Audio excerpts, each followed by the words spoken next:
After being betrayed and murdered on the day of the apocalypse, Jiang Xiaoyong was reborn to become stronger. He used the system to fully prepare for the impending apocalypse. At the same time, he tried to cultivate his strength. Finally, he came back and took revenge on all those who harmed him in his previous life. The schemes, betrayals, and degeneration of humanity in the apocalypse will all appear in the story. Please join me in watching. The story begins inside a dilapidated, old building. Jiang Xiaoyong was tied to an iron cage containing zombies. Cui Jing spoke up, Jiang Xiaoyong.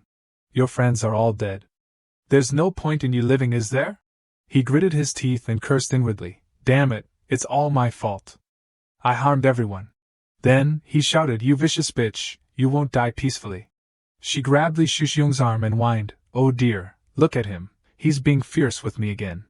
He sneered, let me slowly torture him to death to vent your anger. And also, thanks to your supplies, we can live comfortably for a few more months. As he spoke, he pressed a button. Jiang Xiaoyong immediately fell into the iron cage. The zombies rushed over madly. They bit and tore at his body. Jiang Xiaoyong resentfully thought, Cui Jing, Li Shuxiong, if I have the chance to live again, I will definitely make that dog couple pay. Suddenly, he sat up abruptly. Cui Jing said acrimoniously, Jiang Xiaoyong, what do you mean by this? My name isn't even on the property deed yet. Do you even love me? He wondered in confusion, what's going on? Could it be that I've been reborn before the disaster? In my previous life, I was deceived by Cui Jing. Not only was I swindled out of all the property my parents left me, but I also had to wander the streets. Then, a global disaster occurred, and most of humanity turned into the living dead, throwing the world into chaos. I and some friends I met while wandering around formed a safe zone where we could survive the apocalypse. But unexpectedly, that bitch Cui Jing pretended to be in dire straits and begged to join, which moved me. But alas, she was just a lure sent by the enemy to divide everyone. At this time, she added, also, the 400,000 yuan betrothal money can't be missing a single cent. Did you hear that? He cursed inwardly, vicious whore. Don't get agitated now. Cui Jing continued to nag, I'll give you a week. If you don't have it. Before she could finish speaking, he pushed her out. Okay, I know, just leave quickly. She was stunned. What's going on? When did Jiang Xiaoyong become so fierce? Isn't he just my lapdog? He closed the door. He looked at the electronic calendar. He calculated in his heart, there's still a month left. I have to prepare immediately to deal with the apocalypse. Suddenly, he saw something, and his expression changed to surprise. It turned out that the system had appeared. A virtual screen displayed, Apocalypse System activated. Please complete the mission quickly. Task name, Prepare for Disaster. Task requirements, own a piece of land, prepare necessities for 1 year. Task reward, 10 accumulation points. Accumulation points can be exchanged for rewards in the exchange area. He was overjoyed. There's a system. The mission rewards accumulation points. What can these accumulation points do? System exchange, physique enhancement pill, apocalypse farmer's supply crate, protagonist's supply crate. Suddenly his stomach growled. Jiang Xiaoyong walked into the house. I almost forgot. In my previous life, I starved myself to earn enough betrothal money for Cui Jing, causing me to become malnourished. He picked up his phone. He opened a food delivery app. In just 1 month, the world will be full of living dead. I have to eat my fill while I still can. Before he knew it, it was evening. The table was full of food. He was amazed. Is this the legendary 3 Michelin star food? Let's taste what 300 yuan braised pork belly tastes like. As soon as he took a bite, its flavor made him exclaim, this is so delicious it's bursting. Then, Jiang Xiaoyong devoured the food like a ravenous tiger. Just then, the phone rang. He thought to himself, that whore is probably calling her fairy sister to complain again. Then, he pressed the answer button. A shrill voice came from the other end, Jiang Xiaoyong, what do you want? How can you treat Cui Jing like that? She just wants you to show your sincerity. How can there be love if her name isn't on the property? Cui Jing was just testing you, and you couldn't take it.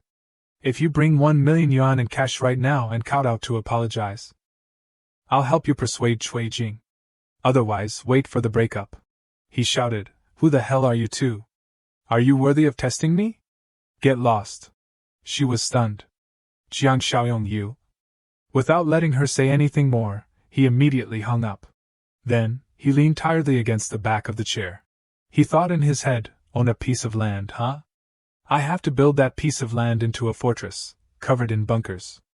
It not only has to be easy to defend and difficult to attack, but it also has to be near a water source. The next morning, he went to the real estate company. Ning Wanwan bowed and said, "Hello, sir. Are you looking to buy or rent a house?" He replied, "No, today I." Suddenly, a voice interrupted, "Xiao Ning." It was the marketing director. He frowned and said, "Xiao Ning, hurry up and help organize the boxes in the back. There are a lot of documents arriving today." She said, "Director Zhu, I'm attending to a customer." He pushed her shoulder. "Xiao Ning, have you forgotten what I taught you these past few days? You have no discernment whatsoever. Hurry up and go to work." Ning Wanwan was flustered.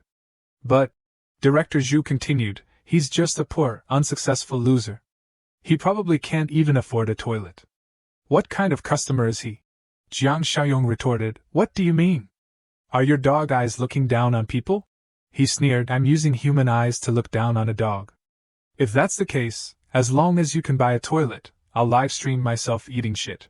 Xiaoyong stood in front of them and said with a confident expression, "Very well, these are your words. Just wait, I will definitely find you something hot and fresh." Saying this, he pulled out a black card. "Young lady, I am not here to buy a house or rent a house today." Then Xiaoyong directly threw the card towards them. "Today I am here to buy land." Everyone was shocked and couldn't believe their ears. "What, buy land? Did I hear correctly? Does he know how much it costs to buy land? Oh my god, I've lived this long and it's the first time I've seen someone buy land. What a tycoon, this is a real tycoon." As for the female employee, her face was also a bit awkward. Okay, please come this way, sir, I will give you a detailed introduction." Watching the two of them leave, the man gritted his teeth in anger. "Humph, who are you showing off to? When it comes time to pay, I don't believe you can come up with the money." When they arrived at the desk to sit down, the female employee politely handed him a piece of paper. "These are some plots of land that our company currently owns. Please take a look while I introduce them to you." Seeing this, Xiaoyong waved his hand. "No need to go to so much trouble, let me tell you what I need and see if you have it." Hearing this, the female employee replied loudly, "Please tell me, sir." Then Xiaoyong turned around and lowered his head slightly and began to say his requirements. Surrounded by mountains and rivers, the water source is best flowing water. Convenient road traffic. It would be better if there was a building like a factory or a larger house on top of that place. After hearing this request, the female employee stood there stunned. "Oh, let me think." From a distance, Director Zhu approached with a smirk. "Isn't the land in Dongqing district just meeting his requirements?" Hearing this, the female employee turned around in panic. "Ah, Dongqing district, Manager Zhu, are you talking about the land in the capital of T? That place won't do, that land is full of unfinished factories, it hasn't been settled yet. That place can't be sold to customers." Director Zhong's face became even more contemptuous after hearing this. What to sell? This landowner made a lot of strange requests. He's basically not here to buy land. He's just here to make trouble. But ignoring him, Xiaoyong turned around and spoke softly to the female employee. "Can the land in Dongqing district really meet all my requirements?" The female employee immediately replied worriedly. After hearing this, "Yes, but the rooms above the factory are very dilapidated and messy, and the captain of the construction team has also run away." Hearing this answer, Xiaoyong silently flipped through the documents to examine them. "Oh, the location is perfect. It completely meets all my requirements. The barbed wire fence is easy to defend. And the unfinished factory construction is just right, which can save me a lot of construction costs and time." After examining it, he handed the document to the female employee and said, "I want this land, can I pay and get the contract now?" And the female employee only knew to bow her head. I'm sorry, sir." But then she thought back and felt strange and was stunned. Immediately she had the intention to ask again, "See, sir, do you really want to buy this unfinished factory land?" Xiaoyong was still firm with his choice. "Of course, hurry up and sign the contract and pay, there are people waiting to eat shit later." Holding the bill in his hand, Director Zhu scratched his head, his face distorted with anger, and said loudly, No, impossible. This is impossible. 300,000. This is 300,000. This is a 300,000 down payment, yet someone can spend millions of dollars to buy a factory land that is under construction. I don't believe it. I don't believe it. Then he stood up and patted him lightly on the shoulder. Brother, I've paid. Now it's your turn to perform. As long as you eat it well, I will definitely give you a rocket at that time. Finally, Xiaoyong left the door, and the people left behind kept aiming their phones at Director Zhu. Mr. Fat, I've helped you broadcast live. Hurry up and do it. Mr. Fat, my stomach is not very good today, but I promise to save you the best of what I have. Mr. Fat, do you want to eat the lobster I ate last night? On Xiaoyong's side, the system panel appeared. System mission, mission name, prepare for disaster, mission requirements, own a piece of land 0 out of 1, prepare necessities for 1 year. 0 out of 365, mission reward, 10 accumulation points. Accumulation points can be exchanged for rewards in the exchange area.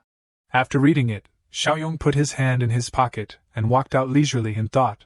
The betrothal money has been used to buy land, now I have to find a way to earn some money to store food. While walking, Li Shuxiong saw him and immediately turned his head and frowned. Oh, isn't that Jiang Xiaoyong? What is he doing here? Just after thinking, he turned his head and looked inside until he was stunned.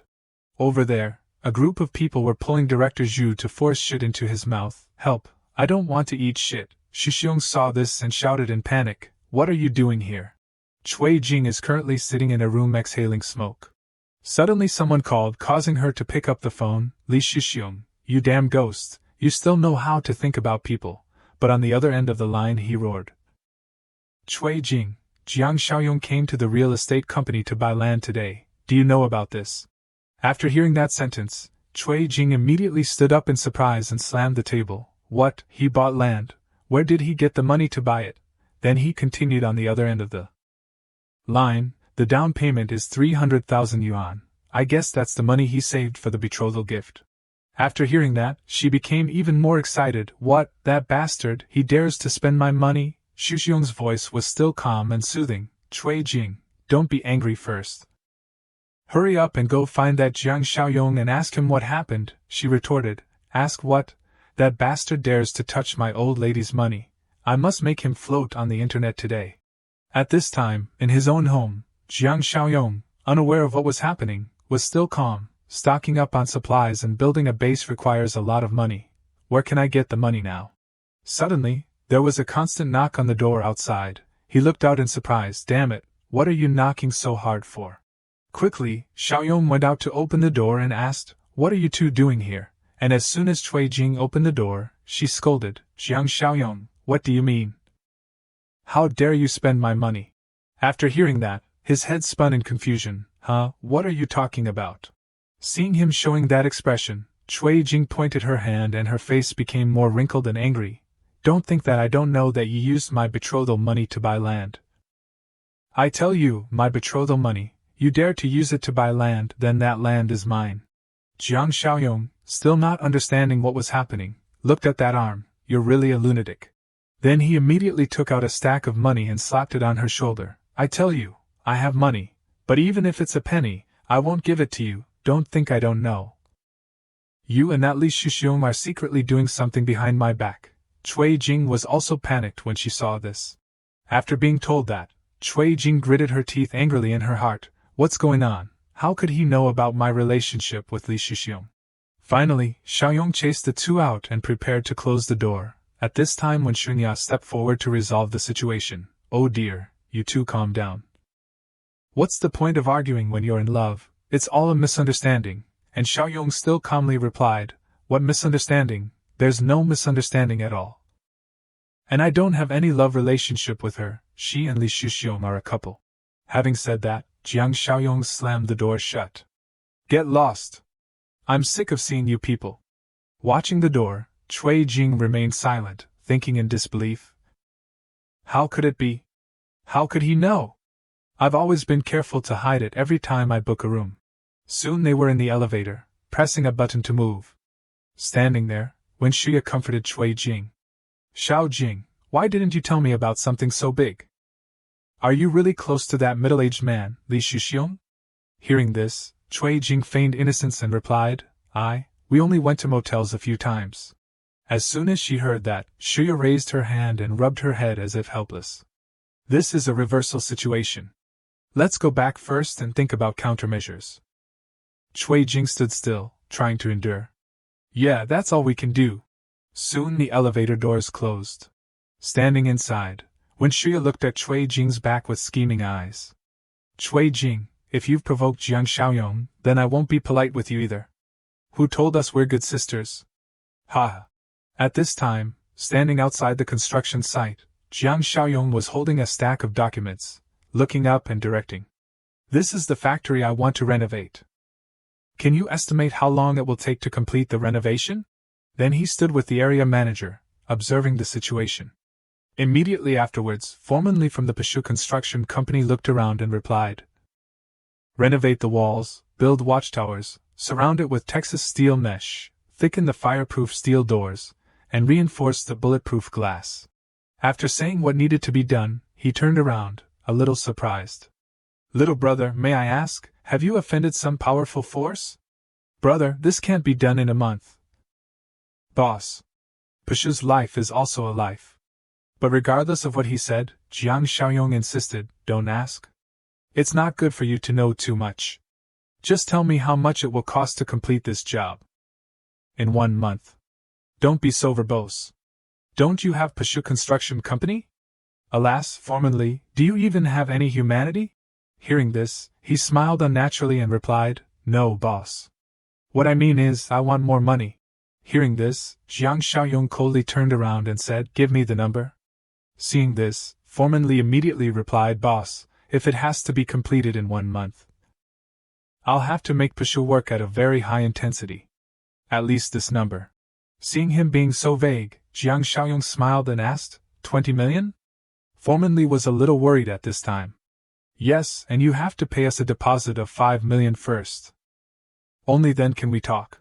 Maintaining a poker face, Jiang Xiaoyong turned his head, crossed his arms, and said, All right, I'll send you the money within a week.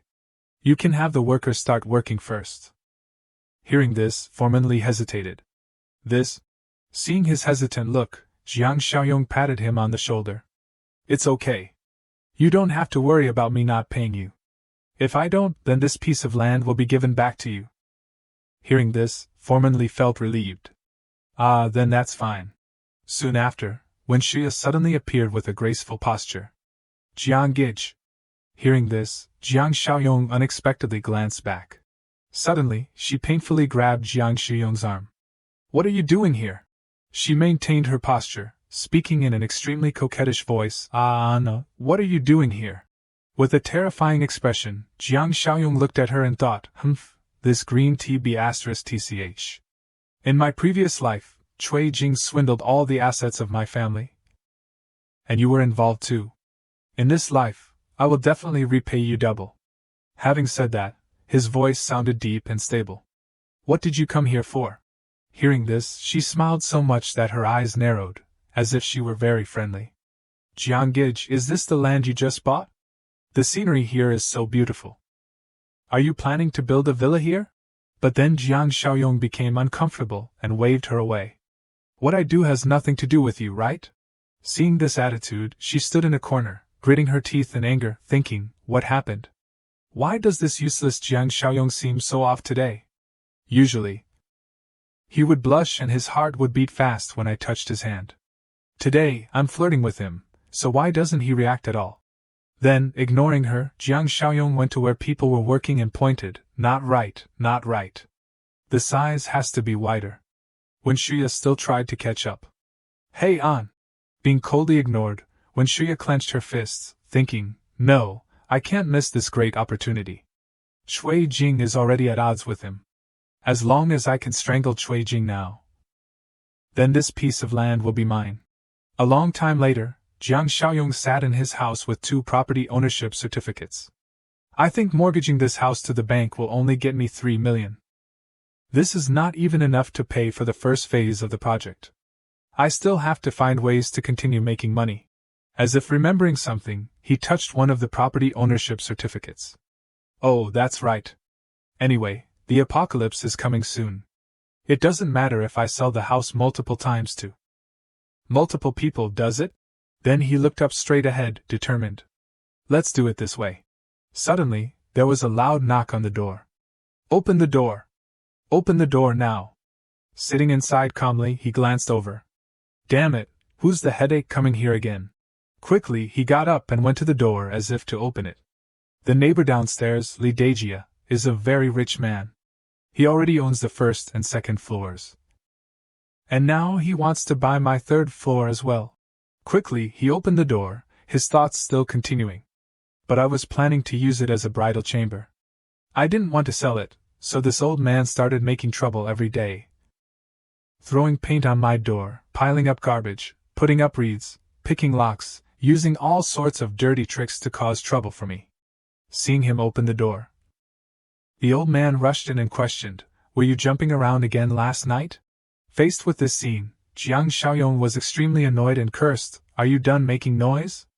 I went to bed before 10 p.m. last night. What jumping are you talking about?" Lee Daejia still tried to argue. "I don't care, I clearly heard it." Not wanting to argue anymore, Jiang Xiaoyong waved his hand and walked into the house. Stop it, stop it. Isn't it just that you want my house? I've had enough. I'll sell it to you, okay? Hearing these words, the old man was so surprised that he stammered, "Really, really?" But then Jiang Xiaoyong turned around, crossed his arms, and stood opposite him. "But I have one condition." Hearing this, the old man attentively asked, "What condition?" Being asked like this, Jiang Xiaoyong immediately replied, "I won't get the keys to my new apartment for another half a year, so I have to stay here for another half a year. Before that, you have to pay me 5 million yuan when you buy this house. You have to let me pay off my new house loan." Hearing this proposal, Lee Daejia hesitated a little. Seeing his hesitant look, Jiang Xiaoyong immediately closed the door. "If you don't agree, then forget it." But suddenly, the old man rushed in with a panicked look. "Okay, but we need to make a contract to avoid you regretting it later." Hearing this, Jiang Xiaoyong frowned slightly but still agreed. "A contract is fine. You can rest assured." After negotiating everything, Jiang Xiaoyong looked at him and gave a sinister smile. "Haha, you old bastard, just stay at home and wait for death." Then he opened his phone and stared at it. "I've received 5 million yuan from Lee Daejia. Plus the 3 million yuan loan, I have a total of 8 million yuan. Then he looked at the system panel. System mission, prepare for disaster. Mission requirements, own a piece of land 1/1, prepare enough supplies for 1 year 0/365. Mission rewards, 10 accumulation points. Accumulation points can be used to exchange for rewards in the exchange area. Staring at it, he clicked receive and thought. Complete the system missions first, and then receive the rewards. At a large supermarket under a clear blue sky. Inside, Jiang Xiaoyong was pushing a shopping cart, continuously buying things under everyone's surprised gazes. The stats also appeared, preparing supplies for the whole year, 359/365. People in the supermarket saw him like this, and started discussing among themselves. This person must be mentally unstable. Let's stay away from him. After a while of struggling, the shopping carts collided with each other. He had acquired countless shopping carts filled with food and supplies. While waiting in line to pay, people still kept talking about Jiang Xiaoyong. What is he buying so much stuff for? Another idiot who believes in doomsday rumors. Ha! The system panel appeared, showing a mission reward. Completed preparing for disaster, system points plus 10 points, currently have 10 points. Seeing this, he immediately thought. In the apocalypse, increasing attributes is extremely important, and this protagonist's supplement box just happens to be 10 points. He thought and continued staring at the system panel in the exchange area. Without hesitation, Jiang Xiaoyong reached out and selected one. No need to hesitate. The first thing is to expand the advantage immediately. I have to be decisive. I choose the protagonist's supply box. Quickly, a protagonist's supply box appeared with a dazzling light. Exchange successful, 10 points deducted, current points are 0. From the box appeared a very delicate ring. Space ring level 1, characteristic, has a different space of 500 cubic meters inside the ring. Time stops in the space of the ring. Looking at the ring floating in front of him, Jiang Xiaoyong was overjoyed. Ha, sure enough, I guessed right. I will definitely get gold on the first draw. His expression was full of confidence as he looked at the ring. Time stands still in another space? Then that means that even if I store fresh food, it won't spoil. That's great. Immediately a new mission appeared. New mission, 10 years of plenty, 10 years of supplies 0/10. Reward 20. Suddenly, a loud voice rang out. Who is it? From a distance, Yang Dao, along with 2 security guards, walked over loudly. Who dares to cause trouble here?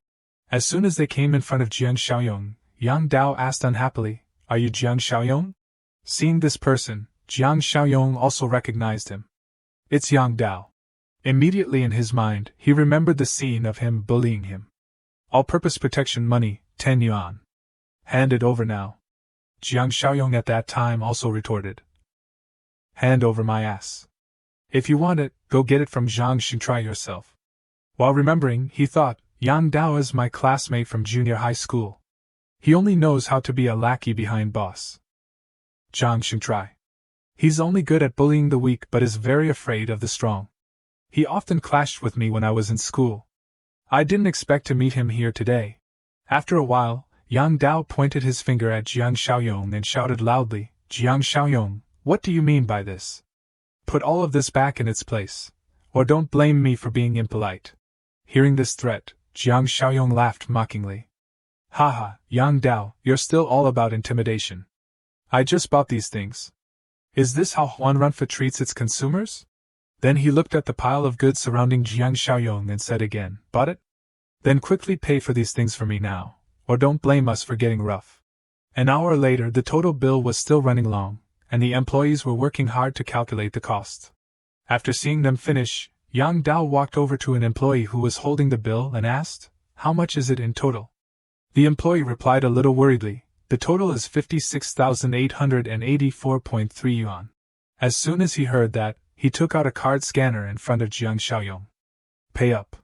Hearing this, Jiang Xiaoyong, with a pair of bright eyes, swiped the card hard. Quickly, the machine made a sound. Ting, transfer successful. Hearing this, Yang Dao was stunned. Humph. Finally, he and the 2 security guards turned their heads. Let's go. Watching them, Jiang Xiaoyong spoke up. Stop. Hearing this, Yang Dao stopped and turned his head. What else do you want to do? Putting a hand on the shopping cart, Jiang Xiaoyong smiled lightly as if he wanted to settle accounts. Just now your attitude was so bad, you have to apologize to me. Or I'll return all of these goods. Hearing this, Yang Dao immediately angrily frowned and said loudly, Don't go too far. Do you still want to cause trouble for me? Seeing his attitude, many people in the store started holding up their phones to record. You're the one who's being a jerk and looking down on people. You were so rude to him just now. Now they're just asking you to say sorry. Is that too much to ask? That's right, apologize quickly, or we won't buy anything either. TikTok has recorded it. Apologize quickly, or it'll make you explode. Seeing this scene, Jiang Xiaoyong smiled more confidently. Apologize, and as long as you apologize sincerely enough, I'll buy 10 times as much as this. Hearing this, he cursed, Stop bragging. Standing there, Jiang Xiaoyong held out the card in his hand. Bragging? Bring me a POS machine here so I can show you my balance. As soon as the machine appeared, Jiang Xiaoyong immediately swiped the card. Looking at the number displayed on the machine, Yang Dao couldn't help but be shocked. 7, more than 7 million. At this time, Jiang Xiaoyong, with confidence, looked at Yang Dao, who was worried, and said, Apologize and I'll continue to buy after I get an apology. If I lie to you, I'm your grandson. Finally, he lowered his head and said loudly, I'm sorry. Stepping past, Jiang Xiaoyong reached out and patted his head, instructing, Remember, don't be so reckless in the future, understand? Then Yang Dao turned around and smiled friendly, showing off his flattery. Then, Brother Yong, what do you want to buy so much stuff for? Jiang Xiaoyong coldly walked inside. That's none of your business. I have my own business to take care of. Hearing this, Yang Dao continued as if guessing. Big business? Right now, the warehouse supermarket over there doesn't have enough stuff, so you don't think it's enough and want to find more? After taking a few steps, Jiang Xiaoyong stopped, turned around, and asked, You've been working in this supermarket, so you probably know where to get supplies. Right. Yang Dao immediately replied, that's for sure. Jiang Xingtrai, do you still remember him? Right now, he has a lot of goods. Having said that, Yang Dao took out his phone happily. Hello, brother Trai, I've found you a big customer here. Seeing this, Jiang Xiaoyong stood still in the middle and thought. As expected, Yang Dao is still a lackey for Jiang Xingtrai. I wonder how much money these two have made in shady deals from this Huanrenfa supermarket. A while later, Yang Dao led Jiang Xiaoyong to the front of a warehouse. Then, from a distance, a car drove quickly over. The car drove quickly and braked hard, causing Yang Dao to startle and fall. Looking at the car, Jiang Xiaoyong was a little annoyed and cursed inwardly. Damn it, driving so recklessly, it's like they're being chased for money. Quickly, Jiang Xingtrai got out of the car, holding a cigarette and blowing smoke up into the sky. Quickly, he walked over and asked Yang Dao, is this the distinguished guest you were talking about? Yang Dao stood beside him, extremely respectfully, and replied. Brother Trai, this is Jiang Xiaoyong, do you still remember him?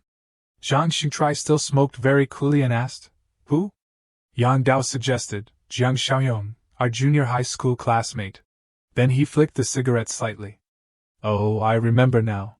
The white smoke from the cigarette kept flying over, and mixed in it was Jiang Xiaoyong's cold face. Finally, he put his hand in his pocket, looked up at the sky, and said with a mocking tone, the stubborn one? Fake designer brands, I despise those who don't have money but like to show off. His voice was cold. Designer brands? I don't know, I just bought them at a roadside shop. After hearing that, he poked Yang Dao in the head. Distinguished client, my ass. You're wasting my time. He defended himself, brother Trai, he really is a distinguished client. He kicked him in the butt. Distinguished client, my foot. I've been out in society for so many years. I can tell whether someone has money or not with just one glance. Jiang Xiaoyong laughed. Looks like my demeanor isn't very good. Not even a dog-eyed illiterate like you can suppress it. Jiang Xingtrai got angry and grabbed his collar. What did you say? He repeated, I said you're a dog-eyed person who looks down on others. He got furious. You dare say I'm illiterate? He was surprised. Is it okay if I call you a dog-eyed person then? Yang Dao stood on the side and hurriedly advised, Brother Yong, don't poke Brother Tri's sore spot. He really is illiterate, so he hates it when people say he's illiterate. After hearing him say that, he got even angrier.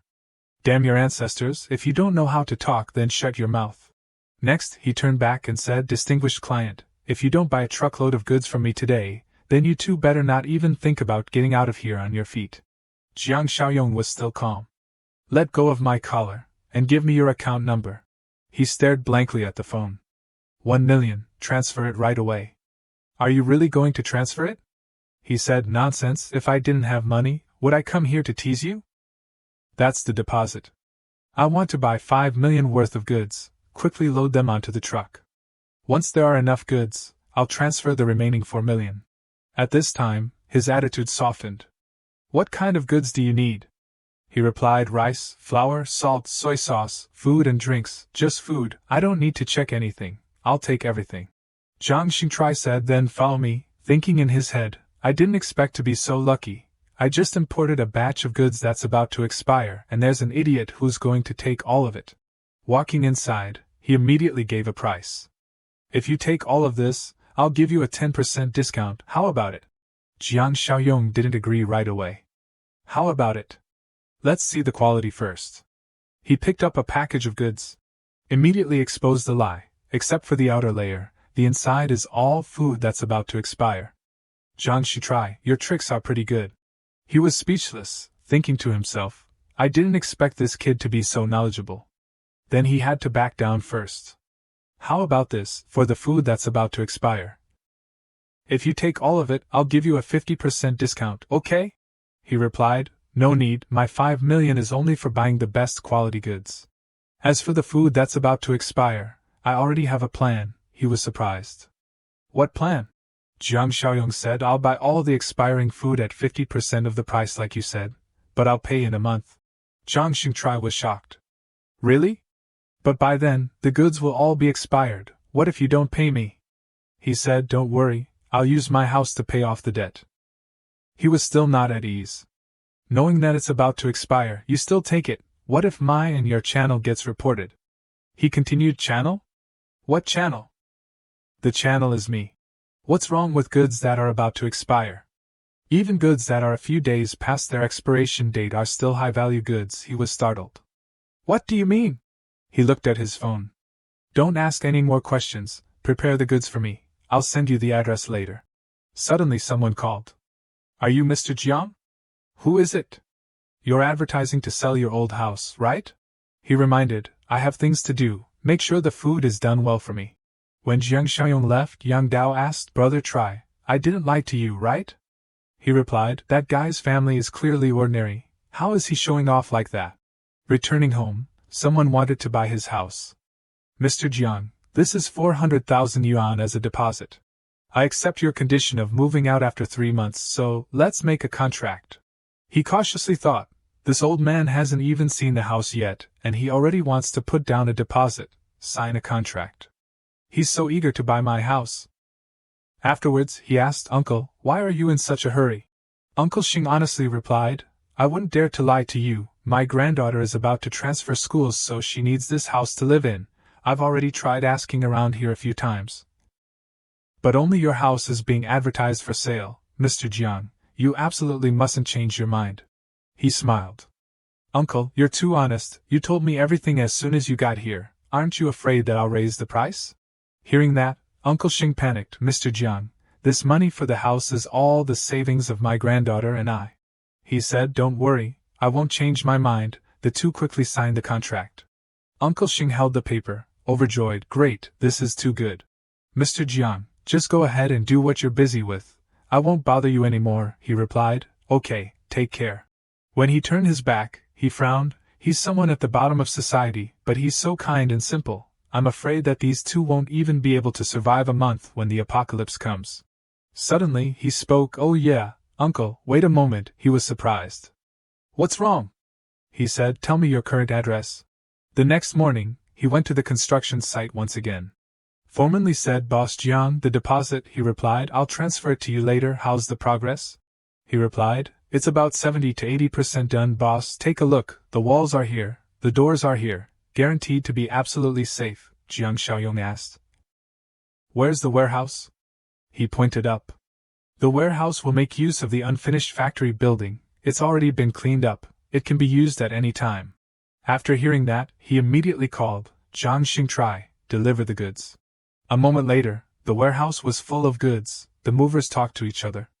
Take it easy, the boss is really generous. He's actually paying everyone 2,000 yuan just to do this little bit of work. It's unreal. This place is like a shelter. What do you know? Rich people are usually afraid of death. He stood next to them supervising. Fresh food, vegetables, those things are easy to spoil. Don't put them in the wrong place, he replied. Yes, boss, rest assured. In the evening, everything was finally arranged properly. Jiang Xiaoyong looked at the result in front of him and said happily, done. The system appeared. The mission of 10 years of plenty has been completed. Accumulation points plus 20. Current accumulation points are 20. He was surprised. Oh, there's a new box in the exchange system. I'm really lucky. I didn't expect to be able to get a supernatural ability before the apocalypse came. Then he clicked on exchange. Mind's Eye level 1, characteristic, can probe the hostility of the target. Jiang Xiaoyong was happy. Probe hostility. This can be considered one of the most useful abilities during the apocalypse. Suddenly, there was a new mission, armed to the teeth. Mission requirements, arm yourself. Mission rewards, 10 accumulation points plus a random reward. He was satisfied. Then that's exactly what I want. Immediately afterwards, he went to the black market at night. It was noisy all around. Is this real or fake? Opening your mouth, you claim to be from outside the trade, then ask if the price is real or fake, but keep it down. Yesterday they just dug it up from the Ma Wengdui tomb, the skull of Qin Shi Huang when he was little. Make it cheaper, 300 yuan. Geez, what kind of bargaining is that? The person bargaining was Li Shuxiong. He was bossy. This jade bracelet is being sold for 2,000 yuan. It's clearly fake. Sell it to me for 300, you'll still make a lot of money. Are you selling or not? If you're not selling, I'm leaving. The seller had no choice but to agree. Hey, don't be loud, I'll sell it to you, okay. Jiang Xiaoyong thought to himself, that bastard Li Shuxiong is buying fake jade bracelets at the black market? That bitch Cui Jing is so stupid to fall for this kind of guy. Suddenly he spotted a place selling all kinds of knives and swords. He was happy. I found it. Approaching, he asked, Boss, do you have anything better here? The seller replied, This is all I have. If you want something better, sharpen it yourself. Jiang Xiaoyong requested, Not good enough, I need something high-end. The seller frowned, What's the matter, are you trying to make trouble? Suddenly, his phone notified him of a balance change, plus 200,000. He said, Don't get excited, I really want to buy something. Seeing this, the seller called out, Xiao Xiang, come over here and watch the stall. It's not convenient to talk out here, come over here. The two went into a nearby house. The seller took out some items. Boss, I have a homemade handgun here, it's great for shooting chickens, 2,000 yuan. The bullets are easy to make, just gunpowder and steel balls. What do you think, boss? Jiang Xiaoyong said, No good. He frowned, looking at him for a moment. Then he took out another item, a knockoff revolver. The effect is not inferior to military grade, very violent, 5,000 yuan, shoots 9mm bullets. I sell bullets for 5 yuan each, is that okay? He began to feel impatient. You're good, but I'm paying you a 20,000 yuan deposit, and you're selling me this? Is that reasonable? He was surprised. Deposit? What deposit? He replied, A 10% deposit. I want to buy 2 million yuan worth of goods. The seller gave a forced laugh. You, big brother, what do you do? Why are you looking for me for an order of this size? Jiang Xiaoyong replied, I didn't care about these trivial matters before. I let the kids handle it, but something happened recently. And don't ask too many questions, just tell me if it's possible or not. He said, Wait a moment. Then he locked the door. He went to the window, looking down to see if anyone was following. Afterwards, he said, You've come to the right person. He whispered, I can handle this for you, sir, make a list, and I'll give you the address later, 12 o'clock midnight the day after tomorrow, just drive over and complete the transaction. Remember to bring cash. After negotiating, Jiang Xiaoyong left, the seller opened the door for him. Big brother, watch your step. Suddenly, a familiar tone rang out. Oh my, isn't that little Yong? It was Li Shuxiong. I didn't expect to meet you at the black market, no wonder you've been so lucky lately. And you've abandoned Jingjing, looks like you have some kind of family heirloom at home. What's wrong? Have you been watching too many commercials lately and learned how to lie down and do nothing, selling everything to get money to live comfortably? He smiled, thinking to himself, That's right, let's try out my new supernatural power. Mind's eye. Emoticons immediately appeared above the heads of the people around him. He was surprised. Sure enough, supernatural powers are very useful. Then, pointing to the bag he was holding, That's right, just lying down and doing nothing. And speaking of you, I didn't expect Cui Jing to be tricked into bed by your second-hand goods. But it's only right, after all, she's my second-hand goods, so she should be with those things. Li Shuxiong was furious. What did you say? The seller asked, Big brother, is he an acquaintance of yours? Jiang Xiaoyong replied, An acquaintance? More like an enemy. He said, I understand, big brother, just do your thing, we'll help you teach him a lesson. He instructed, Don't let anyone die, his life, I have plans for. He and his henchmen approached him. Li Shuxiong panicked. What are you planning to do? I'll let you know, I have. Seeing the iron rod, he was even more scared. You, big brother, take it easy. However, he was still pushed face first into the ground by the seller. Li Shuxiong was taught a lesson, his whole body covered in footprints, filled with hatred. Jiang Xiaoyong, you bastard, just you wait. 2 days later. The seller delivered the goods. The system notified, It's time to check the reward, physique enhancement drug, +2, he was surprised. I didn't expect the reward to be a physique enhancement injection. And +2? That means it doubles the drug in the exchange area. Having said that, Jiang Xiaoyong raised the needle, injecting himself. Afterwards, he calculated, the physique value of adult men is 5, this thing increases it by 2 points. That's an increase of 40%, in that case. Jiang Xiaoyong accessed the exchange system. He bought more strength enhancement drugs, thinking to himself, maximize this advantage. 8 points of physique, that's more than 60% stronger than ordinary people. I have to find something to experiment with. Suddenly he saw some iron bars. Got it. Jiang Xiaoyong picked up a bar, forcefully hitting it with his knee. The iron bar immediately bent and flew into the wall. He spoke.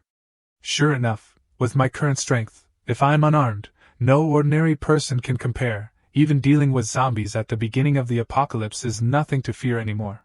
These weapons don't take up much space, so it's safer to store them in the space ring. He raised the space ring, and the cargo boxes shrunk and were sucked inside. Jiang Xiaoyong calculated, the day after tomorrow is the start of the apocalypse. Let me think carefully. Is there anything else I need to do? Suddenly he remembered Uncle Xing. Sighing, he patted his forehead. Even though I've experienced life and death during the apocalypse and the treachery of people, when I encounter someone with a pitiful situation, I still can't bear to abandon them. He walked outside. All right, I'll just take over some essential supplies, and how long they can live in the apocalypse depends on them. Consider it repayment for providing me with money to carry out my doomsday plan. At that moment, Jiang Xiaoyong's car stopped in front of an old building. He opened the door and stepped out, looking at the dilapidated place in front of him and complaining, "Luckily I have GPS, otherwise who could find a place like this?" He slowly walked up the stairs, criticizing as he walked. It seems that this old man really isn't rich. Not only did he rent such a cheap house, but he also rented one on the top floor. As soon as he arrived, just as he was about to knock on the door, his hand suddenly stopped. Jiang Xiaoyong adjusted the ring on his hand, muttering to himself, "No, it's still best to take out the supplies that need to be delivered first, otherwise it will be difficult to explain later." Thinking this, he raised the space ring forward, the gemstone on it suddenly lit up, and dozens of cargo boxes gradually appeared, neatly arranged in front of him. Having finished, he turned back to the door behind him. Hearing the knock on the door, the old man inside hurriedly said, "Coming, please wait a moment." He hurriedly opened the door. Without even looking, he tried to extend the deadline. The rent, definitely next week. After a long time, he surprisingly recognized the person in front of him. "Oh, aren't you, Mr. Jiang?" Uncle Xing looked blankly at the hallway filled with cargo boxes, stammering, "Mr. Jiang, what is this?" Jiang Xiaoyong didn't answer immediately. He quickly carried the things inside, urging Uncle Xing, who was standing dumbfounded at the door. "I'll explain in a bit. But first help me move the things inside. Don't let the neighbors see these things." After a while, the two finished carrying the things inside. Uncle Xing then said tiredly, "Indeed, young people have a lot of energy. You can carry so many things at once without resting at all." Jiang Xiaoyong didn't care about what he said. He carefully checked the room. The room is still okay. The doors can barely be considered sturdy enough. Before he finished, he reminded him, "Old brother, I'm going to tell you something now. You have to listen carefully. Plan to use these supplies well, even if you live for half a year. There won't be any major problems, starting from tomorrow, this world." Before he could finish speaking, the photo on the table immediately attracted his attention. Seeing him suddenly stop, Uncle Xing curiously asked, "What's wrong?" "Mr. Jiang, you can put those things in your room. We'll move there after a month anyway." The photo on the table was one of the old man with his granddaughter. Seeing the familiar figure, Jiang Xiaoyong vaguely recognized, "Is that San San?" Immediately he picked up the photo, examined it for a while and asked, "Old brother, is this granddaughter of yours named Meng San San?" Hearing this, the old man surprisingly asked, "How do you know this? I don't remember mentioning the name San San." His face darkened, continuing to ask, "Where is your granddaughter now?" Uncle Xing sincerely replied, "She's currently in her hometown, still waiting for your room to be vacated. So we can transfer schools, the procedures are almost done." At this time, the memories of his previous life suddenly appeared. San San at that time sobbed and said to him, "It's all because of me. I'm the one who harmed Grandpa." Thinking of this, he frowned uncomfortably. I remember San San saying in her previous life that her grandpa risked his life for her and broke into the occupied high school to save her. Although he managed to save San San, he lost his life there. Thinking this, he put the photo back on the table, secretly promising in his heart, "Let me make up for your regrets in this life." Jiang Xiaoyong suddenly turned back, saying in a serious tone, "Old brother, you won't be able to move into my room." Hearing this, Uncle Xing anxiously replied, "Mr. Jiang, are you regretting it? Mr. Jiang, you can't?" Realizing his panic, he put his hand on his shoulder to reassure him. Listen to me first, starting from tomorrow, this world will become a living hell, no matter if it's my house or what your granddaughter's academic situation is, none of that will matter anymore. Now come with me immediately. Let's go to San's school to pick her up. I'll arrange a new place for the two of you to live. Uncle Shing asked in confusion, Mr. Jiang, what are you talking about? I don't understand a single word. Hearing this, Jiang Xiaoyong uncomfortably thought, Old Han is already old, there are many things he won't understand, how can I explain it to him? Coming to this, he carefully took out the space ring and said, Do you know about the famine? Uncle Shing hesitantly replied, I know about it. Before he finished, he continued to ask, Then can you imagine how miserable and terrifying humans were during those years of famine? He still answered even though he didn't understand much. Yes, I can imagine it, but this is a time of peace and prosperity. How can there be a famine? Even if there is, there wouldn't be. Immediately, Jiang Xiaoyong turned around, using the space ring to suck all the belongings inside before his surprised eyes. He looked blankly around, panicking and asking, Where are the things? Those things are all gone, Mr. Jiang. What kind of magic is this? His body was enveloped in magic. With a determined expression he said, I have superpowers, and I can predict the future. If you want to live, want San to live, then from now on follow my words. He asked again, Where is San's school? The two quickly got into the car. Uncle Shing at this time was still stunned by the revelation just now. Only Jiang Xiaoyong drove like a rocket into the school. As soon as he arrived, he hurriedly opened the door, anxiously asking, What class is San in? Where is the dormitory? Do you know where that is? Hearing this, Uncle Shing awkwardly replied, I know. He didn't hesitate, running anxiously. That's good, we have to be quick. At this moment, Meng San was being blocked by a group of classmates. The girl with the ponytail walked over, slapped her hard in the face, and shouted, You *TCH. I just can't understand, what's so good about you that Zhang Xiaoshan likes you so much? San spat, saying firmly, I've already said it, I have nothing to do with him, it's just his one-sided wish. Her friend shouted uncomfortably, kicking her hard in the stomach, You're still quibbling? Not enough, the girl with the ponytail grabbed San's hair, angrily asking again, What do you mean? Are you saying that Zhang Xiaoshan is chasing after you? And you don't even care? Letting her scream in pain, Right at this moment, someone's voice unexpectedly rang out, attracting their attention. Hey, what are you doing? She saw two people running anxiously over, arrogantly saying, Isn't that your useless old man? Seeing this, San couldn't help but worry. Grandpa, why are you here? Uncle Shing loudly pointed at them. What are you doing? Let San go. A few hooligans then appeared. The leader took out a knife to threaten. Get out of my way, what are you old fogies meddling in the affairs of young people for? Not only was he not afraid, he rushed over to teach them a lesson. You animals, you're really uneducated, bullying classmates? The green-haired guy next to him saw this, and swung a stick straight at him, scolding, You damn old man, let go of me.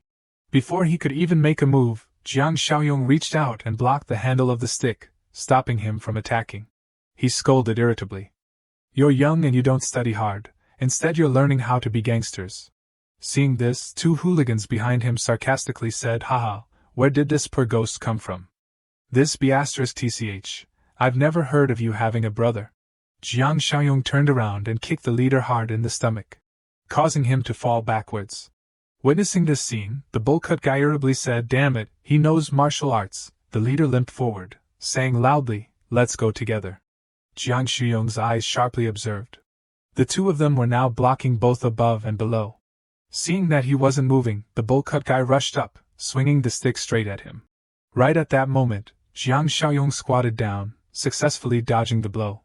Seeing him miss, he thought to himself, After I enhanced my physique, even my reactions are much faster. Taking advantage of the moment he lost his balance, he grabbed his collar, forcefully throwing his entire body to the ground, causing his head to hit the ground hard, immediately knocking him unconscious. Not done, the leader behind him rushed over with a knife. With a nimble movement, he quickly turned around, snatching the knife from his hand. Then raising his knee, pointing straight forward, he kicked him hard in the knee. He lost his balance and fell to the ground unconscious. He glanced over the two defeated hooligans. then walked straight towards the girl with the ponytail. Seeing this, she surprisingly asked, What do you want to do? Jiang Xiaoyong didn't bother to answer, slapping her straight in the face. Suddenly being hit, she couldn't help but be stunned, her whole body trembling. On the other side, he grabbed her friend's hair, threatening in a cold voice, You like to grab hair, huh? Letting her scream non-stop, let me go. Seeing the blade close to her neck, she mouthed, Knife, what are you going to do? Immediately, the cold blade flashed. The space at this time was only the sound of screaming, Jiang Xiaoyong's face was expressionless, his eyes burning with murderous intent. The girl with the ponytail and San couldn't help but be frightened at this scene. Her body had no strength left, collapsing to the ground. Horrified, touching her hair that had been cut off, she cried helplessly, Hair, my hair. Continuously cursing him, You bastard, you dare cut my hair? You bastard, I won't let you go. Jiang Xiaoyong disdainfully dropped the cut locks of hair, sarcastically saying, Long hair only harms you. She heard this, uncomfortably shouting, What did you say? He didn't bother with her, hinting before leaving, In a few more days you'll know that short hair will save your life. Saying this, he turned around and loudly called out, San, let's go. She then asked confusedly, Go where? On the way, San, after hearing her grandpa's decision, surprisingly exclaimed, What, no more school? Uncle Xing resolutely continued, A great famine is about to happen. What's the use of studying? Life is more important. Hearing this, she confusingly asked, Famine? She immediately said uncomfortably, Grandpa, how many times have I told you, don't believe those scams on the phone? Meng San strictly questioned him, Tell me, how much money did you get scammed this time? Seeing that his granddaughter didn't believe him, Uncle Xing insisted.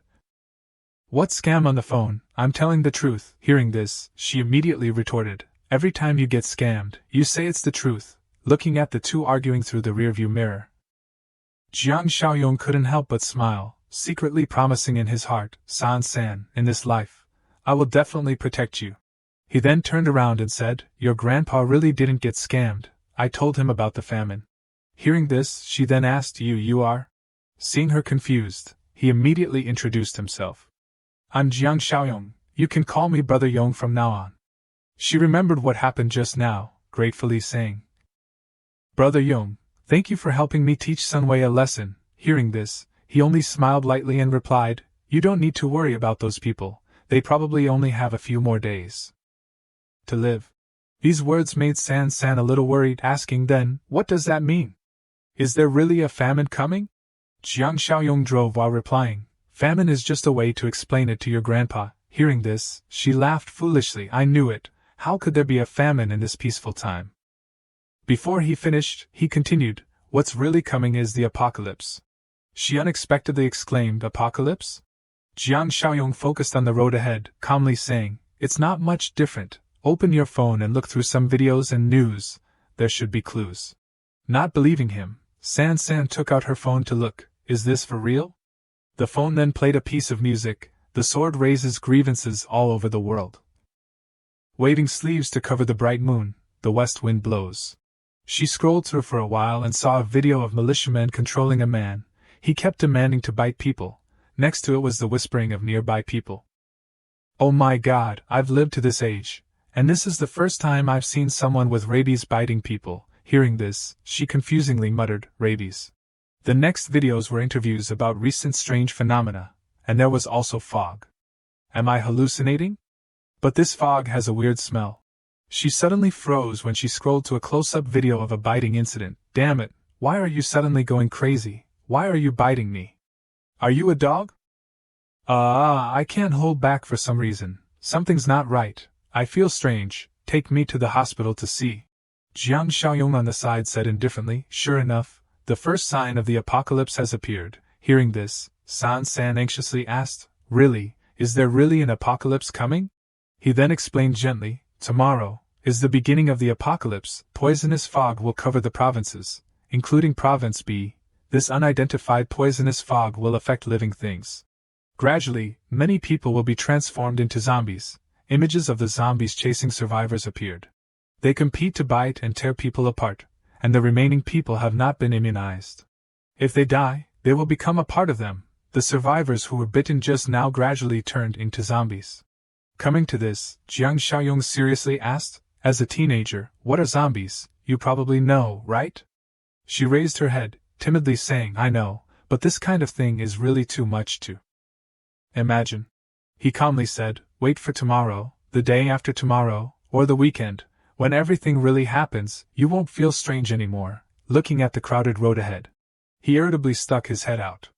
TCH, why is there a traffic jam? Looking at the emergency lane, he said dejectedly, sure enough, the emergency lane is also blocked.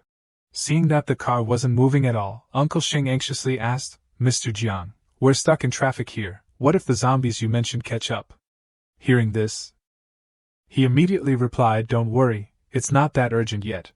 He glanced outside uncomfortably thinking, damn it, although it will take a few more days for the zombie plague to get out of control, what if there's a small outbreak here beforehand? Suddenly another car from a distance sped over, trying to squeeze in between the narrow gap of the two cars. Seeing this, Jiang Xiaoyong quickly stepped on the brakes, causing the two people in the back to fall forward.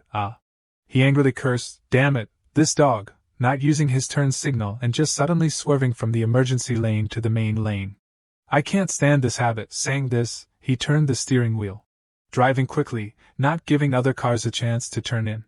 The car on the side refused to give up, trying to drive up to find a way to squeeze past him. He said irritably, damn it, I won't let you pass, and you're still trying to squeeze up. After being unable to do anything, the car turned back into the emergency lane. He rolled down the window, cursing him out. Seeing this, Uncle Xing worriedly said, Mr. Jiang, that side looks like they have money and power. I think it's best to let things go. Hearing this, Jiang Xiaoyong stiffly said, don't worry, if they dare get out of the car to make trouble, I don't mind sending them on their way. After a while, their car passed through the jam. He then relievedly said, finally through. The traffic jam was almost an hour. Seeing the car that was chasing them earlier, San shouted to inform. Brother Yong, be careful, it's the car that wanted to cut in the lane earlier. That car sped forward, trying to get close to his car. Seeing this, he uncomfortably said, that dog, he really didn't give up. It suddenly rushed up to try and cut off his car.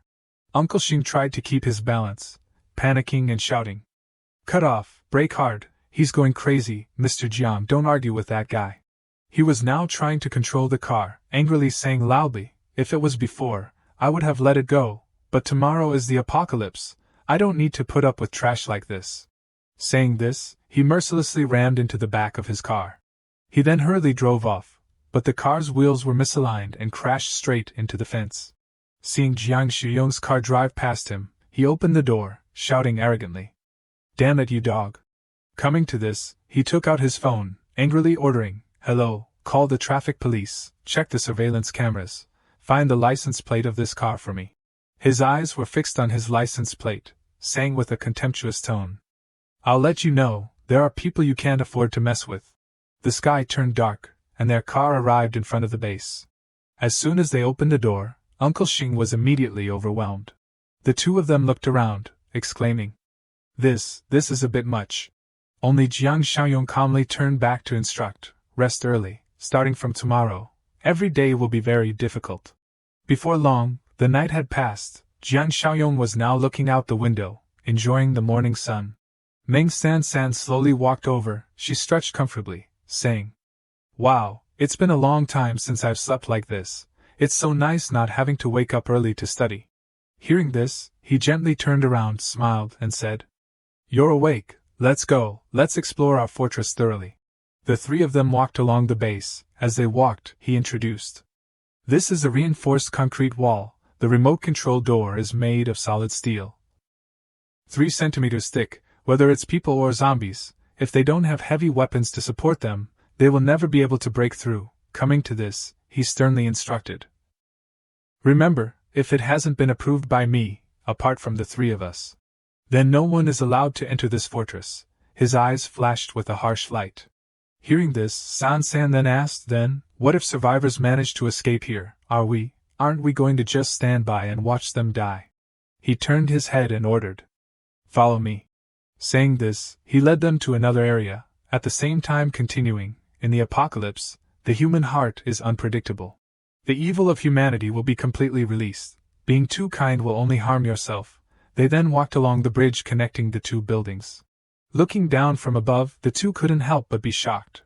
Jiang Xiaoyong turned to the auxiliary area in front, instructing, "If someone comes to ask for help when I'm not here, this auxiliary area can provide temporary shelter for them. Until I return, absolutely no one is allowed to enter this fortress, understand?" Uncle Xing heard this and replied, "I understand." Coming to this, he slowly continued, "Now come with me to the food warehouse, I'll explain each specific food area." The three of them then entered the food warehouse. Jiang Xiaoyong suddenly turned back, mysteriously saying, "Finally." Mind's eye, he used his special skill, and instantly one of his eyes flashed. Looking at the blue smiley face icon above their heads, he was a little surprised. "Oh, is this the symbol of trust? It's the first time it's appeared." Thinking this, he turned back sharply, pointed the space ring at the floor, and took out 2 boxes of weapons. Weapons are the most important thing in the apocalypse. The two were surprised to pick up the weapons, and at the same time heard him instruct, "You must hold them firmly in your hands, absolutely do not let them fall into the hands of others." Uncle Xing tightly grasped the gun, timidly replying, "Yeah, definitely." At this moment, the system task panel unexpectedly appeared. Rescuing Meng San San has activated the Old Friends Chain mission, New Mission, Old Friends Volume 1. Mission Requirements: Find and rescue old friends from the previous life. Zhang Ji, reward, 20 accumulation points. Seeing this, Jiang Xiaoyong was a little stunned. He headed towards the direction the system arrow was pointing, secretly rejoicing in his heart. "Oh, that's great! I was still wondering how to find my old comrades." Before leaving, he turned back and said, "Remember what I just said, absolutely do not make any mistakes." Seeing him anxiously run away, she then asked, "Brother Yong, where are you going?" Jiang Xiaoyong said loudly, "Finding new teammates, consolidating our ranks," then got in the car and drove straight to the designated location. At that time, at a karaoke KTV, Zhang Ji and his group of brothers were happily singing, "Brothers, give me a hug, if you want to cry, just cry." Seeing him and Xiao Jia leave the room, the remaining 2 shouted loudly, "Where are you 2 going?" Hearing this, Xiao Jia replied, "Hick, going to relieve ourselves." The other 2 loudly teased, "Take your time, don't get clogged." Zhang Ji on the side laughed loudly and said, "I'll put it in a bottle and bring it back for you." Going all the way to the bathroom, the 2 of them were still joking, "Here's some ready-made urine for you, you weakling, get the hell out of here." After finishing, the 2 of them helped each other back to the room. On the way, Zhang Ji accidentally bumped into a girl. Ouch! Seeing this, he turned back to apologize. "Hey, I'm sorry, I didn't do it on purpose." Seeing her uncomfortable, the boyfriend next to her angrily kicked him hard in the stomach and shouted, "You freak, can't you open your eyes and look where you're going?" Zhang Ji lost his balance and fell backwards, his back hitting the wall. Ouch! Witnessing this scene, Xiao Jia immediately ran over to ask, "Are you okay, Zhang Ji?" He uncomfortably turned back to blame the 2. "What are you doing? Why are you hitting people?" Hearing this, he cracked his knuckles, angrily saying, "Damn it, it's the first time someone dared to talk back to me." Saying this, he approached, grabbed Xiao Jia's collar and lifted him up. He was surprised to be lifted up, panicking and saying, Hey, what are you doing?" Zhang Ji at this time hurriedly ran over to beg, Big brother, it's our fault, don't hit." At this time, in a corner, a server was blowing his nose. Hearing his threat, "Today I'm going to deal with you," the server looked at the commotion for a while, dejectedly thinking, "Damn, what bad luck, just got gastroenteritis and now I have a cold. Damn, there's a fight again, it's never quiet." Thinking this, he ran over, trying to soothe the situation. Brothers, calm down." The boyfriend then grabbed the server's collar, shouting loudly, "Damn it, you don't see me as anyone, do you? Do you know who my father is? Your boss has to come and smooth my clothes for me." The server glanced at Zhang Ji, waving his hands, signaling, "You two, quickly go, I'm really sorry." He angrily threatened, "Call your boss here for me, quickly, damn it, dare to look down on me. You must want to close the store, right?" Letting the server continuously reassure. Please calm down, Xiao Jia and Zhang Ji at this time ran for their lives. As soon as they saw room number 309, the 2 of them anxiously rushed in. Seeing them continuously gasp for breath, Chen Chong then asked, "Are you 2 being chased by dogs? What are you so anxious about?" Hearing this, Xiao Jia struggled to reply, "We were being chased by dogs. We went to the bathroom and accidentally bumped into a gangster. He was drunk and wanted to deal with me and Ji. Luckily the staff quickly came to smooth things over, otherwise we would have been screwed. Chen Chong hearing this suddenly stood up, startling Lu Yiming next to him. He loudly said, "Damn it, let's go deal with him. Since when have we, the class of Mechanical Engineering 3, known how to endure? I'll call and tell all the brothers to come, can't we deal with him?" Zhang Ji then waved his hand, saying, Stop, please, it's less than a year until graduation, don't cause any trouble, put on some music and let's party. Suddenly, the door was unexpectedly kicked open. After beating the server, he and his gang went to look for the two of them. Seeing this, all of their friends couldn't help but be shocked. He threw the server to the side, pointing at them and ordering, "That's right, it's them, deal with them for me." The group at this time was easily suppressed by the gangsters. Zhang Ji and Xiao Jia sat down, hugging their heads helplessly. The server at this time was painfully hugging his stomach, his entire body trembling nonstop. Seeing this, Chen Chong suddenly spoke up to challenge, "Dare to let me call for backup?" Hearing this, he grabbed a bottle of wine next to him, angrily saying, "Damn you, did I let you speak?" Then mercilessly smashed it on his head. Seeing blood and alcohol flowing down, Zhang Ji anxiously called, "Chen Chong." At the same time outside, Jiang Shiyong's car had arrived in front of the karaoke bar. He opened the door and stepped out, happily saying, "Haha, it's really different being a VIP. The apocalypse is coming and they can still go to karaoke." He leisurely entered the door opened by the security guard. Hearing his friend's weak groaning, Zhang Ji, while shaking him, anxiously called, "Chen Chong." After showing off to the beautiful woman, the gangster put his arm around her shoulder and asked, "How do you feel? Are you less angry now?" Hearing this, she uncomfortably replied, "What's there to be angry about? It's not like he bumped into me." Hearing this, he immediately raised the wine bottle towards Zhang Ji, loudly saying, "Is it him?" At this time, Chen Chong unexpectedly woke up. He grabbed an ashtray on the table, fiercely advancing towards the gangster to fight back. Seeing this, the two henchmen behind him immediately rushed over to control him. "This bastard, you actually dare to fight back?" He angrily cursed, "Damn it, you really have some guts." Saying this, he threw the wine bottle straight at Chen Chong's head. Seeing him fall to the floor and faint, Xiao Jia and Zhang Ji were both extremely shocked. He and his friend rushed quickly towards him, angrily shouting, "You bastard, I." Only Lu Yiming at this time was hiding in a corner, his whole body trembling. He tried to cover his ears to not hear the scolding. This bastard is still not convinced. "Damn it, grab him, Lao Si, grab one and let him die here." The group didn't know that while they were fighting intensely, the server's body was gradually changing color. Zhang Ji tried his best but still missed. Another one behind him flew over, about to hit him. Hearing the loud cursing, "Lao San, you coward," hit him hard. The server, after being transformed, slowly turned his head, the corners of his eyes bleeding. Immediately he staggered and rushed forward, shouting loudly, "Gao." Then bit hard into the shoulder of a random gangster, causing him to cry out in pain, "Aga." Witnessing this scene, the girl at that time fearfully shouted, "What kind of dog is this?" The gangster painfully cursed, "Let me go, Mada, come and help me." Mada, hearing the call, replied, "I'm busy catching these two bastards." He went over to help him, Lu Yiming gaping, watching the scene in front of him in shock. Another name, hearing the request, hurried over, using his hands to tightly hold the server's neck, pulling and scolding, "Damn it, how can this guy have so much strength?" Suddenly, he turned around and bit back on the gangster's hand, causing him to unexpectedly shout, "Damn you, you dare bite me, this guy is really like a dog."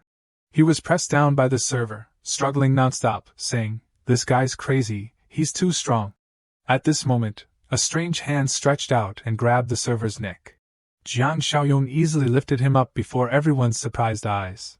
Without hesitation, he smashed his head hard against the glass window nearby. Then put his hand towards them, ordering, "Everyone, stop fighting for me." The gangster who was bitten earlier thought to himself, that crazy guy was as strong as an ox, but this kid controlled him with one hand. The boyfriend then shouted loudly, "Who are you?" Jiang Xiaoyong, hearing this, didn't care at all, instead turning to Zhang Ji to ask, "Zhang Ji, were you bitten?"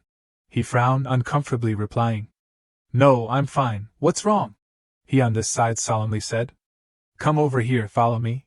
Before he could cross over, the boyfriend grabbed his shoulder, saying loudly, "Stop, We haven't finished with each other. At this time, the long-haired guy who was bitten on the shoulder staggered, his whole body trembling. Big brother, ugh, cough, my head is dizzy and very heavy. The big brother immediately turned around to ask, "What's wrong? Did you get a worse cold?" Jiang Xiaoyong heard this and was a little suspicious. Letting him try to assure, by this afternoon, I only had a bit of a runny nose, he still paid attention to the bruises on his shoulder. He, one-handed, controlled the server, seriously asking, "On your shoulder, was it bitten by him?" Not realizing that his skin was gradually changing color, he irritably replied, "Humph, that's right, so what?" Hearing this, he thought a little anxiously. According to this guy's words, he was probably already infected and now he was bitten in a position close to his head like that. "I'm afraid it won't be long before he transforms."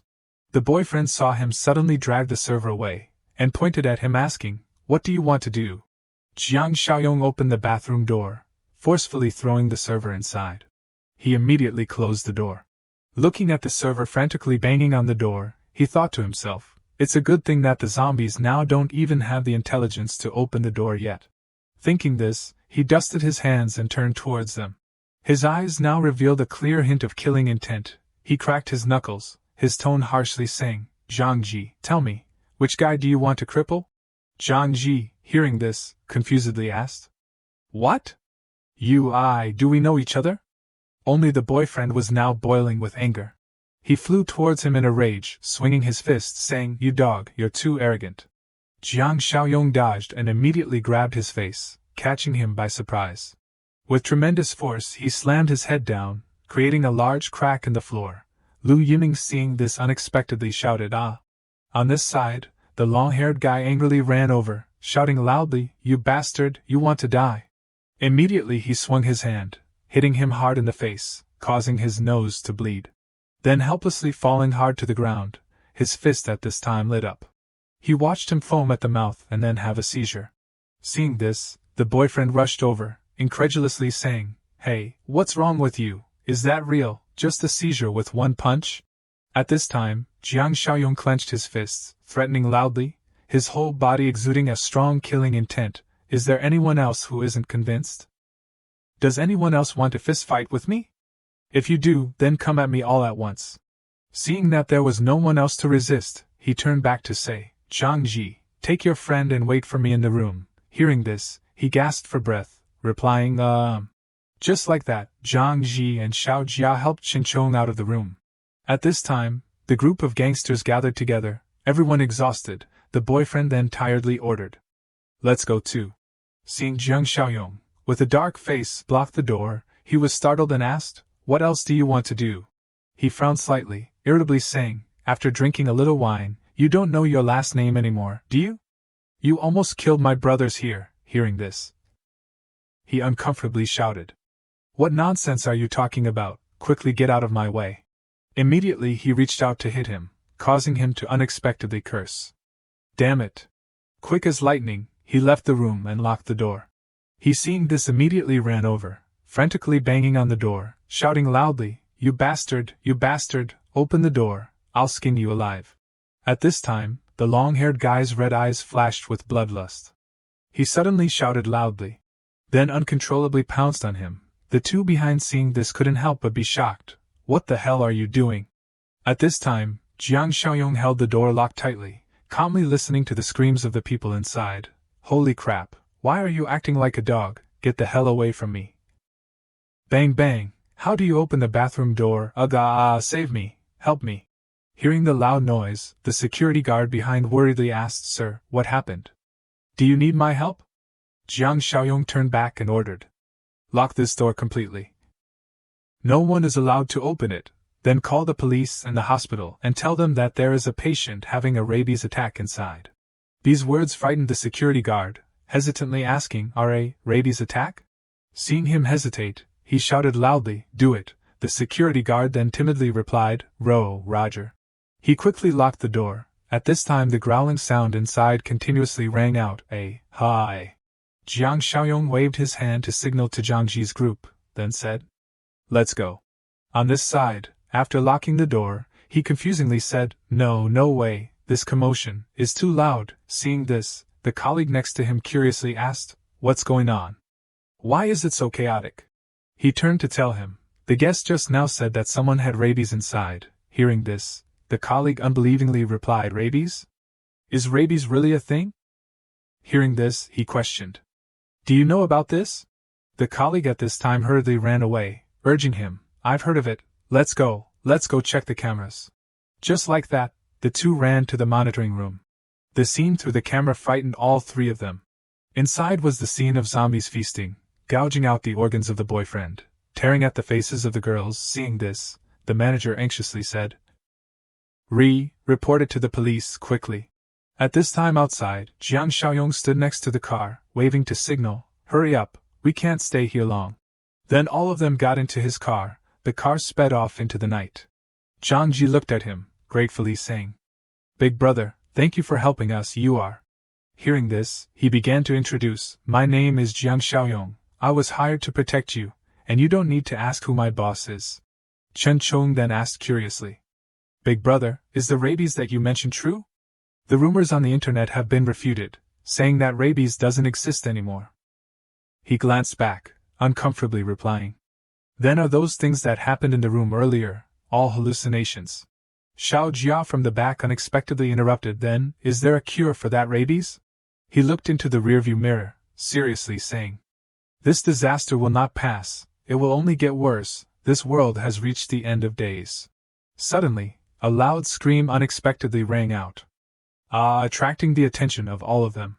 Looking through the car window, he saw a ferocious zombie rushing towards a man. He fearfully shouted, Save me, what are you doing, rabies, that's it."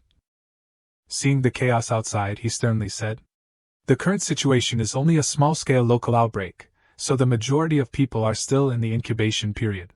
Coming to this, he turned his head back, looking forward, continuing, "It won't be long before a large area will be out of control, so if you want to survive, from now on, you have to listen to me." Hearing this, the three of them replied in unison, "Understood, Brother Yong." At this time, the system panel suddenly appeared.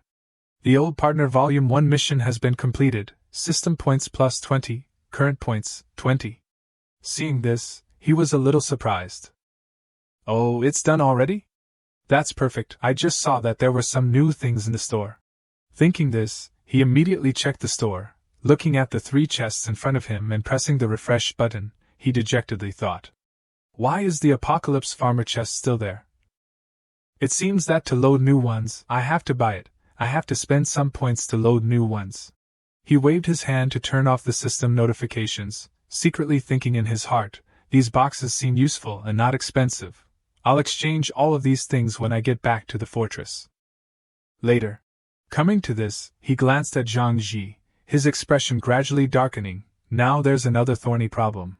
Remembering the image of him sobbing in his previous life, what a waste that we still considered him a brother, he thought to himself. In his previous life, Zhang Ji was betrayed by a brother in the dormitory, leading to the death of many people under the zombies. Only Zhang Ji was lucky enough to save half of his life, so the one who killed many other people. He looked over the remaining 3, wondering, who is it? At this time in the high-rise apartment, the sweet voice of Cui Jing rang out, "Honey, how's the situation over there?" She looked out the window, worriedly asking, "When will the supplies you said be delivered there? It's too chaotic outside now, I really don't dare to go to the supermarket alone." The other end of the line hearing this then reassured, "They'll be there soon, baby, once the procedures are done, I'll send them over there for you." A loud knocking made her startled and shout, Hearing the loud noise, he asked, "What's wrong, baby?" She slowly approached the door, whispering, "Someone's knocking, I'll turn off the phone first." Saying this, Cui Jing nervously looked through the peephole. Seeing the familiar figure, she sighed in relief and opened the door. "Phew, it's you, why are you knocking so hard?" When Shia walked inside, immediately informing, "Uncle Lu on the first floor was taken away this morning." Hearing this, Cui Jing unexpectedly asked, Taken away? Why was he taken away?" She closed the door tightly, then turned back to tell her, "It was a police car and an ambulance that took him away." Together. She heard this, resting her hand on her chin, thoughtfully thinking, no wonder it was so noisy downstairs this morning.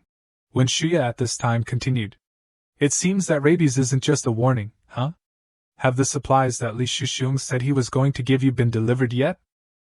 She checked her phone, then replied. Not yet.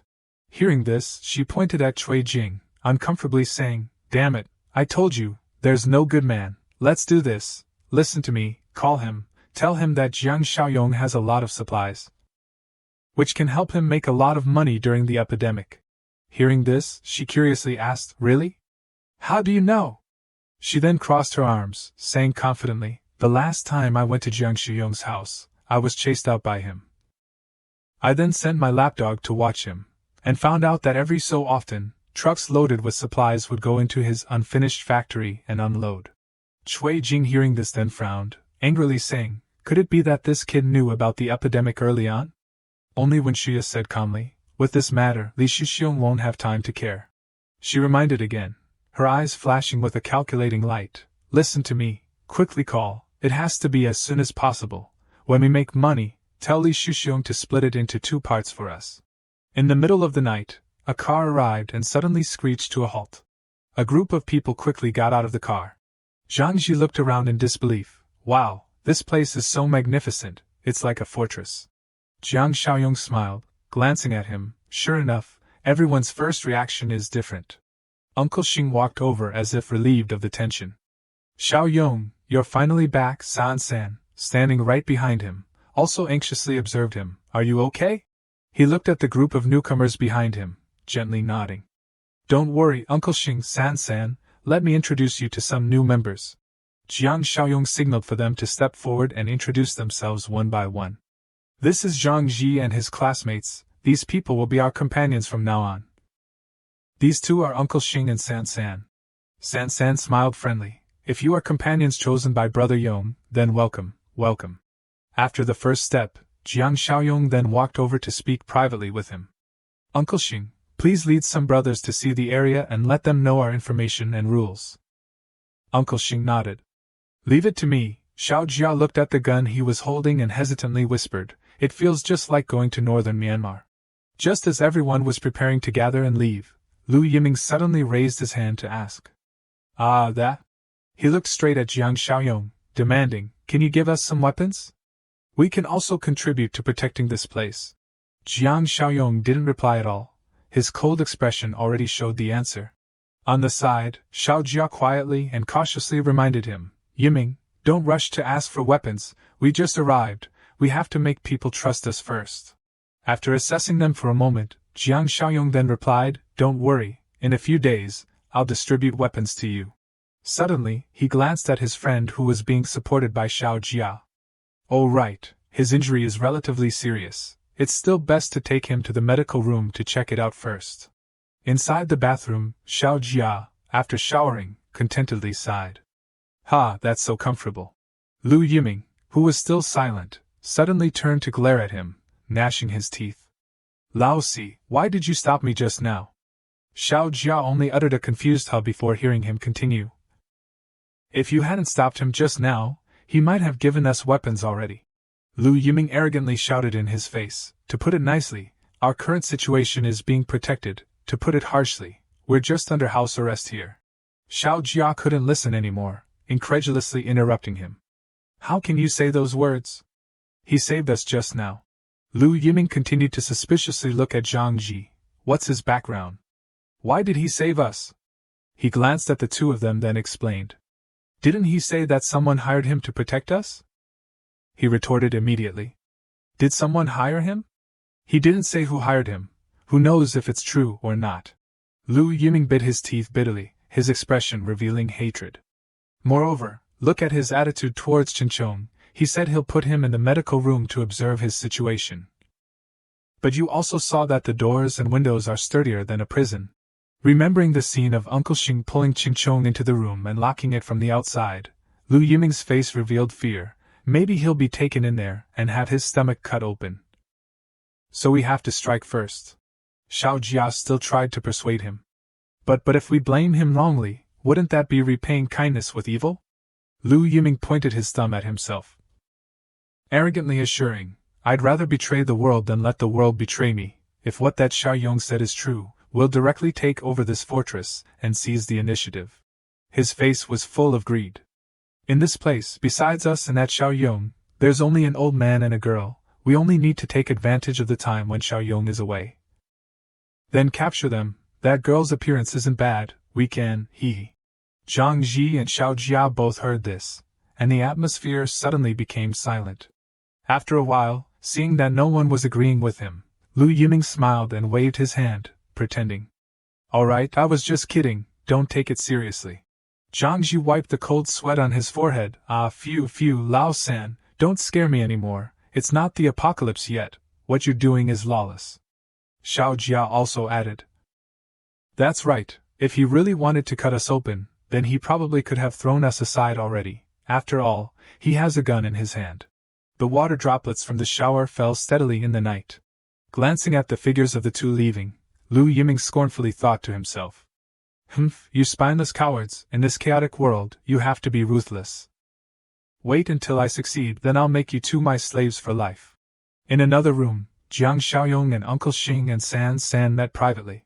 He seriously reported to him. Xiaoyong, Zhang Ji and the others have settled in. The child who was more seriously injured, named Qingchong, is now lying in the medical room. I followed your instructions, the windows are all closed tightly. Jiang Xiaoyong smiled and stood up. Thank you for your hard work, Uncle Xing. You and San should go to bed early. Tomorrow, you never know, something might come knocking on our door. As the two were about to leave, Jiang Xiaoyong called them back. Oh right. He instructed them on a few more things.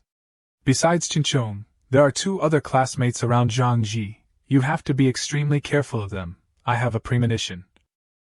Among these people, there will be someone who intends to betray us. In the dark night in the warehouse, only Jiang Xiaoyong remained.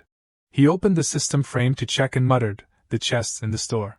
His hand clicked on a blue chest on the control panel. Jiang Xiaoyong opened each chest one by one, the notification sounds continuously ringing out. Exchange successful. Apocalypse Farmer Supply Box. Deducted 2 points of accumulation.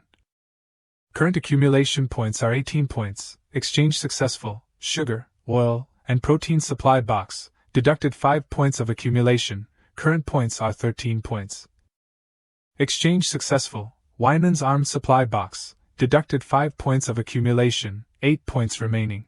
The information for each chest was clearly shown on the panel. Apocalypse Farmer Supply Box. Level 1. Opened. Reward received. 50 corn seeds, sugar, oil, and protein supply box.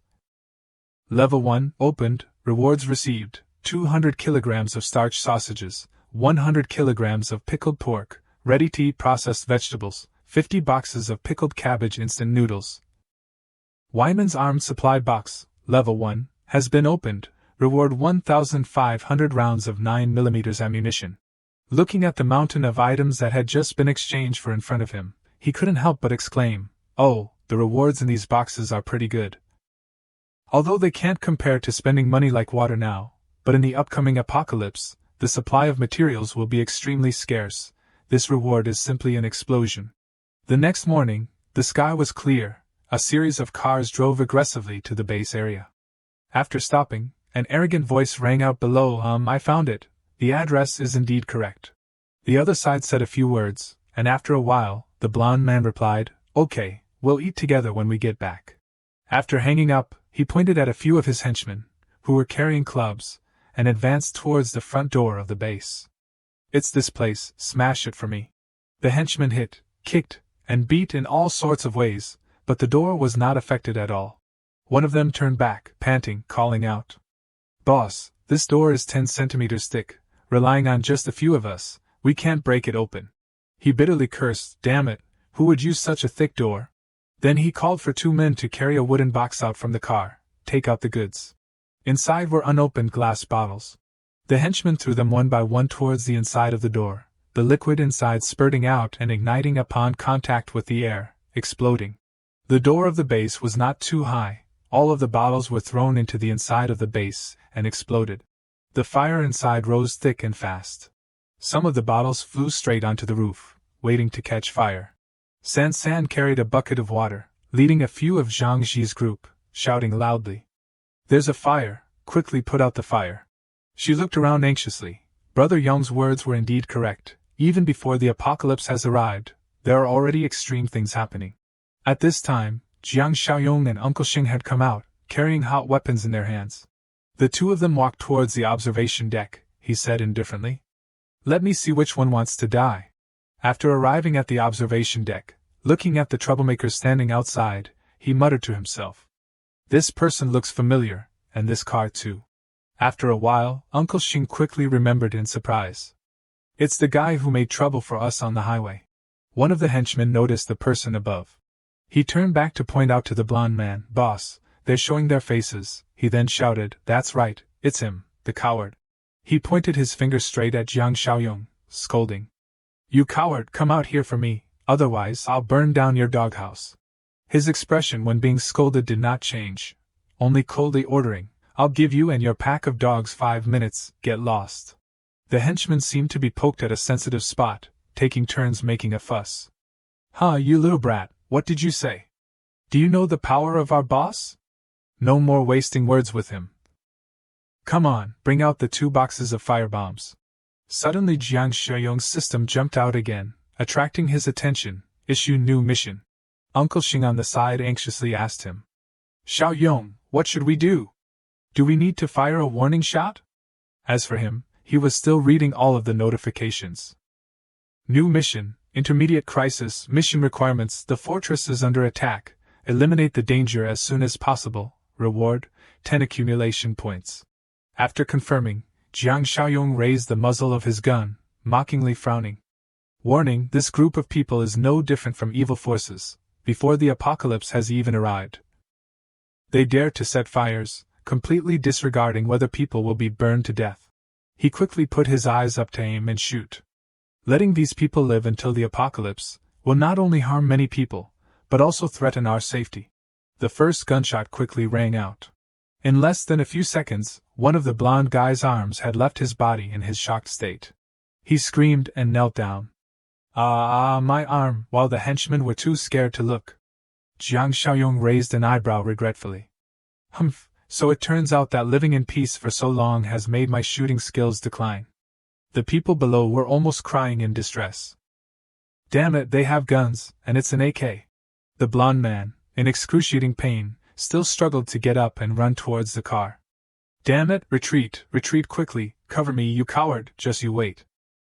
Damn you, the henchman also fearfully ran after him, boss. Jiang Xiaoyong continued to lower his shoulder to aim and shoot. I'll finish it today, I hate waiting. A series of bullets pierced through the air, penetrating through the vitals of them. Some could run, some could not.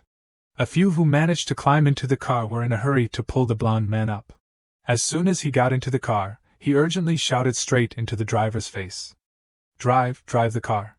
Uncle Xing watched them with regret. They got into the car and escaped. Jiang Xiaoyong on the side was calmer, continuously loading bullets.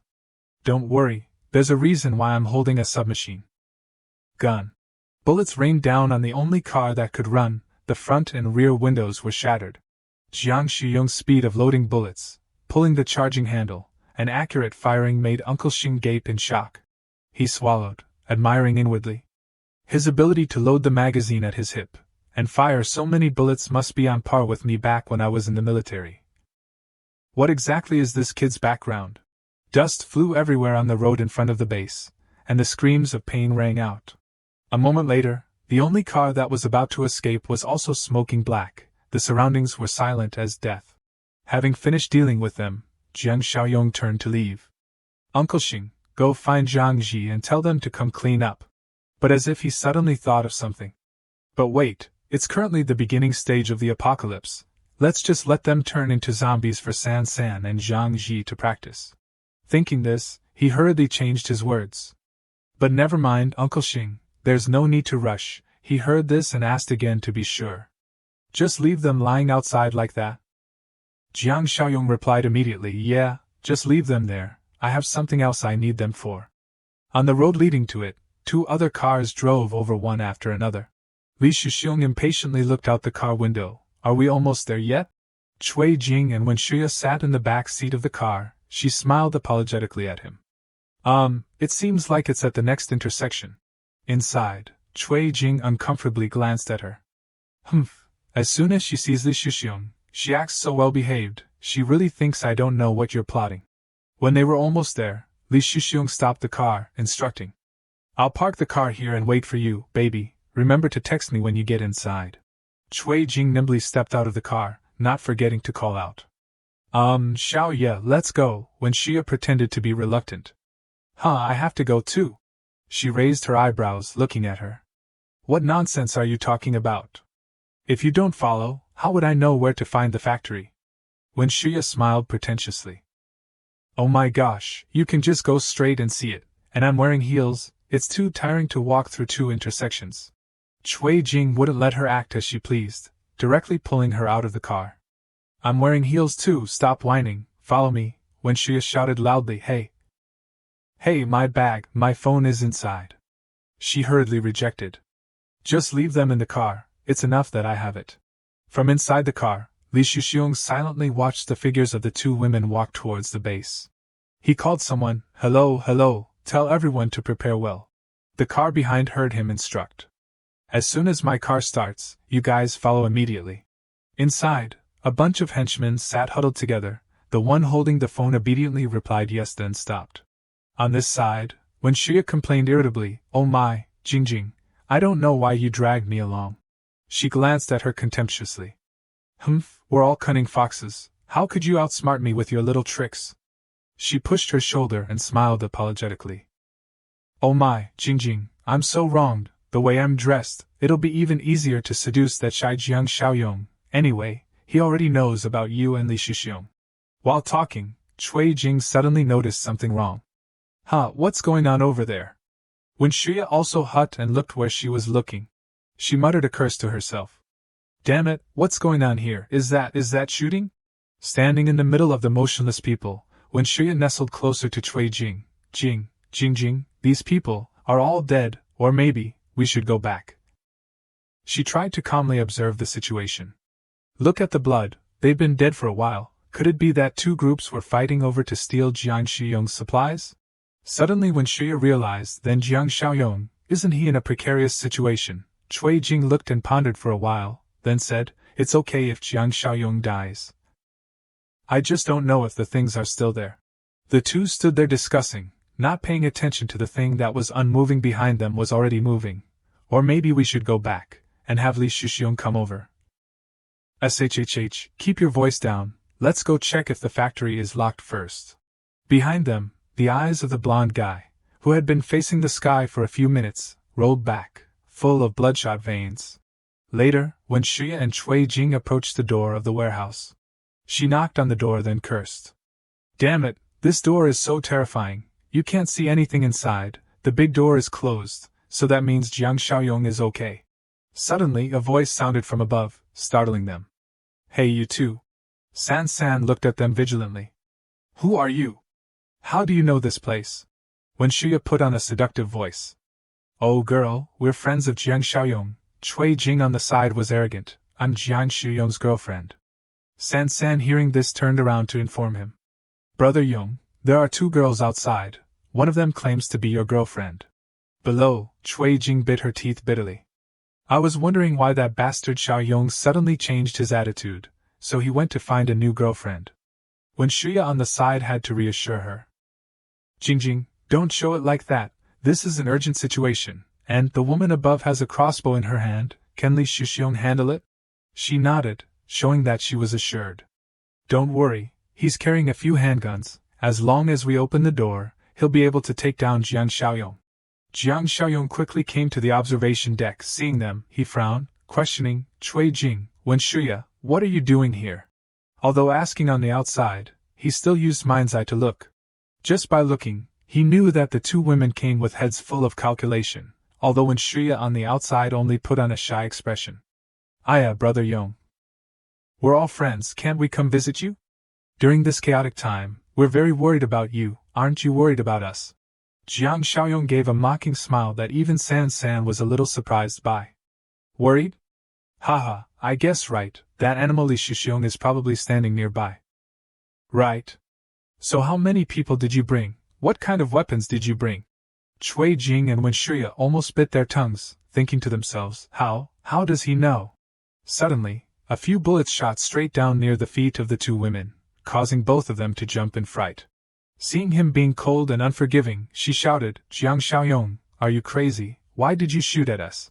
When Shuya, sweating cold sweat, advised, "Cui Jing, he has a gun in his hand, speak softly, don't provoke him," but her brain was waterlogged, arrogantly shouting, "What's there to be afraid of? He wouldn't dare shoot me dead." Jiang Xiaoyong nodded, laughing mockingly, "Haha, you wouldn't dare shoot you dead? Then that'll be convenient for you too." As soon as he finished speaking, the two women also noticed the croaking sound behind them. Just as they turned back, they saw a bunch of things that were motionless earlier had become zombies. Cui Jing fearfully stepped back. What's that? Could it be someone with rabies?" When Shuya trembled, stammering, "Rabies? Can it revive the dead?" Jiang Xiaoyong gave an evil smile. "I want you to die in their mouths." The zombies, as if sensing a tasty meal, rushed over. The two women screamed and quickly ran away. Li Shuxiong, who was sitting peacefully in the car, suddenly heard someone calling his name, "Li Shuxiong, Li Shuxiong." When Shuya, while crying, was running in the front, Cui Jing was continuously shouting from behind, "Li Shuxiong, save me, ah!" He cursed loudly. "Damn it, why are there people with rabies in this place?" Immediately after, Li Shuxiong was sweating.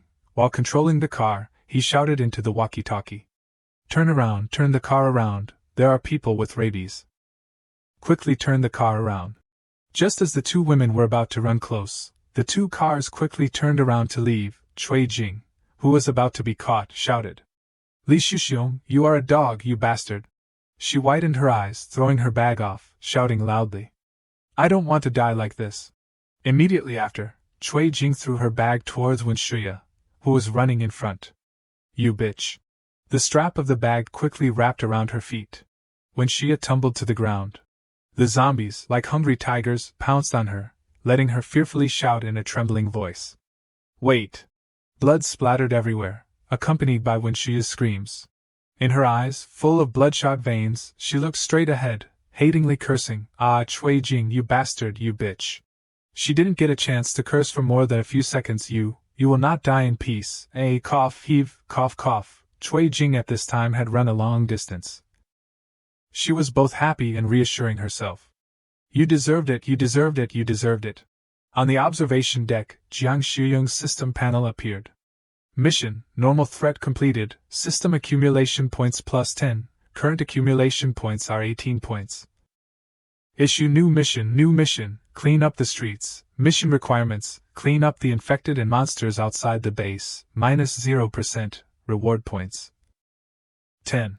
San, standing on the deck, fearfully asked him, "Those guys just transform into zombies based on the air?" Jiang Xiaoyong then explained to her, "We have officially entered the apocalypse. The air contains a large amount of infectious sources from another world. The dead will soon turn into zombies when exposed to the outside. Even those who are injured and still weakly alive are at high risk of mutation." San blankly nodded. "So that's how it is." Considering everything was settled, Jiang Xiaoyong turned to leave. "Summon everyone, let's hold a meeting." A moment later, everyone in the base had gathered. San was the last to walk in. After explaining everything, Jiang Xiaoyong concluded, "Therefore, in the next 2 days, if it's not necessary, try to stay indoors, close the doors and windows tightly. To let your bodies adapt to the infectious source, only then can you reduce the risk of mutation to the lowest level." Zhang Ji pondered for a moment, then still worriedly spoke up, "Then, what about Chinchong?" Inside the place called the medical room, Chinchong was lying quietly on the bed. But the bulging blood vessels and the purplish-blue color on his hands had quietly changed. Not only that, but it had spread a lot on his face. Outside the city, it had become chaotic, black smoke was hazy, and traffic was congested. Zhang Xingtrai looked out from the window of his house and sighed, "It's so chaotic outside." He looked towards his wife and children, instructing, "Tonight, I must go to the warehouse to take the rest of the goods back. Shaoli, you and Shui just wait for me at home. No matter who knocks on the door, don't open it, understand?" Suddenly Zhang Xingtrai froze when he heard a knock on the door. He waited for a moment, biting his teeth. The knocking outside continuously rang out. Zhang Xingtrai quickly signaled for his wife and children to be silent. When Zhang Xingtrai held a golf club to the door, he heard a voice call out, "Brother Trai, is anyone home?" Seeing that it was an acquaintance, he breathed a sigh of relief and opened the door. Phew, it's Yang Dao. The doorknob had just been opened with a click. Then Zhang Xingtrai was kicked over, falling backwards. Damn it! A group of people dragged him into the house, controlling his limbs. Yang Dao smiled as he watched Zhang Xingtrai being suppressed on the ground and screaming, "Let me go." Zhang Xingtrai turned his head, scolding. "Yang Dao, damn you, what do you mean by this? Damn it, I treated you so well." Yang Dao indifferently pointed at himself. "Damn it, say that again? Treated me well? Haha, in your eyes, I'm just a lackey." Zhang Xingtrai still didn't give up. "Do you have any conscience? Without me, would you be able to earn money for rent?" He laughed mockingly, waving his hands and feet. "That's right, I did earn a few coins for rent, but you earned enough to buy several houses. Stop talking nonsense. Give me the warehouse key and the warehouse address." Seeing that he couldn't change anything, Zhang Xingtrai gritted his teeth, filled with resentment, and didn't say a word. Yang Dao was not a decent person. He hurriedly walked towards Shaoli and Shui, smiling slyly. "Humph, so stubborn, huh?" As soon as he arrived, he grabbed Shaoli's hair and dragged her away. "Come here for me." Shui, with tears in his eyes, ran over, shouting, "I'll beat you to death." Being bitten on the hand by the boy, Yang Dao shouted in pain. "Damn, you little bastard, do you have rabies?" He didn't show any mercy, slapping the boy down. "Get lost." Zhang Xingtrai, feeling sorry for his son, had to stretch his neck and shout, "You dog, if you're so capable, then face me, let my wife and children go." He turned his head, baring his teeth, smiling at him. "Don't worry, as long as you cooperate, your wife and children will be safe. Now then, lead us to your warehouse." A moment later, they arrived at a nearby warehouse. Zhang Xingtrai led Yang Dao's group to open the warehouse wide. Looking at the few small boxes scattered on the ground, Yang Dao was stunned. "Is this all there is left?" Zhang Xingtrai sarcastically said. "Didn't you find a distinguished client?"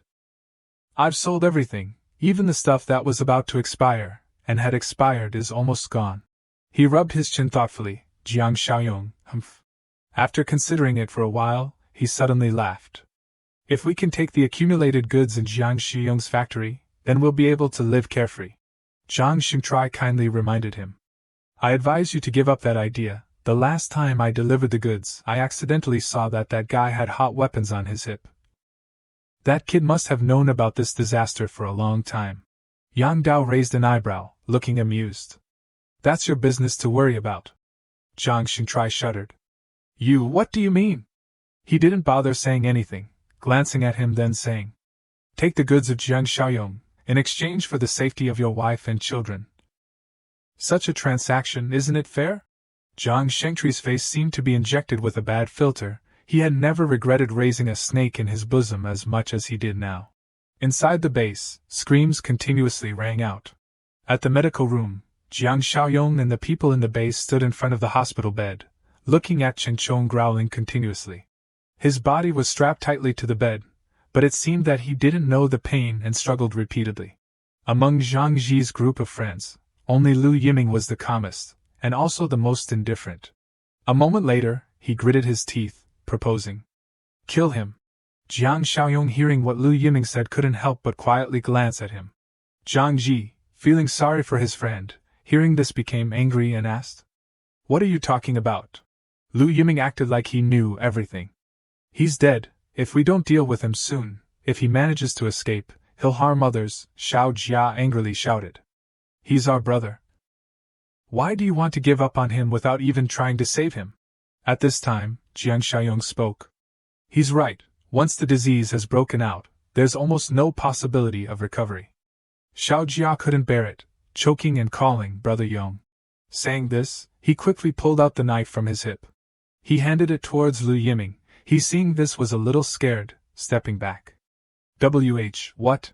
Jiang Xiaoyong calmly assessed him, then ordered, "Settle him." Looking at the sharp blade in front of him, Lu Yiming trembled slightly. Jiang Xiaoyong glared at Lu Yiming and pressed, "Didn't you always want a weapon? Now take it and free him." Suddenly, another hand grasped the hilt of the knife. Zhang Qi's face darkened as he spoke. "Xiaoyong." As if determined, he gripped the knife tightly, trying not to tremble. "Let me do it." Suddenly, Jiang Xiaoyong grabbed the blade, startling Zhang Qi. He calmly asked him, "Have you thought it through?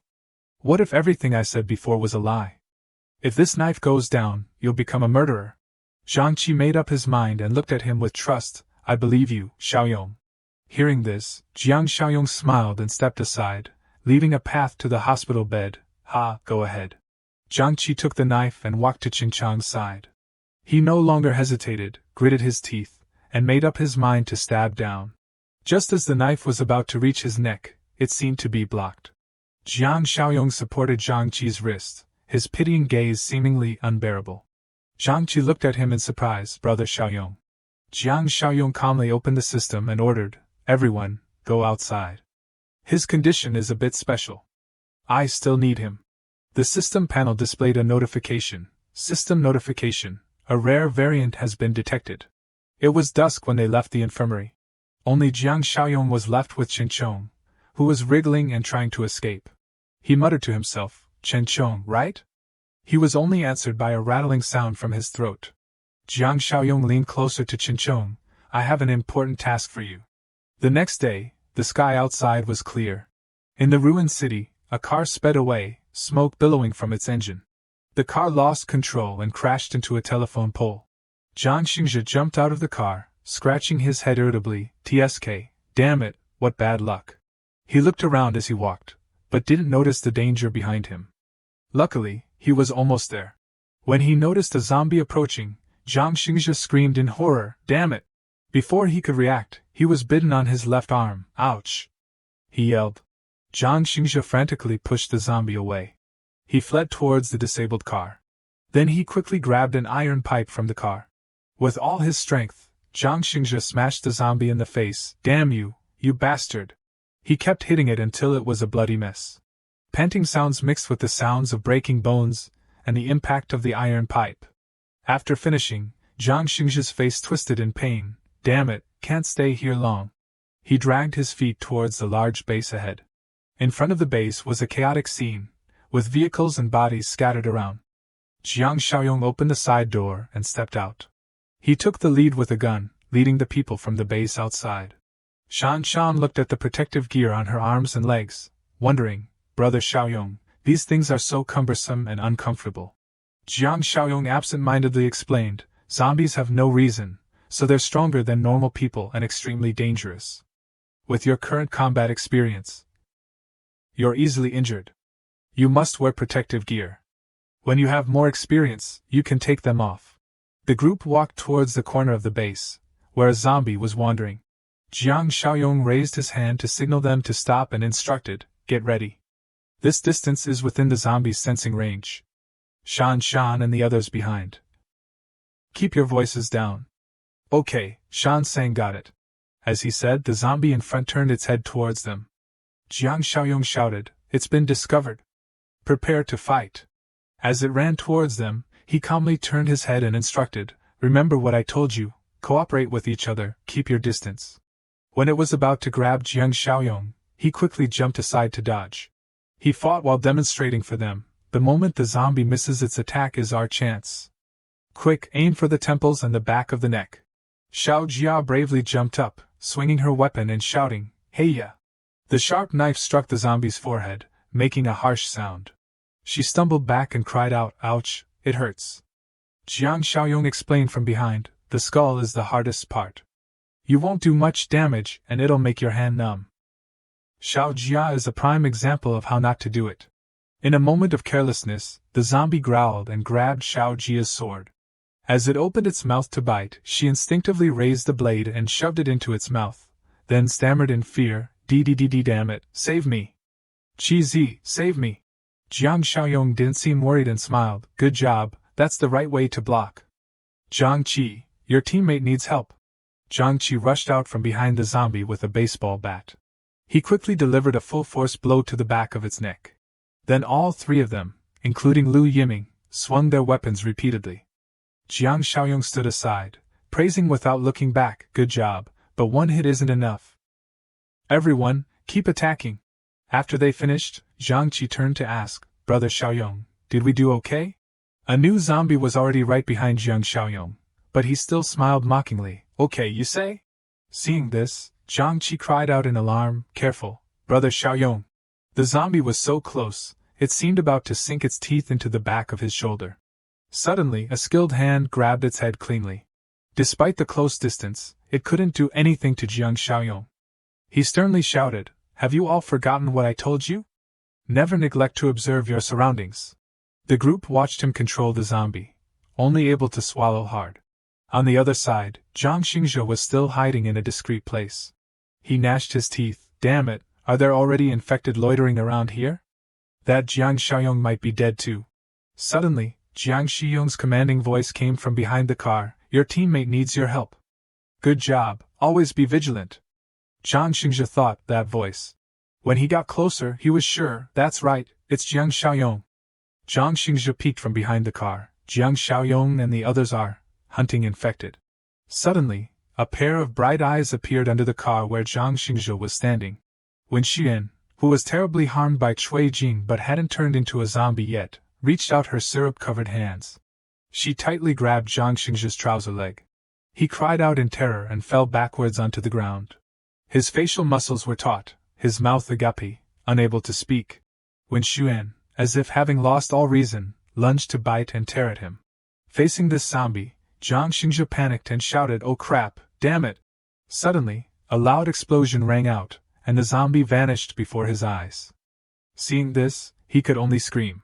Standing nearby, Jiang Xiaoyong, who had just shot it in the head, remained still. After escaping from the zombie, Jiang Xingzhe immediately showed disgust and kicked it aside, sighing. Seeing this, Jiang Xiaoyong walked over with his gun and a cold face, asking, "Jiang Xingzhe, what are you doing here?"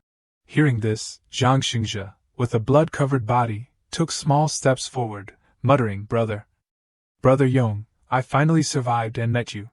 But as he approached, Jiang Xiaoyong noticed something strange about his arm. It turned out that Jiang Xingzhe had a large bite wound on his arm. Jiang Xiaoyong quickly pointed his gun at his head. To his surprise, "You've been bitten." After a moment, he hurriedly explained, Brother Yong, don't shoot, please. I have something to say." Hearing this, Jiang Xiaoyong spoke cautiously. "Say what you have to say, but don't come any closer." At this moment, Jiang Xingzhe lowered his head slightly, tears welling up in his eyes. "Brother Xiaoyong, I know I can't be saved anymore. Maybe in less than half a day I'll turn into an infected, but..." Speaking to this point, tears streamed down his face as he recounted everything. "But that bastard Yang Tao is holding my wife and children hostage, saying he'll use them to force me to think of a way to harm you, in order to seize your supplies." Jiang Xiaoyong's face remained cold as he listened to these words, unmoved. "Brother Yong, I know I'm not noble or anything, but I don't think I've done anything too evil. My wife and children are innocent." At this moment, veins began to bulge on his face, showing signs that caught his attention. Jiang Xingzhe was still immersed in his story. "Those beasts won't let my wife and children go. Their ending will be even more miserable than mine. Brother Yong, I beg you, please take care of them for me, consider it as me helping you get rid of some supplies." Upon hearing this, a hint of emotion flickered in Jiang Xiaoyong's eyes as he considered. Although he initially did it only to make money for himself, objectively speaking, he had helped him quite a bit. After thinking it over, he glanced behind him.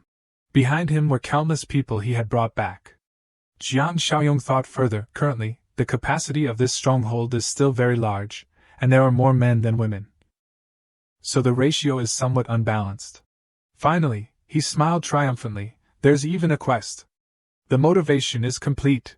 Then 2 system panels appeared one after another. System quest, new quest, entrusted wife and children. Quest requirement, rescue Jiang Xingzhe's wife and children. Progress 0%. Reward, 25 points. Quest, clean up the streets. In progress.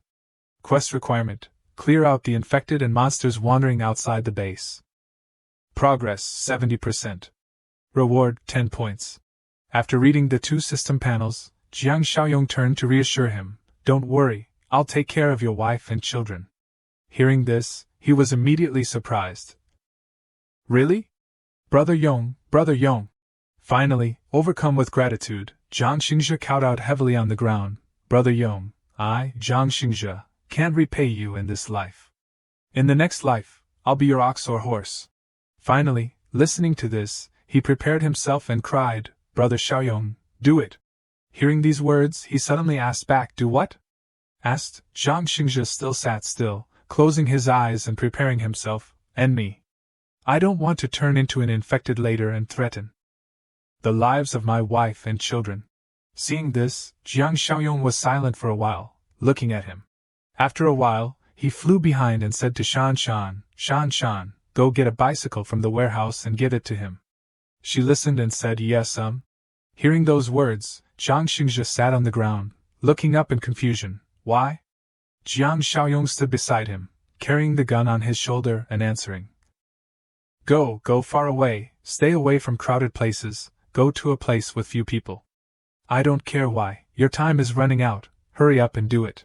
Finally, he stood up and sighed in acceptance. Okay, I understand, thank you, Brother Xiaoyong. Then Zhang Xingzhe immediately rode the bicycle away quickly. His face also gradually changed. As he rode away, he cried, wife, children. One of Xingzhe's eyes had turned black. At this moment, he gritted his teeth and looked forward with determination. On Xiaoyong's side, everyone quickly piled the zombie corpses into a heap. Then they poured gasoline on the pile of corpses. Then Xiaoyong took out a lighter and lit it. The pile of corpses was quickly burned. Black smoke rose high into the air.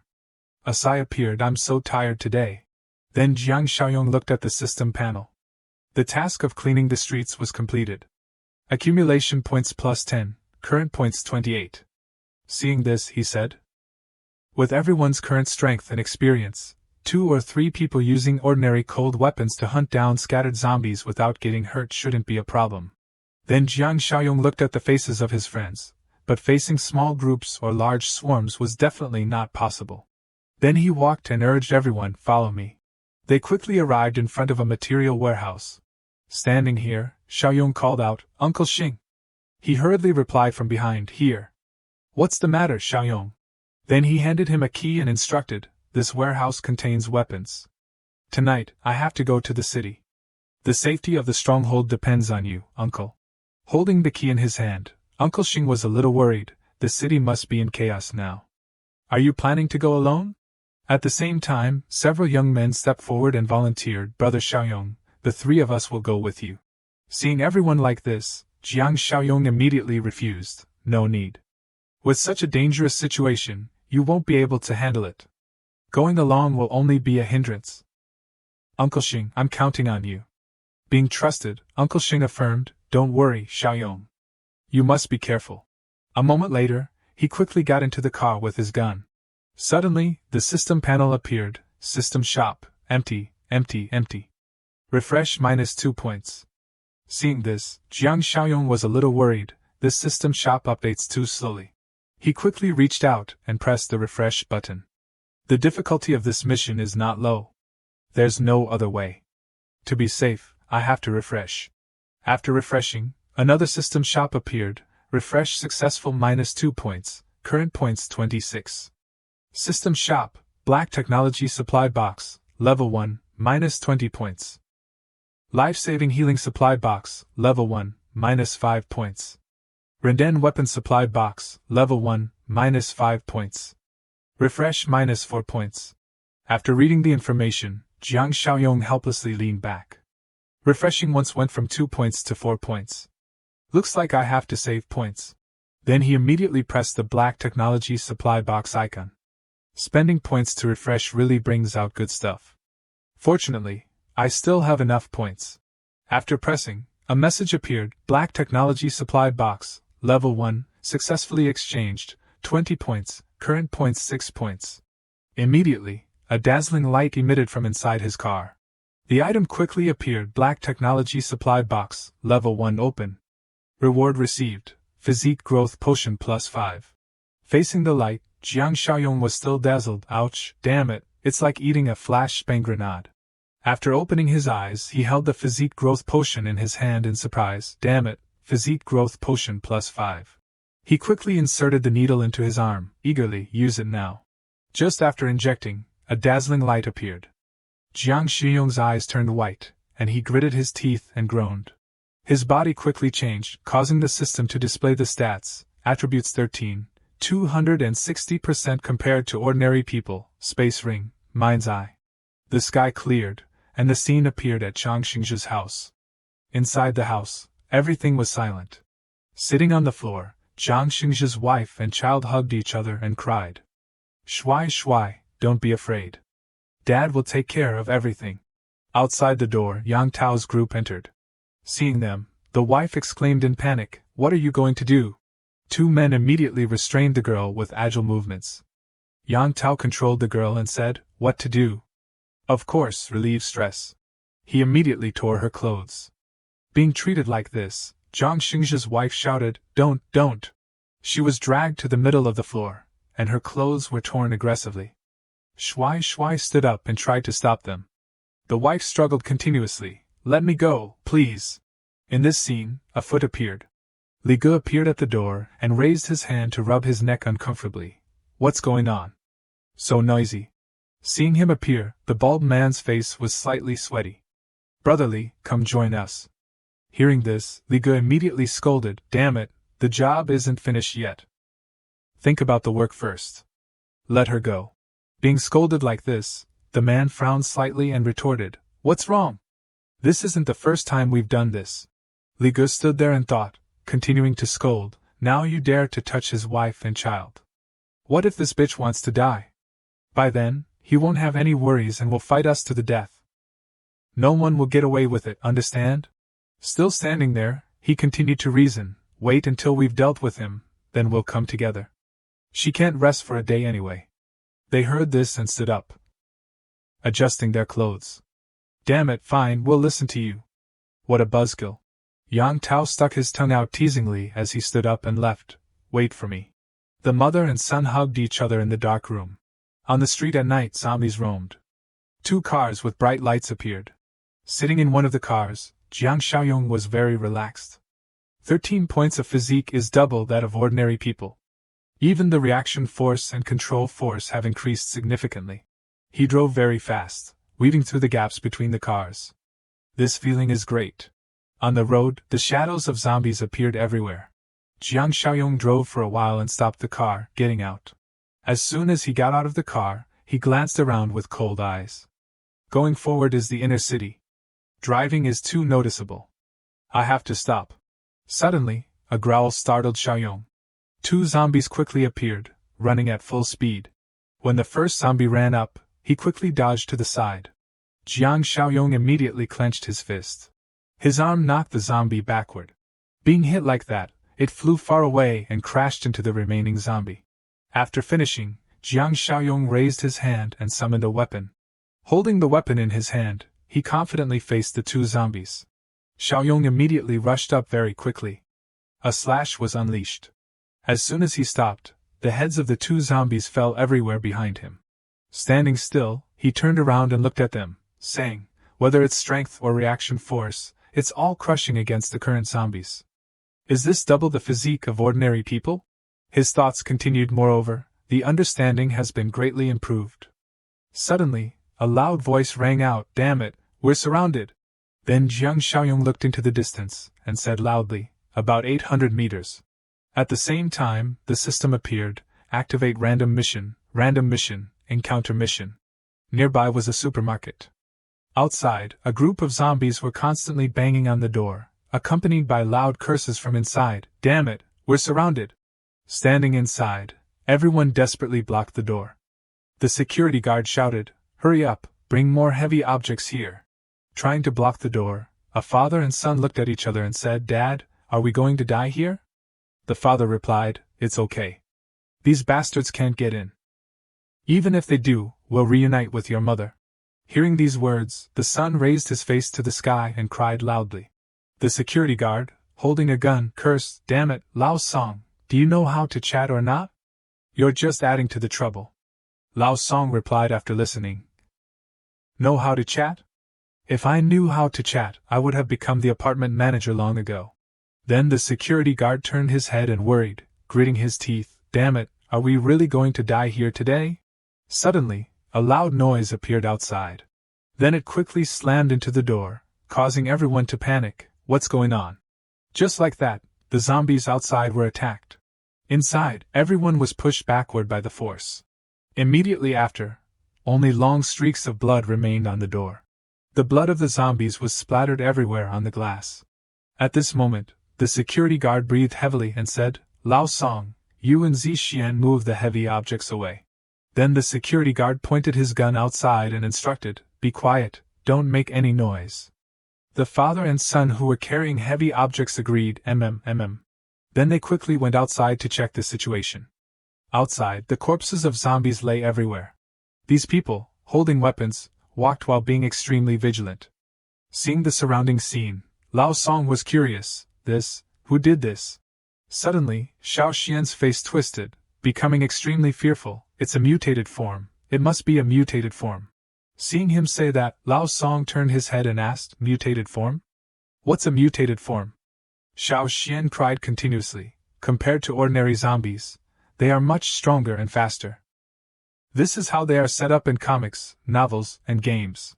Hearing these words, Lao Song immediately questioned, "Comics, novels, games, you watch these things every day, no wonder your grades are always at the bottom." The security guard still held his gun vigilantly. While scouting around, the security guard turned his head and said, "Lao Song, you really have low EQ. Is this the time to say this? Follow me carefully, observe the surroundings. Don't get ambushed by some mutated form." They followed closely behind the security guard. He walked and said, "Everyone, observe your own direction, slowly walk towards the gathering point." Walking to a place, the security guard leading the way raised his hand to stop them. "Stop." They asked what was happening. Jiang Xiaoyong constantly asked, "What's wrong? What is that?" And he stood on the side, still staring at the system panel. Encounter mission. Rescue completed, system accumulation points +5, current points 11 points. At this time, Xiao Xian, with a very vigilant expression, affirmed, "Mutated form, that must be a mutated form." At the same time, the security guard was also staring at Jiang Xiaoyong's back. "I see him as a survivor." Hearing the boy say that, Xiaoyong tilted his head and teased, "Mutated form, haha, you have a very rich imagination, kid.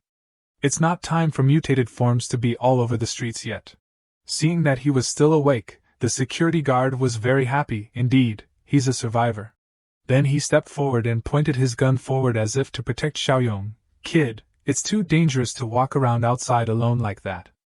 At this time, we must unite to survive. Follow us." Seeing them like this, Xiaoyong asked, "Who are you people? Are there just a few of you?" The security guard leading the way still looked around, answering, "We're looking for supplies." There are still quite a few civilians gathered at Rongxiang Garden.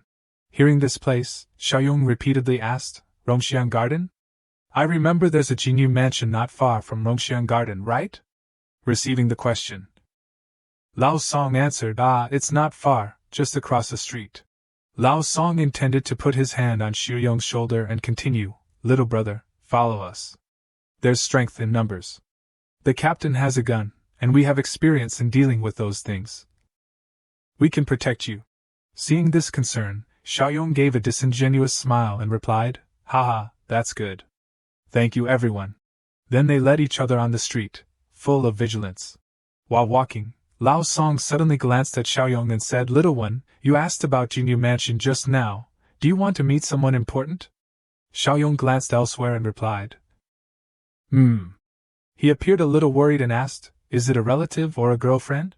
Finally, Lao Song once again put his hand on Xiaoyong's shoulder to reassure him, "Now it's the apocalypse. No matter who you're looking for, there's a high probability that they're already dead. You have to be mentally prepared." Hearing these words, Lao Li, who was leading the way, gnashed his teeth with resentment. "That's right. Even if they weren't killed by crazy people, there's still a chance of encountering those beasts.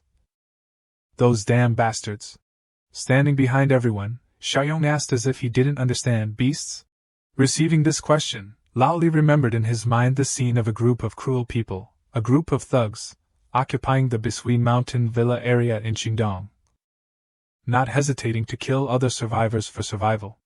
My friend once encountered them, and many of his teammates died in their hands.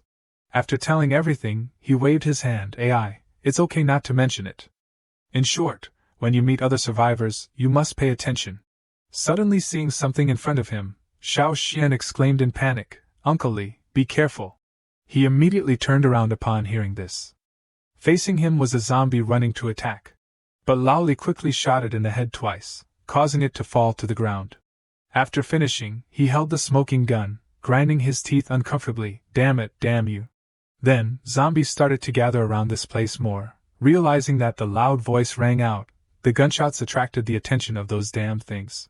More and more zombies gathered around. Standing here, Lao Li held the gun, constantly looking around. What to do? Calm down.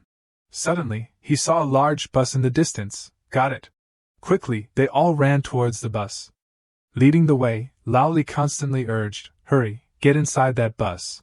Seeing his appearance, Xiaoyong smiled thoughtfully. Running blindly is likely to alarm more zombies. The bus is a confined space, perfect for defense. The only drawback is that once you get stuck, there's no way out.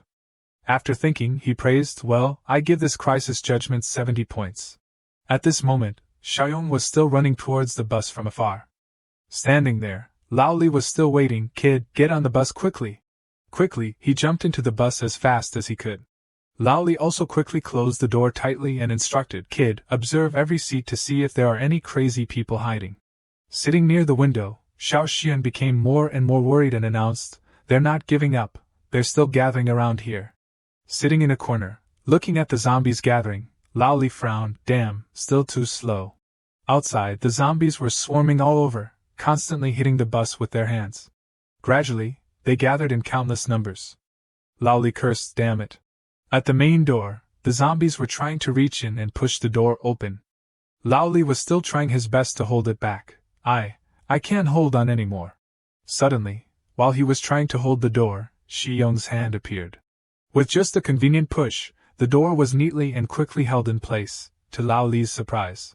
He was so surprised that his mouth was agape, feeling in his heart, strong, so strong. Still standing there, Xiaoyong turned his head and instructed him, I'll keep watch on the door, they won't be able to open it. You tell everyone to guard the windows to counterattack. Hearing this, he immediately turned his head and went inside. Oh. Immediately after, a series of windows shattered. Seeing this, the zombies tried even harder to reach in. Suddenly, a blow shot through the head of a zombie from somewhere. On top of the bus, Lao Song was holding a gun, trying to kill it. Die, damn you! While Lao Song was trying to kill them, everyone in the bus was holding his body with worried expressions. Standing nearby, Lao Li, with an ugly face, deduced the situation. With so many crazy people, the few bullets we have won't be enough. Suddenly, a voice rang out, startling him. Use this. At this time, Xiaoyong was holding a brand new crossbow in his hand. Lao Li asked in confusion, the crossbow, where did you get it? Xiaoyong immediately threw it to Lao Li, answering casually, I just grabbed it randomly. Outside, the attacked zombie was constantly screaming. From inside the bus, Lao Li and Lao Song worked together to beat them, nearly knocking them all down. You brats, crawl away, eat shit. After a while, they also got out of the bus. The corpses of zombies lay everywhere on the street. Standing here, Xiao Xian panted, not believing the truth, 2 times turning danger into safety. It definitely wasn't a coincidence. We are the darlings of the heavens in the apocalypse. Standing nearby, Xiaoyong was stretching his limbs, instructing everyone, continue to be cautious, don't repeat the careless mistakes. Returning to the base at night, a hopeful voice rang out, I hope everything is going well on Xiaoyong's side. Everyone was walking in the corridor when suddenly Yi Ming volunteered, then, let me take the night watch today. Seeing him being so proactive, Fatty immediately pushed his shoulder teasingly, oh, why are you so proactive today? Hearing such words, Yi Ming suddenly became agitated. Nonsense, when am I not proactive? Worry about yourself. Seeing him being so curt, the boy put his hands behind his head and moved away. What's wrong? Why is he reacting so strongly? At this moment, seeing his friend like this, Uncle Xing spoke with slight concern. Okay, if Yi Ming has volunteered, then everyone else should hurry back to your rooms to rest. Yi Ming, be careful. If anything happens, wake everyone up. Finally, Yi Ming reassured, don't worry. A moment later, at the guard post, Yi Ming sat inside, looking around, guessing, it's not early anymore, everyone must be asleep. Then he stood up, turned his back, and left. This matter cannot be delayed. It must be dealt with before Jiang Xiaoyong returns. Inside the room, Uncle Xing was still sleeping soundly. Neatly placed on the bed was the key to the weapon warehouse. It lay neatly next to Uncle Xing. Outside the door, Yiming suddenly appeared with a wary expression. Then he approached Uncle Xing, tiptoeing carefully. Yiming's hand slowly lowered towards the key. Immediately, Uncle Xing opened his eyes wide. Seeing this, he sat up with a flustered expression. "What are you doing?" Facing this scene, Yiming froze for a moment. Oh crap. Quickly, he punched Uncle Xing hard in the eye. After finishing, Yiming grabbed the key and ran outside. From inside the room, Uncle Xing's voice rang out, "Lu Yiming, you little bastard, what do you want to do? Give me back the key." Hearing the shout, everyone appeared, walking out of their rooms. Sasa asked, puzzled, "What's wrong?" Then, walking out of the room, Uncle Xing, clutching his bruised face, recounted, Lu Yiming, he snatched the key to the weapon warehouse. "Quick, stop him!" Seeing this, everyone chased after Lu Yiming. "Lu Yiming, what are you doing? Stop!" But he, after running ahead, grabbed a large ladder and threw it hard on the ground. It quickly created a barrier, preventing anyone from passing. Zhang Ji cursed uncomfortably. "Damn it, that stinking brat!" Yiming was calmly on the other side. As he was walking, he suddenly saw a medical symbol. As soon as he saw it, he said with a rogue expression, "In for a penny, in for a pound." Then he stepped inside where the zombie was tied up. At this moment, Yiming reached out as if to untie it. But suddenly, the zombie immediately waved its hand, trying to hit him. Roar! Seeing this, Yiming retreated, blurting out loudly, "Holy crap!" Looking at the appearance of this zombie, Yiming frowned uncomfortably. Why is one side of the rope loose? Didn't I tie it tight enough when I tied it up before? Then Lu Yiming grinned cunningly, looking outside. Humph, good thing, I don't have to risk untying him. A moment later, everyone quickly thought of the medical room. Standing there was the figure of the zombie. Seeing that zombie, Zhang Ji was so surprised that he was stunned. Everyone stared at it, constantly saying, "That bastard Lu Yiming, he actually released Qin Chong from the medical room. Does he want to push us to our deaths?" At this moment, Uncle Xing, still in pain, followed everyone, saying, "Damn it, I didn't expect this brat to be a beast. I was blind." Sa stood worriedly beside him. "What should we do now? Our weapons are all stored in the warehouse." He immediately came up with a plan. "No matter what, we must first join forces to lock that kid back in the medical room."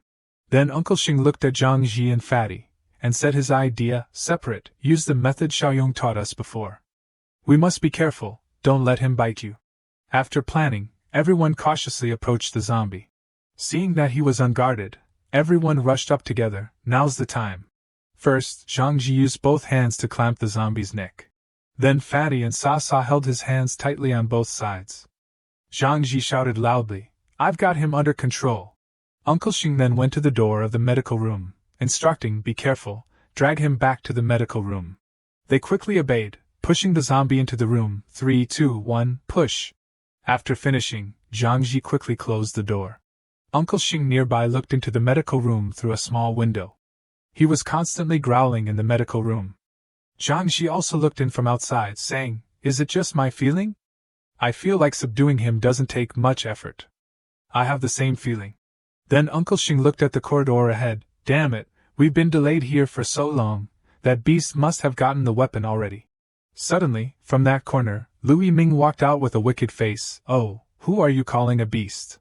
He was holding a weapon in his hand at this moment, very arrogantly. "Damn it, I don't know which warehouse that bastard Jiang Xiaoyong hid the weapons in. I only found a gun in the weapon warehouse." Saying this, Lu Yiming pointed the gun straight at everyone. "But it's enough to deal with you people. After I'm done dealing with you, I'll search slowly. Move to the room in the back." Facing this scene, Zhang Ji angrily shouted loudly, "Lu Yiming, what do you want to do? Brother Xiaoyong is our lifesaver." Hearing this, he immediately frowned without any affection. Great kindness turns into deep hatred. Look at his arrogant appearance every day. He saved our lives. But I'm afraid we'll have to be his slaves for the rest of our lives. Hearing these words, Fatty and Uncle Xing both said, Some people are born ungrateful, they can't be nurtured." "Lu Yiming, don't be like this." Inside the medical room, the zombie suddenly stared at Lu Yiming. He was still standing there, threatening with the gun. "Stop fussing, do as I say." After looking for a while, the zombie's eyes turned red, and his face was covered with bulging veins. Then he slowly walked out towards the door. Outside, Louis Ming's voice was still loud. Move it! At Rongxiang Garden at night. Standing here, Lao Li pointed the way, guiding Xiaoyong. Go forward one more intersection, and you'll reach Jinyu Mansion. In the residential area, the terrain is complex, and it's easy for people to hide. Brother, you must be careful. Then he raised his index finger and pointed behind him. After you find your people, come to Rongxiang Garden to gather with us. We're on the 8th floor, go through the side door of the residential area, don't go through the main door, remember. After hearing all the instructions, Xiaoyong gave a thumbs up. I know, thank you. Standing there, watching his back, Lao Li chatted with Lao Song. Aren't we going to help him? After all, he's considered half of our benefactor. We don't know the situation in Jinyu Mansion. If we go to deal with the dead, we'll be close to death. Then isn't he going to his death? Being asked such a question, Lao Li shook his head repeatedly. What should be mentioned has been mentioned. It's just a pity for his good skills. The streets were still full of the living dead. Lao Li sighed. The power is out, and there's no signal on the phone either. Somewhere, Yang Tao leaned against the wall. I don't even know how that Zhang Xingzhe is handling things. Hearing this, the bald man came over and chimed in. TCH, I don't care. I've been holding back for so long, I have to vent my resentment tonight, or I won't be able to sleep. Hearing this, the others agreed. That's right, Zhang Xingzhe is all alone, maybe he's already dead on the road. When you guys are venting, tie up his wife, make sure she doesn't have a chance to find a way to die. Inside, the mother and son were still hugging each other, shivering. The voice from outside transmitted in, that's right, you never know when you're going to die. Enjoy yourself first, don't leave any regrets. Seeing them say this, the leader crossed his arms and glanced at the door. Damn it, okay, be careful, absolutely don't let the mother and son die. They all responded after hearing this. Yes, are you going to do it or not? Looking down, realizing something, this man was slightly startled. The subordinate added, if you don't say anything, then you're last in line. But he was still staring intently at the zombies below, wondering, why are all the zombies below falling down? Feeling that something was wrong, he stepped outside. Then this man looked down the stairs, grinding his teeth and speculating, could it be reinforcements? But suddenly realizing something, this man's eyes widened in shock. A sharp slash appeared. Quickly, the leader was also beheaded. Not long after, the head also fell nearby. In the quiet room, the men began to gather, staring at the mother and son. Seeing this, Shaoli hugged her son even tighter, saying loudly, You get out. But ignoring her words, the bald man leading the way began to untie his belt. Okay, what are you pretending for? Quickly, he pulled Shui out. Shaoli began to cry, asking, What do you want to do? Let the boy go. Seeing her talk too much, one of them slapped Shaoli directly in the face. Shui was also thrown hard against the wall. After finishing, he replied, Our target is you. Seeing this, Shui began to cry uncontrollably, I'll fight you to the death. But quickly, the boy was also thrown out mercilessly. Finally, they closed the door tightly. Seeing this, Shui raised his head and looked in. You bad guys, let my mother go. My dad won't let you go. Just as the boy finished speaking, suddenly the leader's corpse fell into the room from outside. Witnessing this horrifying scene, Shui was even more panicked. Suddenly, a dark figure with glowing eyes appeared outside the door, calling out, Kid! Seeing this, Shui was terrified. Who is it? It turned out that the person who appeared was Xiaoyong. He stepped in coldly, saying, Is Zhang Xingzhi your dad? The boy, falling on the floor, trembled as he replied, Yes, Inside the room, Shaoli was holding her body with both hands. At this time, Yang Tao appeared, slapping her. Damn it, yell! Are you afraid your son will hear you? Yell, or I won't feel good. After slapping her, he pressed Shaoli's tear-streaked face down, saying, If you don't yell, then let me do it first. Suddenly, the door was kicked open, attracting their attention. The brat is strong. One of them was surprised. He can actually kick the door open. Just as he finished speaking, a slash appeared across his neck. Hearing this, Yang Tao leaned back, urging, Aren't you going to kick him outside? But suddenly, the person who had just spoken was beheaded and fell backward. These people realized this and panicked. One of them looked at the corpse, asking with some worry, "What's going on?" But then a hand appeared, touching his face. Quickly, Xiaoyong, with a cold face, threw him far away. This man was greatly impacted, shouting loudly in pain. At the same time, another bald man began to stutter in fear. Who are you?" Ignoring his question, Xiaoyong jumped up and stomped on his face. Back at the base, Yiming was still threatening with the gun. "I'll say it one last time, move it, or I'll shoot." On this side, Uncle Sheng and Sa Sa spoke up. "Listen to him, go to the room he told you to." "But Brother Xiaoyong, he has a gun in his hand.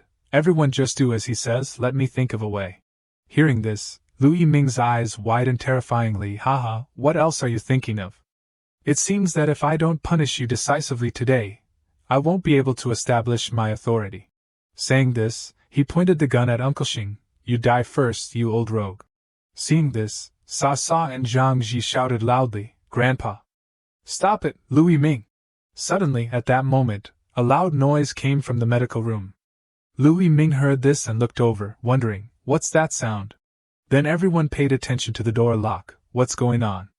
"The medical room is locked." But quickly, the door lock was turned violently. Someone asked, "Who's in there?" After the door was opened, inside was the zombie that everyone had locked up. Everyone then looked at the key inserted into the keyhole, speculating, "The key, Chen Chong, he opened it himself? No way, he's crazy, he can't know how to use a key."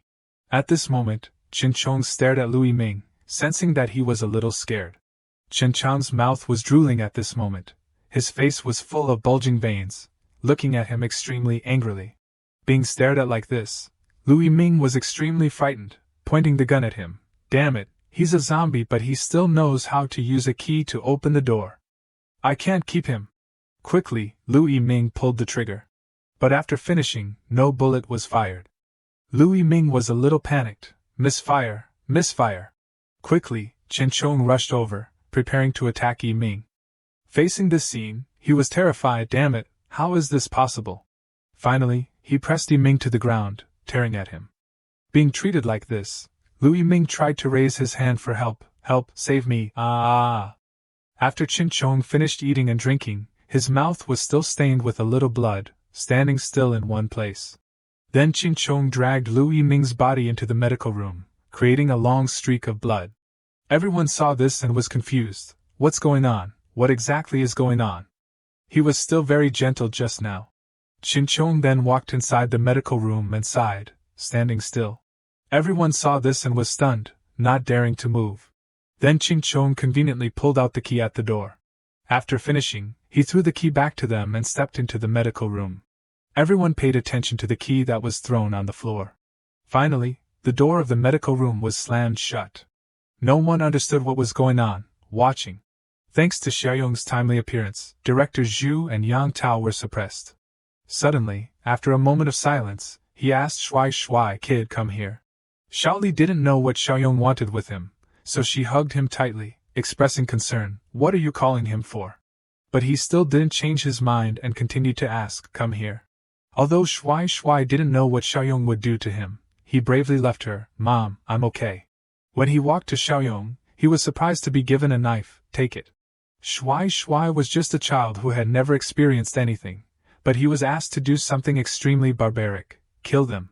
Director Zhu and Yang Tao, seeing that they were about to die, begged urgently, "Spare us." Xiaoli also felt that this would seriously affect the psychology of a child, so she hoped that Xiaoyong would reconsider. "Brother, he's just a child." But now the times have changed, so he also wanted Shuai Shuai to be able to protect himself. From today on, that's no longer the case. Xiaoyong wanted to give him the opportunity to send them to meet their ancestors, so that he could get used to being self-reliant. "Kid, from now on, you will be the only man who can protect your mother. Now gather all your courage and kill these beasts who have harmed your mother." Before Xiaoyong's urging, Shuai Shuai suddenly remembered the moments of torture full of evil that they had inflicted on him before. Kill or be killed, he had nothing left to lose anymore. Shuai Shuai shed the last weak tears. Then he mustered all his strength and resolutely took the knife and rushed forward like a god.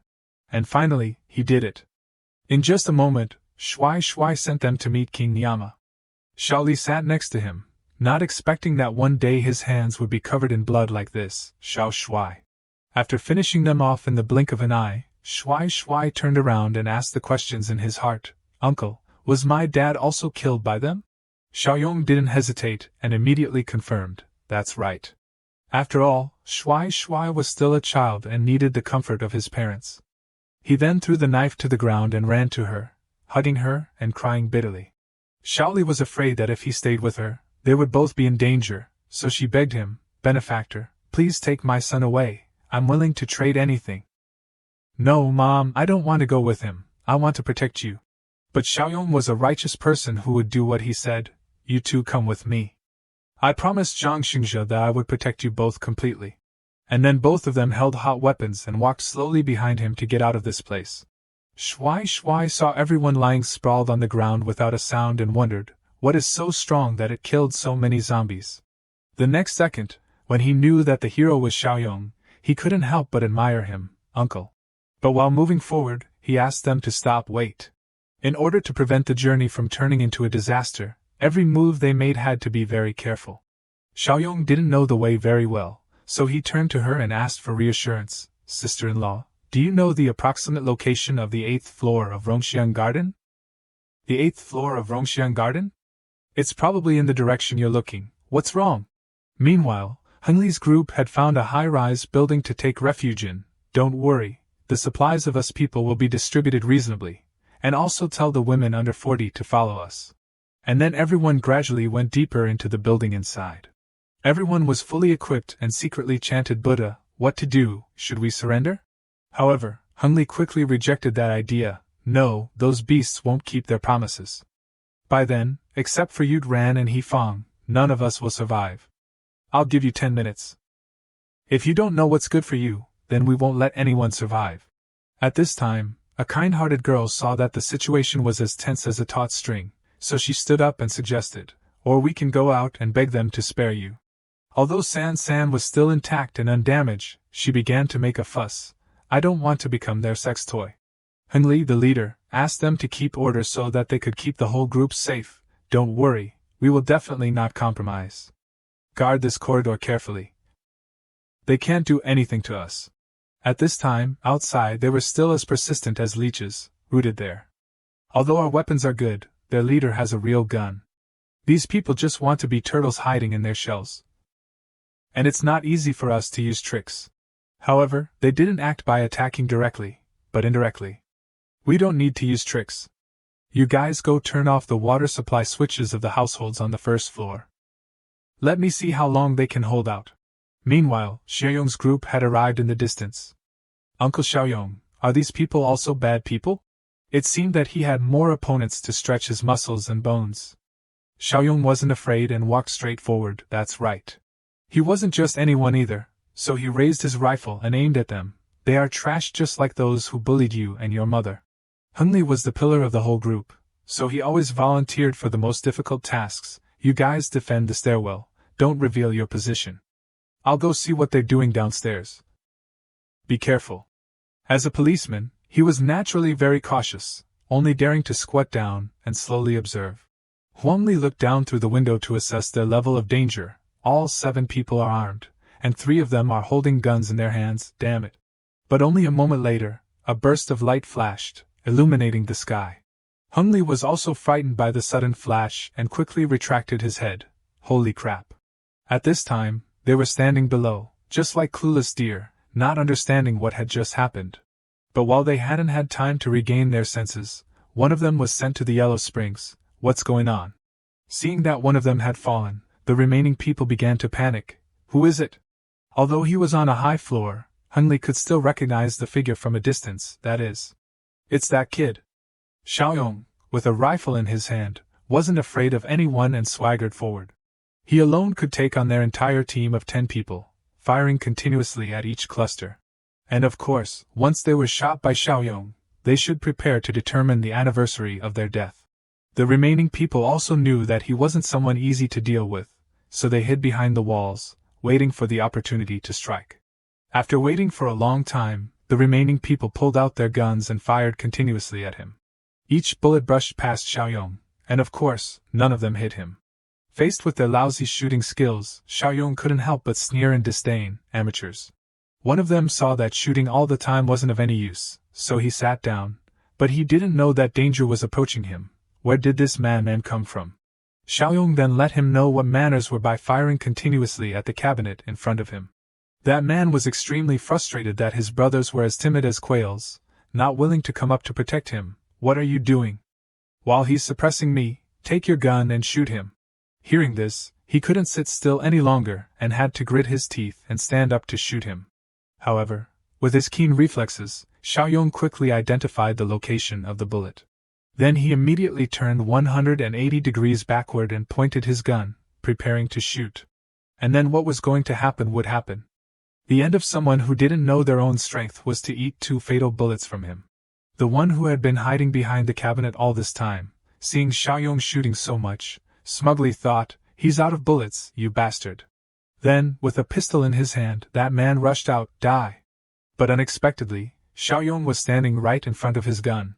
Although that man had fired, with his speed of light, he easily dodged it like eating cake. And then, while he was missing a beat in his attack, Xiaoyong suppressed him. It seemed that that man had self-destructed and buried himself when his gun was now pointed at him.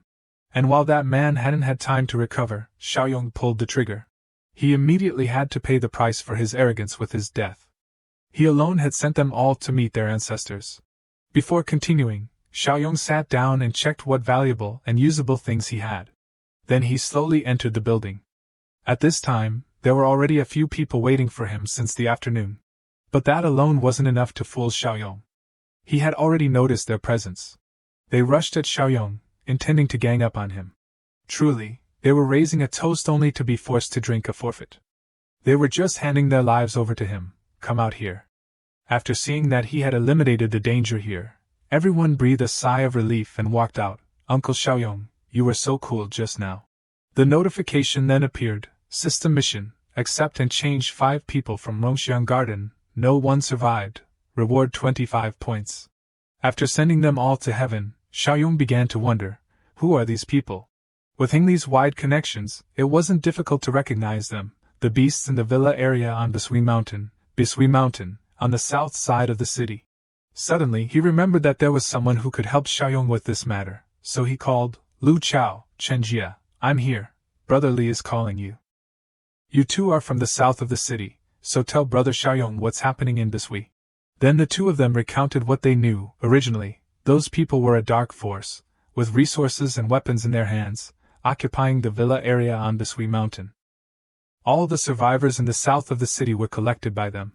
At this time, Xiaoyong pondered carefully and vaguely realized something. Isn't the gathering place where Xu Xiong and Cui Jing are in the south of the city? Could it be that they are? Then they exchanged information to dig deeper. So the people on Bisui Mountain are the only gathering place in the south of the city? Originally not, but they have weapons in their hands. The other small gathering places face their attacks and have no ability to resist. Those beasts kill half of the people each time they attack a place, and then take the young and beautiful girls and those who are willing to collude with them to do bad things. Hearing this, Xiaoyong had no more doubts. Then that's right. Hearing him affirm himself like that, Heingley was a little curious. What's wrong?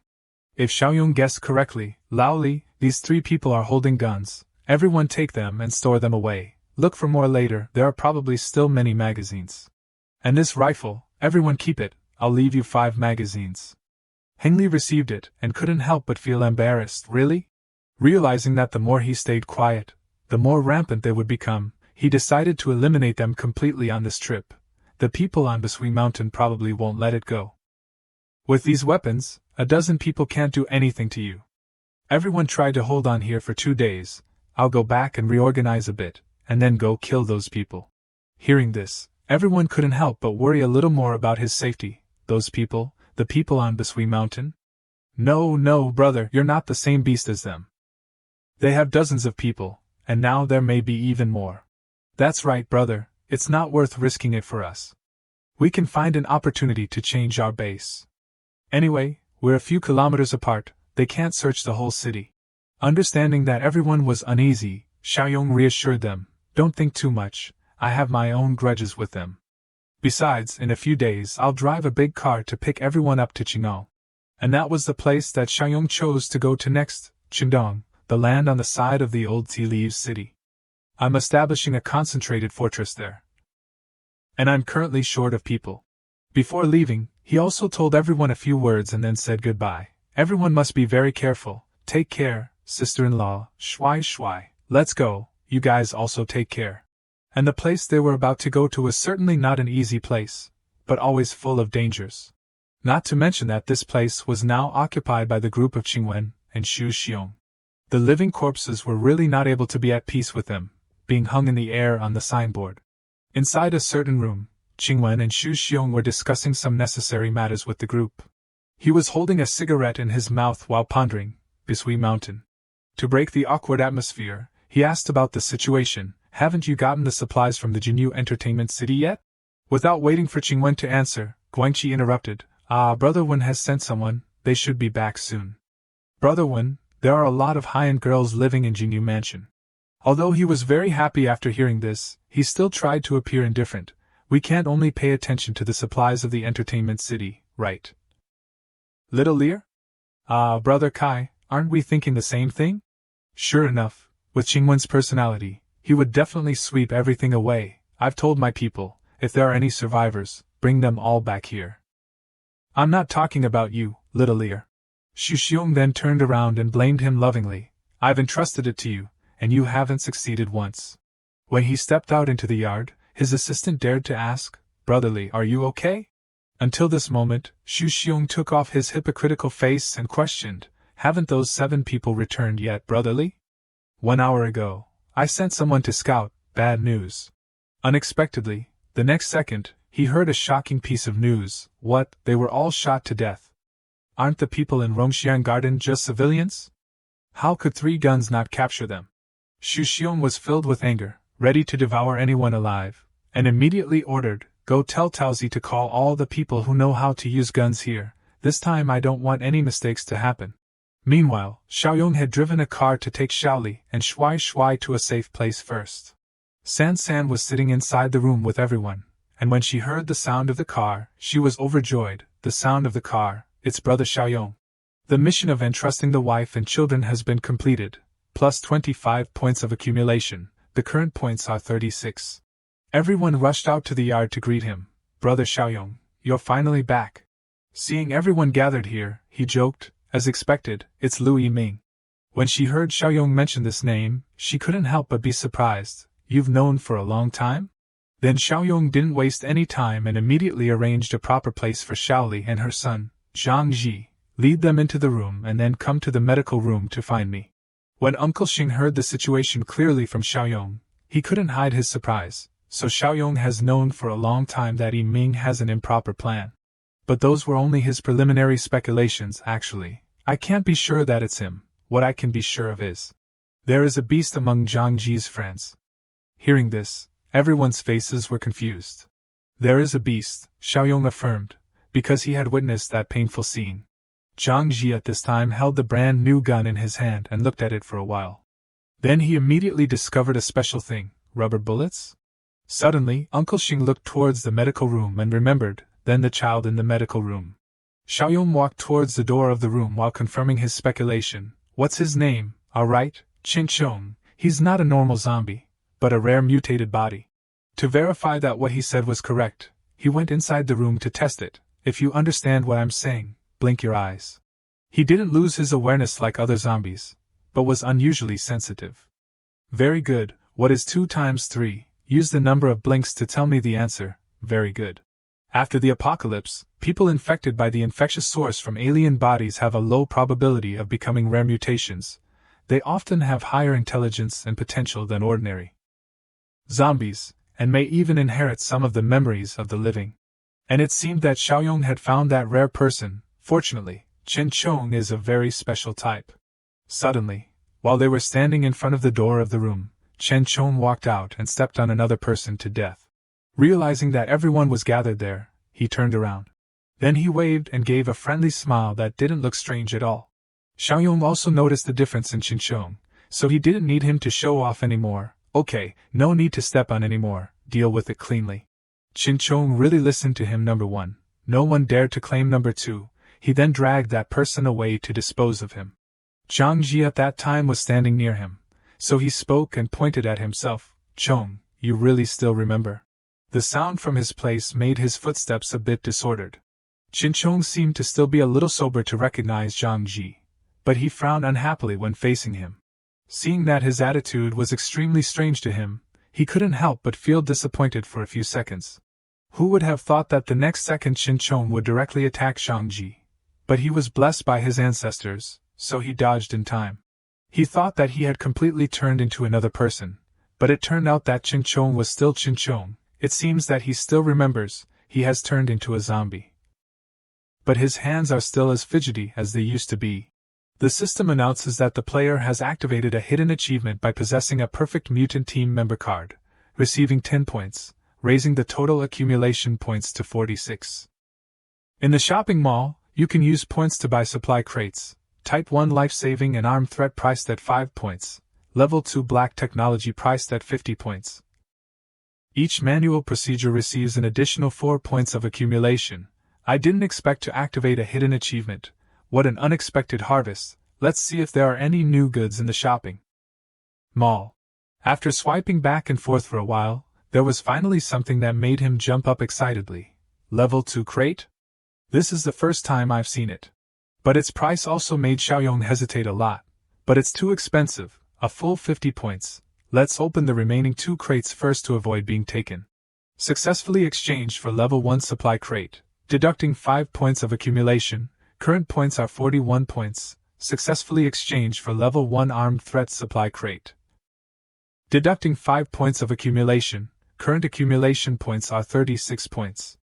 Opening the level 1 life-saving crate receives an alien infection inhibitor, which can reduce the chance of being infected but does not reverse mutation. Opening the level 1 armed threat crate receives a Barrett M82 rifle and 10 large caliber 50 Browning machine gun bullets. 12.7 mm. The weapons in the level 1 crate are already so top-notch, then level 2. Level 3 wouldn't give me a tank? There's also an inhibitor, which means it can treat people who have been bitten before they turn into zombies. The member increase mission is in progress. Mission requirement is to collect the lucky survivors of Rongxiang Garden. Reward points 25. I can't wait to open the level 2 crate. Let's strive to complete the mission tomorrow. And in that quiet dark night, a secret disposal of people took place by some evildoer. Early the next morning, everyone gathered in the training hall to listen to Xiaoyong's announcement. From today on, every day, everyone must spend at least an hour practicing shooting. I want everyone to be equipped with survival skills to protect themselves. And everyone cooperated very well with Xiaoyong, practicing together, aiming at the bottles in front of them. Before leaving, Xiaoyong gave him a little instruction. Uncle Xing, later call Zhang Ji and tidy up a few rooms. There are survivors on the Rongxiang Garden side. I'll go pick them up here. Okay, don't worry. And of course, if there were a partner along, everything would be easier. So he invited him along. Chong, follow me. It turned out that Chong's task was to steal a bus back for him. All the people who had ever been on this car were made to fly away.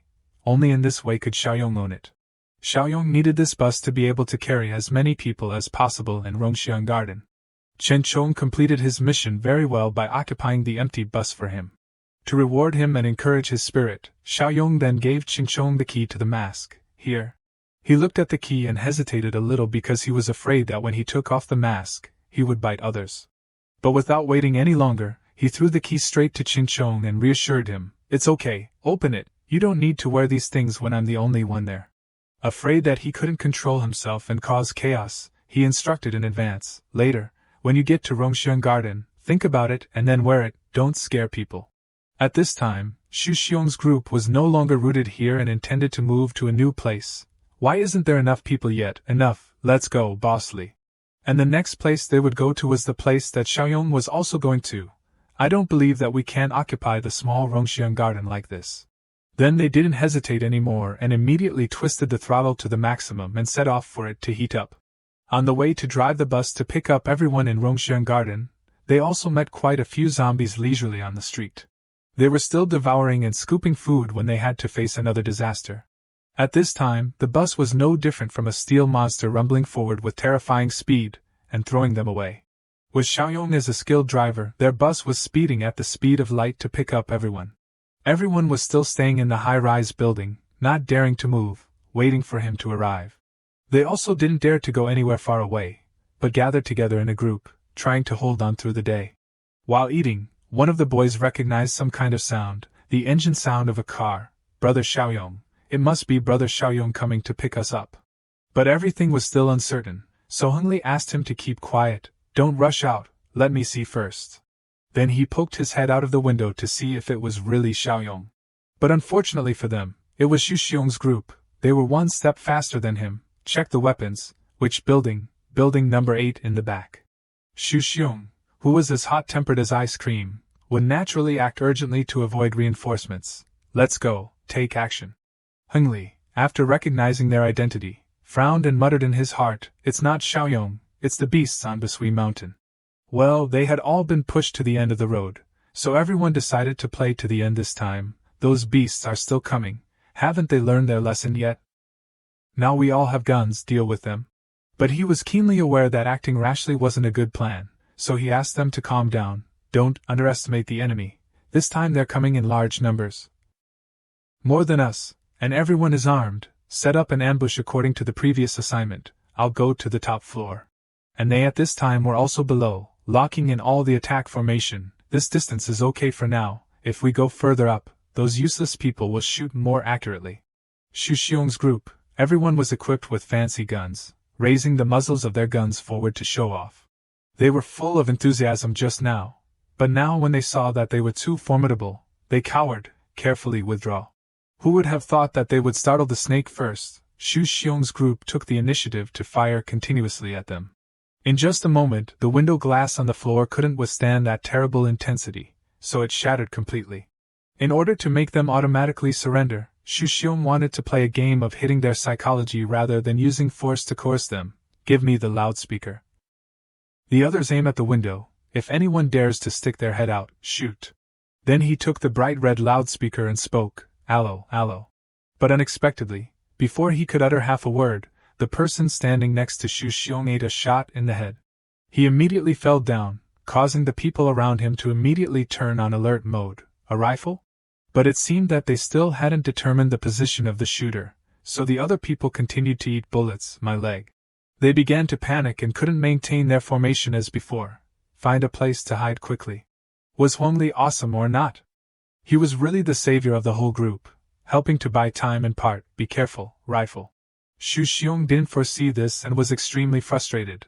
Didn't the intelligence at that time say there was only one gun? Counting the guns snatched from the people sent out last time. There are only 4 guns. Where did this automatic rifle come from? They saw that their plan had been exposed, so everyone was confused and didn't know what to do. Bossly, what do we do now? What else can we do? Retreat. Although Xu Xiong told them to take their time and not be in a hurry, he still treated those words as the wind and continued to run. Wait for my order, let's run together, damn it. And the end for the hasty and disobedient was to eat a bullet in the head and reunite with his brothers in the Yellow Springs.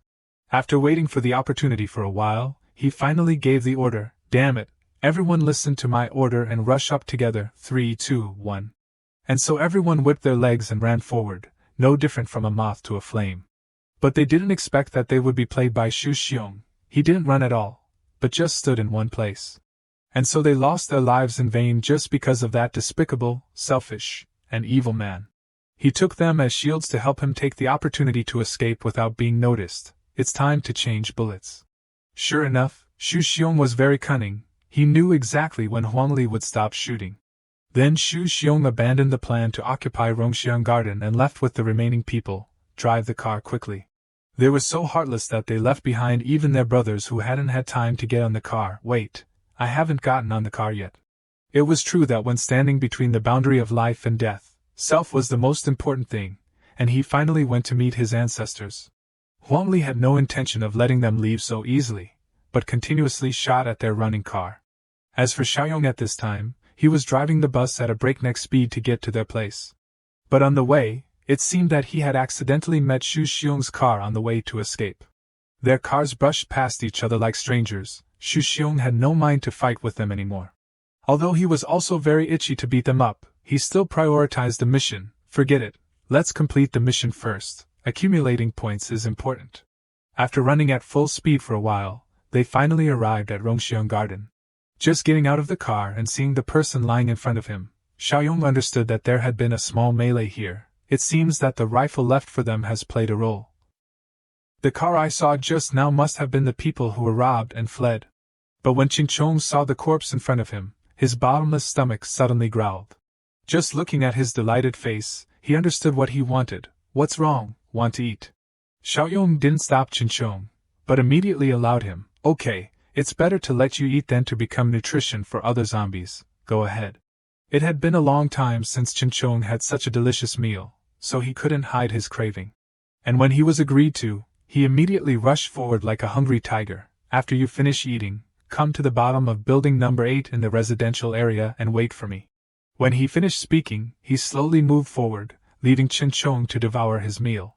But when Xiaoyong hadn't gone far, he looked up at him, with a strange, vain, red-filled gaze. He leisurely skimmed past the corpses lying scattered on the ground and admired. This brotherly Huangli killed quite a few. A boy at this time peeked his head out of the window, and was overjoyed when their hero had really arrived. Brother Xiaoyong. This time it's really Brother Xiaoyong. Although Xiaoyong hadn't even stepped up the stairs yet, everyone was standing above and waving down at him. Brother Xiaoyong. When Huangli and everyone saw him arrive, they were relieved. Xiaoyong, did you repel all these people?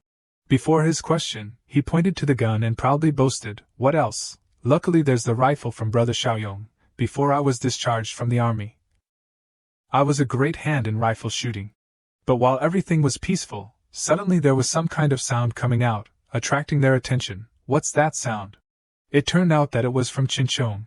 After eating and drinking to his heart's content, he slowly walked towards them. Because he was still a zombie, and Qingchong looked very scary at this time. So Huangli mistakenly thought that Qingchong was a threat, and immediately raised his rifle. Careful, there's a zombie. But the next second, Xiaoyong had timely put his hand on the gun and reassured him. Don't get excited, our people. It seemed that Huangli was also very surprised that such a zombie could be his ally. Our people? It seemed that Qingchong still hadn't had enough to eat, so he pointed to another direction for him to find a new dish. There's still some over there, go eat. Huangli, witnessing this magical scene for the first time, asked for an explanation. What's going on, Brother Xiaoyong? Can you talk to zombies? Seeing that everyone was tired after struggling here, he suggested first, he's not an ordinary zombie. I can't explain it clearly for the moment. Get in the car. I'll explain it to everyone slowly on the way. Before leaving, Xiaoyong urged Qingchong, who was being greedy, fearing that he would be left behind, take the opportunity to eat. After you're done, go up to the car and find us. He was very self-aware, not wanting to become a threat to everyone, so he automatically put on his mask. Everyone at this time saw this strange thing for the first time, so all eyes were focused on Qingchong. That boy, although he was still a child, also found this to be very unbelievable. Does he even know how to wear a muzzle? Xiaoyong knew very well that Qingchong wouldn't hurt everyone, but he still scared the boy for fun. Muzzle? If he hears that, be careful, he'll hit you. Cool. Right? You can let him hear this sentence. After preparing all the safety equipment for himself, Qingchong then stepped onto the car. Although only he stepped up, it was enough to make the whole car sway. Huangli, who was also the driver, also felt that this bus was starting to have something wrong. Did the car tilt a little just now? Qingchong always kept that key very carefully, and then he gave it back to him. Key? But what caught Xiaoyong's attention was not the key, but the fact that he could stammer and say words. You can talk? It seemed that Xiaoyong also realized that Qingchong was starting to have some changes. Eating 6 corpses in a row, Qingchong, as a zombie, must have begun to evolve one step further. I have to quickly go back to convert the accumulation points into strength, the strongest combat power of the gathering place. Then they didn't stay in this place any longer and twisted the throttle to run forward at full speed. Hold on tight. Let's go home. He can't be a zombie. When Xu Xiong had failed and returned to the base, he was scolded by Guangqi so badly that he couldn't even wipe his face. What did I say? You can't do anything right. Although this was entirely his fault, he still tried to justify himself. Boss Lin, this can't be blamed on me. Those people have automatic rifles. But without seeing it with his own eyes, Qingwen didn't believe a word of what he said. What are you talking about? A small police officer. Where would he get an automatic rifle? Do you think we're stupid?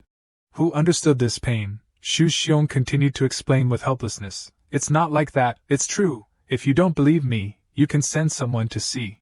It seemed that Guangqi didn't want to listen to him nagging any longer, and used his fists on him. Get out. Although Xu Xiong was extremely frustrated in his heart, he could do nothing but endure it at this time. When he had stepped out of that room, Guangqi was still not satisfied. I've been annoyed with this useless guy for a long time, why not? His face then became treacherous with a surge of murderous aura, taking advantage of his subordinates, suffering heavy losses. But what Guangqi intended to do had already been seen through by someone else. You still crave the woman beside him, Boss Su, look at what he's saying. They really had blessings to share and misfortunes to bear, and burst out laughing. Share together, of course share together. But with Qingwen's cunning and methods, he still had many good shows to perform. Don't rush, Akai, wait for me to find an opportunity. They didn't know that every joke and scheme of their own from just now had been heard by Xu Xiong hiding behind. He didn't expect to be ostracized and stabbed in the back like that, so he gritted his teeth in anger. Xu Xiong had no place to vent his anger, so he took this anger back to his private home to vent on others. He threw all the objects in the room down very violently, causing Cui Jing to be startled. What's wrong, honey? She only said a few words, but soothed Xu Xiong somewhat. Don't be angry, quickly pack up, let's go. He was afraid that he and his wife would be hunted down, so he didn't want to stay here for another second. Where are we going? I'm afraid we can't stay here, we have to be careful, Qingzi. When he heard himself called, he immediately appeared seriously. Bossly, what are your instructions? Xu Xiong didn't want to leave anything behind in this place, so he must collect everything, call the remaining brothers, follow me early in the morning. Cui Jing seemed unwilling to leave this place, so she showed such an uncomfortable face. And back to Xiuyong's group, after a long journey, they had arrived at a safe place. Everyone then slowly got out of the car and couldn't help but be overwhelmed by the scene here. This is really a new world fortress. The member increase mission has been completed beyond the mark with 8 out of 5 people accepted. Accumulation points 25 points, extra reward 5 points, current accumulation points 66 points. Completing beyond the mark also has an extra reward. But this trip was still not over, and Xiaoyong needed him to go with him to another place. Chen Chong, follow me to the south of the city tomorrow night. Hearing about their plan, Huang Li couldn't help but be curious. Go to the south of the city, what are you going to do? He didn't hide anything, but shared it with him truthfully. I and the people in the villa area on Bisui Mountain have some ancestral feuds that must be dealt with. Level 2 Black Technology Supply Crate, 50 accumulation points, empty, manually refresh for accumulation points. After hesitating for a while, Xiaoyong then reached out and touched the screen, the first level 2 crate. Successfully exchanged for level 2 Black Technology Supply Crate, deducting 50 accumulation points, current accumulation points 16 points, because Xiaoyong had expected too much before. This time he received something unsatisfactory. Don't disappoint me like this. At this moment, the system sounded, and in the air a light appeared. In that stream of light was a syringe, opening the Black Technology Supply Crate, level 2. Reward received, Physique Enhancer. Seeing this, Jiang Xiaoyong then reached out to take it. With the reward in his hand, Jiang Xiaoyong was happy. 20 doses of Physique Enhancer. Holy crap, it's worthy of being a level Z crate. Suddenly, a piercing scream and a beam of light came out of Jiang Xiaoyong's room. It turned out that he had used that dose to increase his power. Looking at his state in front of him, he smiled. 33 points of physique, comprehensive improvement more than 6 times that of ordinary people. This feeling? While enjoying the joy, a mosquito flew over from somewhere, making a sound, VOV. Suddenly Jiang Xiaoyong reached out to catch the mosquito. Then he brought it close to his eyes to observe, while the mosquito at that time was extremely panicked but could only shout, VOV VOV. But Jiang Xiaoyong had no intention of harming that mosquito. He released it, and as for the mosquito that was released, it hurriedly flew away so as not to be caught again. At this time, the sunset was also gradually setting. Jiang Xiaoyong went to another place, followed by a living corpse that seemed to be controlled so it would not harm anyone. In front of him were 2 people, one male and one female, each holding a gun in a defensive stance. Seeing Jiang Xiaoyong coming, team leader Lai spoke, Brother Xiaoyong, you want to go to Namtana? Hearing him ask like that, he immediately confirmed, that's right, right. Then team leader Lai immediately replied, What are your instructions? Jiang Xiaoyong then said his intention. Your shooting technique is probably the best here. Train everyone for me. Seeing him ask for help, team leader Lai Haosang gave a thumbs up and smiled in agreement. This is my forte, don't worry. At that time, Jiang Xiaoyong and the living corpse behind him moved towards the bus in front of him, and he signaled, Qinchong, let's go. At this moment, the engine sounded and the car sped off with astonishing speed. Night finally fell. Suddenly there was a sound of conversation. Tan Tu, how is it over there? The other side then replied, don't worry, Boss Lai, he must have entered the position by now. Right at that moment the command rang out, start.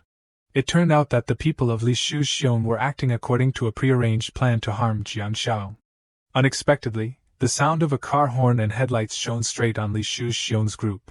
Just in time to make them startled and blinded by the car lights, they had to cover their faces. They had not yet recovered from being blinded by the car lights when a group of tall men in black stepped out of the car, followed by a person standing in front of the car. Hands on his hips, quietly observing Li Shuxiong's group. Inside the car at this time were 3 people, 2 men and 1 woman, smiling quietly, observing the situation before them. Li Shuxiong's group reacted in shock. One of them spoke, what's going on? Dong Su held the gun in his hand and asked sternly, where are you planning to go? At this time Li Shuxiong's face was full of sweat, frowning with difficulty to see clearly the person in front of him. Then he recognized with bitterness Dong Su. But very quickly he changed his attitude, humbly cautiously speaking, Boss Su, we were planning to take advantage of the night to go to Dong Hongyian to find luck, that's all. How could these petty tricks escape Dong Su's eyes? He laughed disdainfully, replying, ha ha, go to Dong Hongyian. Behind him, one of his subordinates pulled out a person who was unconscious. Then he threw that unconscious person in front of Li Shuxiong's group, causing them to be shocked. It turned out that this person had been beaten to death, but his eyes were still wide open. Seeing that one of their people had been caught, one of Li Shuxiong's group could not help but shout, Tan Tu. As soon as the words came out of his mouth, he immediately ate a punch from Li Shuxiong. Then he angrily shouted, open your dog eyes and look clearly, this is not Tan Tu. Right after punching his subordinate, Li Shuxiong turned to smile and mediate, Boss Su, who is this person? I don't know him.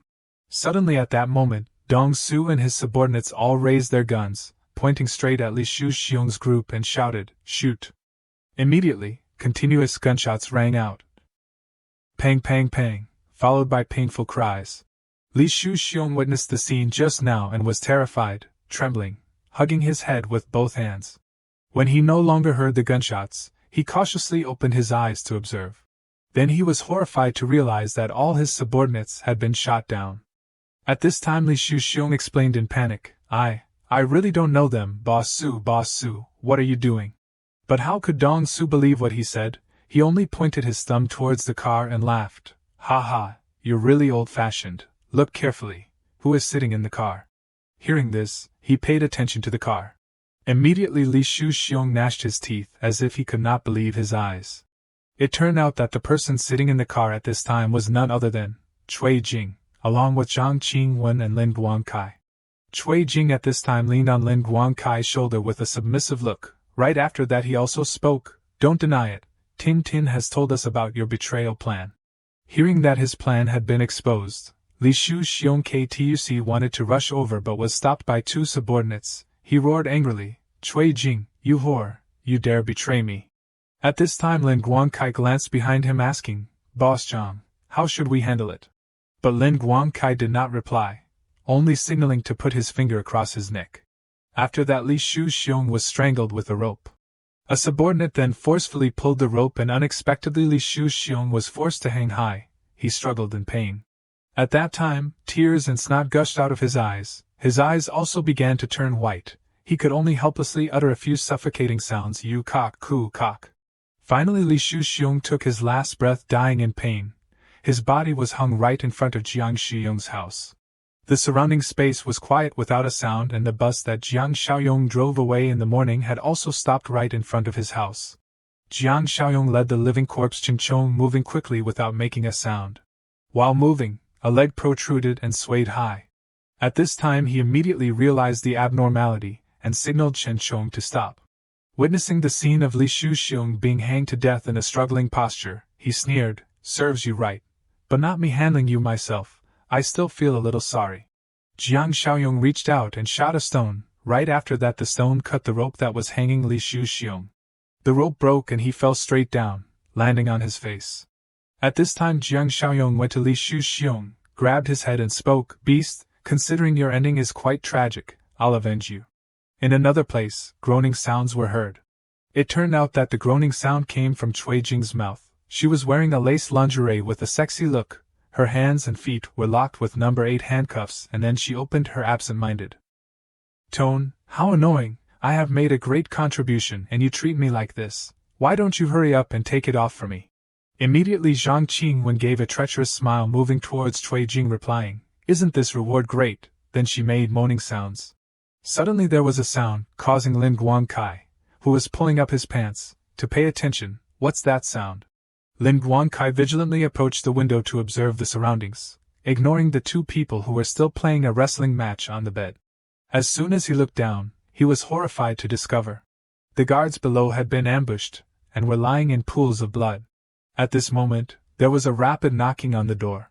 The noise increased the attention of all three people in the room. They looked towards the door and shouted, "What's the matter?" Taking advantage of their carelessness, Jiang Xiaoyong successfully broke in through the window, holding a knife and staring at them from behind. Observing the scene before him, he didn't make a sound. Suddenly, a blade was placed against Lin Guangkai's neck. Only then did he react, "Huh?" But before he could say anything further, Jiang Xiaoyong decisively acted, slashing across his neck. Lin Guangkai was defeated and lay unconscious on the floor. Jiang Xiaoyong jumped into the room with the knife. Seeing Lin Guangkai killed, Zhang Qingwen panicked and shouted, "Akai! Bastard! Who are you?" Cui Jing, standing beside him, immediately recognized him, Jiang Xiaoyong. But he didn't say a word, forcefully throwing the knife in his hand. The knife pierced directly into Zhang Qingwen. He didn't have time to react, spitting out a mouthful of blood, his eyes widening as he uttered "cock-aid." Finally, he fell to the ground naked and died. Seeing both of them dead, Cui Jing screamed in terror. At this moment, seeing him approaching, Cui Jing panicked and shouted, "Jiang Xiaoyong, why are you? What do you want to do?" But he brushed past her, laughing, "Haha, you guys are having too much fun." Jiang Xiaoyong approached the door and said, "I wonder what that beast Li Shuxiong will react when he sees you like this." Cui Jing confusedly repeated the name, "Li Shuxiong?" At that moment, he opened the door. Li Shuxiong, transformed into a zombie, growled, "Roar, aaa," and lunged forward. Seeing that hand almost touching her, Cui Jing was terrified, tears streaming down her face. Li Shuxiong, as a zombie, lunged forward and bit Cui Jing's neck. She screamed and begged, "Ah, Jiang Xiaoyong, I was wrong, forgive me. Get away!" Only Cui Jing's painful and desperate screams remained in the room. Jiang Xiaoyong gently took the doorknob and closed the door. Afterwards, Jiang Xiaoyong went downstairs and ordered the zombie Qin Chong, "Go and eat these bodies." The zombie looked towards the people lying on the ground and replied with difficulty, "Eat one person, most." Then he lunged and began to devour the corpse on the ground. While waiting for the zombie Qin Chong to enjoy his meal, Jiang Xiaoyong seemed to notice something. He used his sound-gathering ability to scout the situation. At the Bisui villa, there were still normal living people hiding together. Suddenly, a figure in a chef's white uniform came up from the stairs. He didn't say a word, quietly observing his surroundings with an unfriendly expression. In his hand, he held a large meat cleaver. Suddenly, a man, holding a knife in one hand and pulling a little girl with the other, said sinisterly, "This little girl, her skin is so tender, how wonderful." Seeing this, the little girl immediately struggled and cried loudly, "Mommy!" The chef looked around and frowned, "No, too skinny." Suddenly, he pointed to a chubby boy in a blue shirt and said, "Choose him." The mother beside him heard this and hugged her son, shaking her head frantically. Without another word, he went forward and dragged the boy away, saying, "This one is fat." Witnessing her son being taken away like this, the mother could only helplessly shout, "Let him go! Let him go!" Feeling it was too noisy, he angrily pushed the mother away and shouted, "Get out of my face!" The boy saw his mother being hit and cried, running after her calling, "Mommy! The mother, tears streaming down her face, lay on the floor crying and begging, "Please, spare my child. Please, I beg you." At this moment, the mother reached out to the others, begging, "Save my son. Have some mercy." But she only received silence and helplessness from them. Suddenly, a sound came, drawing everyone's attention. Everyone simultaneously looked towards the door. One of them asked, "Who is it?"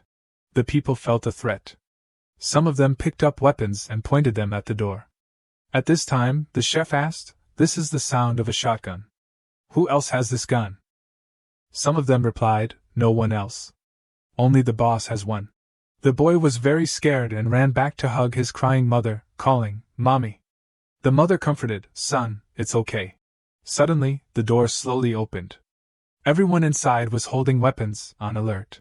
The chef felt impatient and ordered the man who had grabbed the little girl earlier, "Go over there and see what's going on."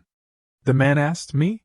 He impatiently replied, "Stop talking nonsense. Go quickly." The man cautiously walked to the door. Suddenly, a green hand reached out and grabbed the man's neck. Immediately, the man was dragged away with a piercing scream. Seeing the scene that had just happened, the people realized, "It's a zombie. Shoot! Shoot! Quickly!" Bullets were fired continuously at the door. Then they shifted their aim, "Over there. Be careful." It turned out a zombie was flickering in and out of sight there. But the zombie broke through the wooden planks blocking the door and rushed in. His target was the chef. The zombie lunged and grabbed the chef's head. Then decisively twisted, turning his head 360 degrees. As soon as it hit the ground, the zombie immediately moved quickly in a zigzag pattern. In the Bisui villa, screams of terror rang out, It's rushing towards me. Save me! Save me! Oh God!" Quick as lightning, the zombie had defeated all the bad guys. Seeing this, the remaining people were shocked. "It's not killing us? What exactly is this zombie?" At this moment, the zombie seemed to sense something and looked towards the door. Fortunately, it was none other than Jiang Xiaoyong. He opened the door and entered, saying, "Not bad, Chongjia. Without removing the chain and mask, you can still move so fast." Recognizing him, Chen Chong raised his constantly moving hand and replied, "Like this, cooler." Seeing the scene before them, everyone was shocked. A zombie can talk? The zombie Ching Chong stood silently amidst the confused crowd. But they were still scared. A mother and daughter hugged each other anxiously. Seeing them so timid and afraid, Jiang Xiaoyong went over to reassure them, "Don't be afraid. It's okay. He won't attack you."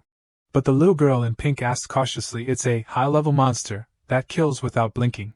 Hearing what the little girl said, he didn't answer immediately, just observing. Then Jiang Xiaoyong kneeled down on one knee and asked, "Have you two ever seen a similar variant like him before?" The mother immediately confirmed, "Yes, we have." He immediately asked, "Where did you see it?" She replied, "In Zhuangshi City, in Qingdong." Having obtained an important clue, he began to analyze. "So early? I thought it would be at least 1 or 2 months later. Moreover, Zhuangshi City is not far from Laozuyi City." Qin Chong heard this and asked, What? Jiang Xiaoyong replied, "A variant just like you."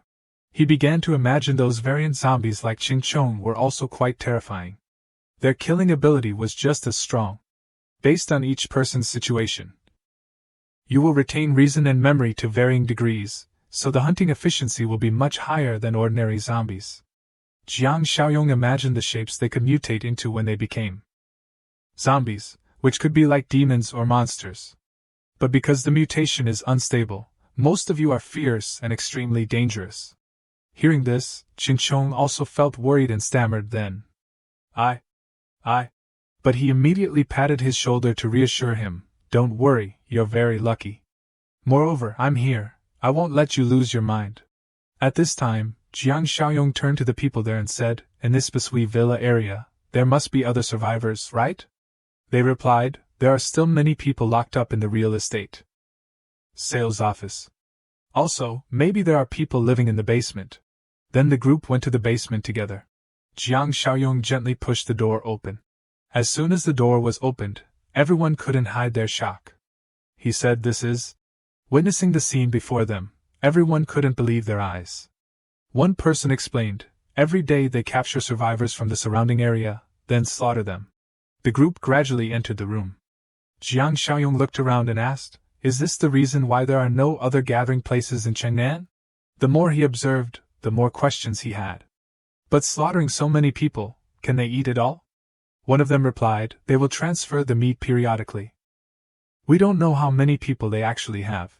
Jiang Xiaoyong looked at the rotten meat on the ground and fell into contemplation. "I know about how many people they have. They certainly can't eat this much. Could they be raising zombies?"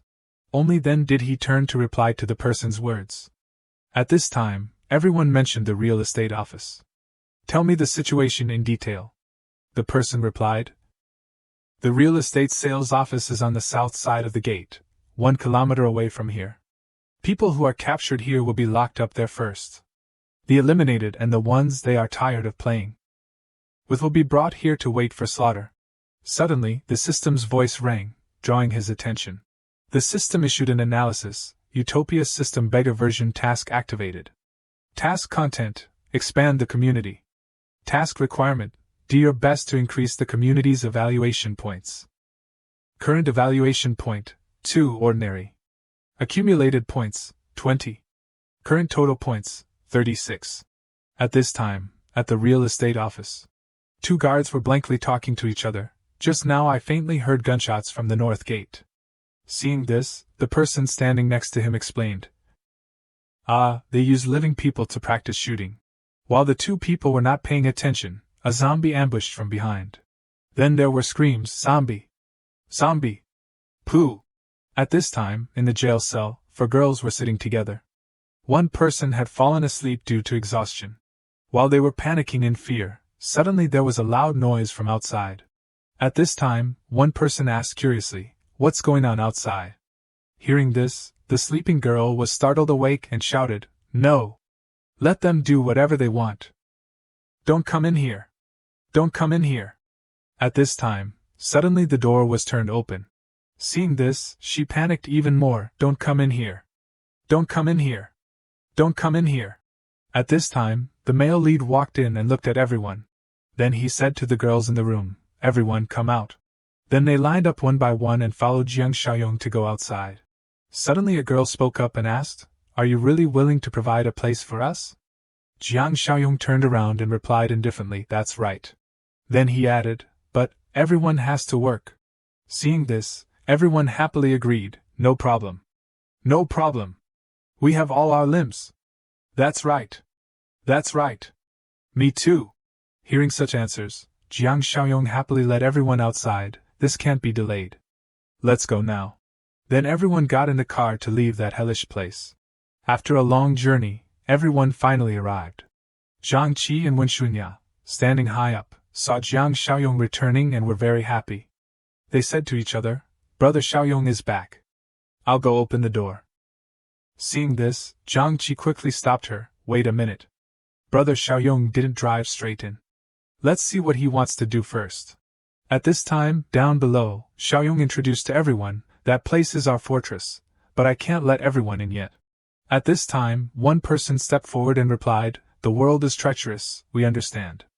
Then a voice asked, "Then where will we live?"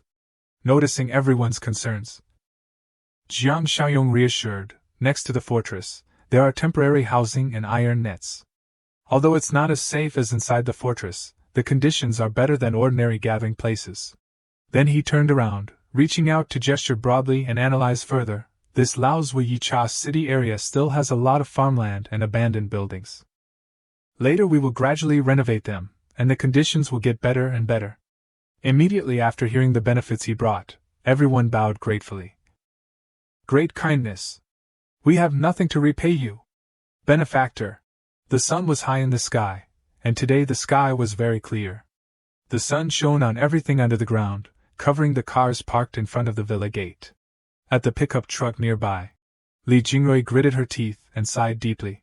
Then she propped her chin up, legs crossed, with an uncomfortable and irritable expression, and said gruffly, "Why is no one answering the phone? What kind of mysterious tricks is that bastard Zhang Qingwen playing again?" Suddenly she seemed to think of something and frowned. "That's not right." At this time, Li Jingrui and her companions found Zhang Qingwen's room and pushed the door open and stepped in. Looking at the scene before her, she became even more irritable and uncomfortable. Before Li Jingrui at this time, Li Shuxiong, Ling Guangkai, and Jiang Qingwen had all transformed into zombies. Suddenly, the zombie Li Shuxiong turned his head sharply and looked towards her, roaring. Immediately afterwards, the group all opened their mouths wide and rushed over wanting to attack. But immediately, Li Jingrui reacted and simply threw a punch at Li Shuxiong's head. It looked like that the impact was extremely strong. At this time, only the sound of swish-swish from the knife was heard, along with splatters of blood. The group of zombies were defeated. Li Jingrui, holding the knife in her hand, calmly wiped away the blood stains on it with a cloth. The bearded subordinate standing next to her finally opened his mouth. Sister, Jiang Qingwen is dead. After this batch of meat. Li Jingrui then replied, there's no other way, let's do it ourselves. Before that, I want to kill, she said with a sharp and firm gaze, the one who destroyed our rules. At this time, both of them stepped out of the villa and stood in front of the hall, observing the surroundings. Most of them were corpses that had been killed. The subordinate spoke up, Sister Rui, no one survived. She then asked, what about the meat? He continued, the meat is no longer here. Hearing this, she still kept her grimace and ordered, drive the car over here, load the supplies into the car. At this time, the sound of the car starting was heard, and the lights were also turned on. Li Jingrui's subordinates gradually carried the supplies and loaded them into the car, while she stood there quietly looking around. Immediately, she discovered something unusual. Li Jingrui bent down and looked closely at the tire tracks on the ground. Seeing this, the bearded subordinate asked Sister De, did you discover something?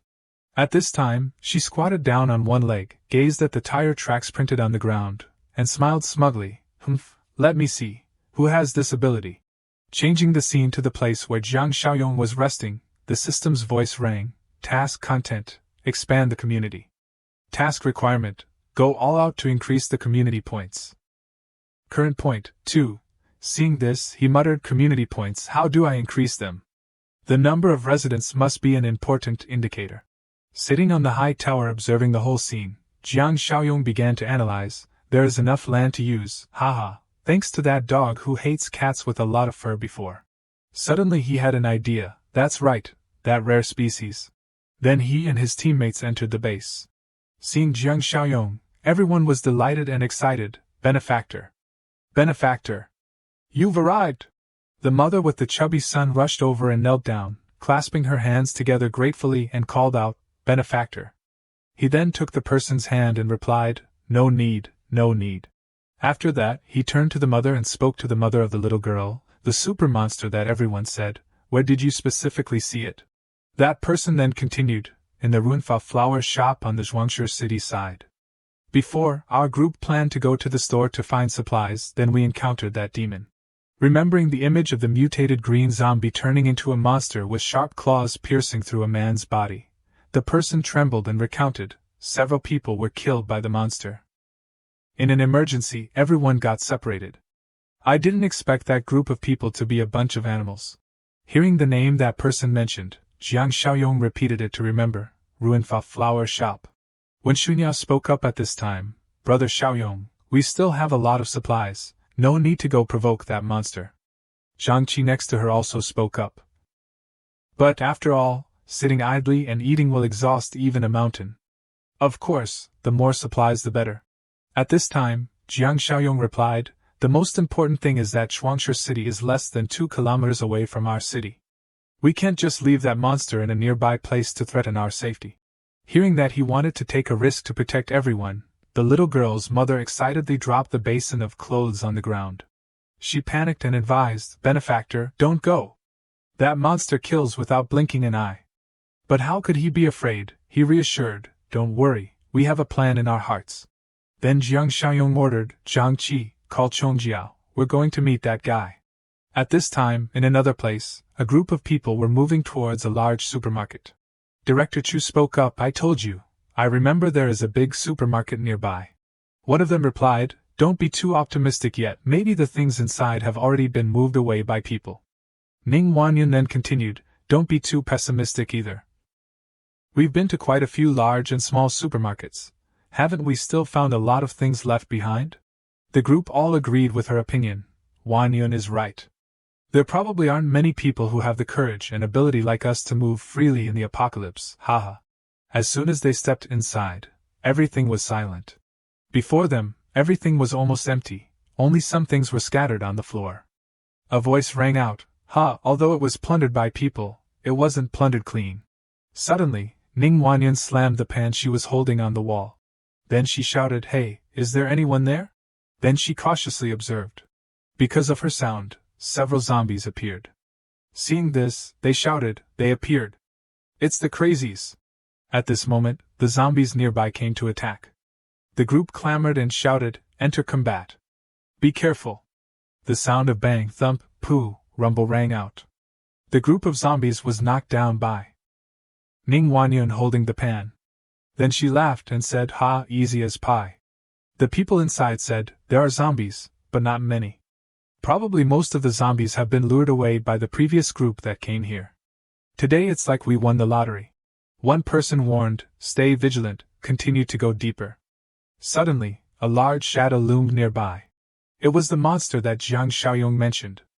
With a gaunt face and teeth exposing the gums, it looked at the group of people in front of it, and said to itself, "Prey, fresh prey." The group of people at this time still didn't know the danger was approaching. They were happy to find the remaining supplies here. Oh wow, it's like New Year's. Enough for us to eat and drink for several years.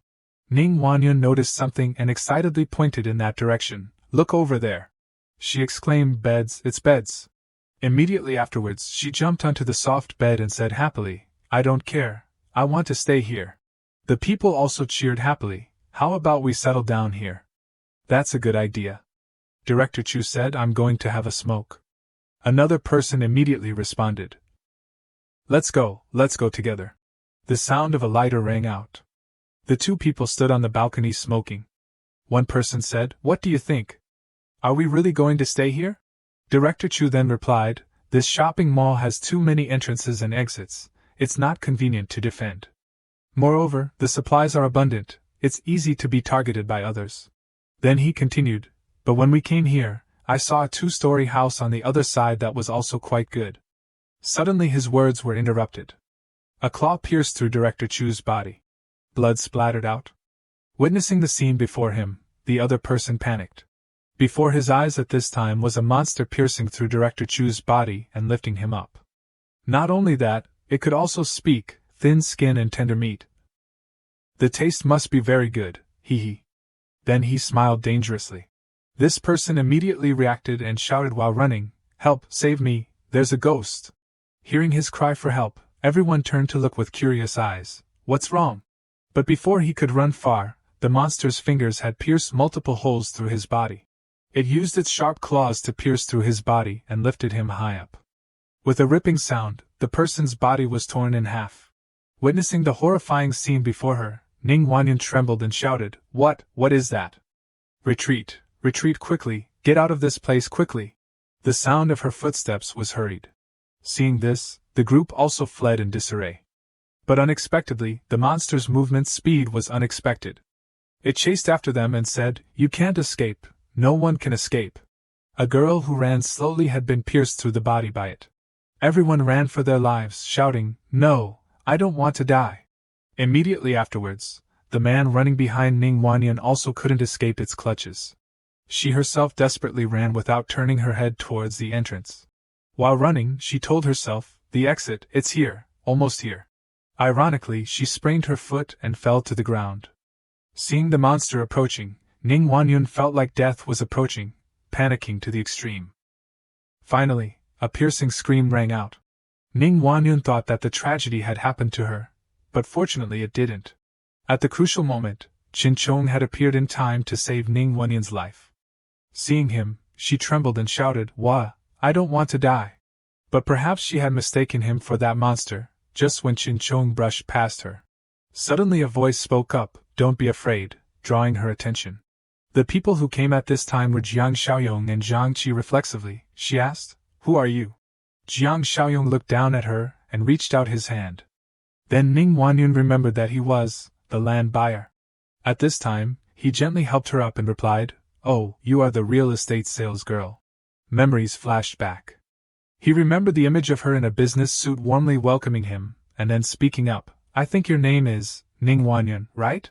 Suddenly a loud noise rang out, causing her to cover her head and shout, Monster! There's a monster in the mall! Run now! Seeing Wanyan's actions, he reassured. It's okay, the monster has been stopped. Hearing him say that, she slowly looked back. The image at this time was like hitting her eyes, unbelievable. The monster had been stopped by Chinchong, then it asked, You want to monopolize me, hee? Seeing this, Jiang Xiaoyong called out, Chongjia, can you handle it yourself? He then replied, Try and see, yes. Immediately afterwards, he threw the monster far away.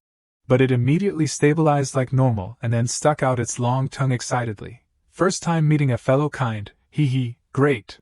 It pounced on Chinchong as quick as lightning. Then it launched an attack, but Chinchong dodged it immediately.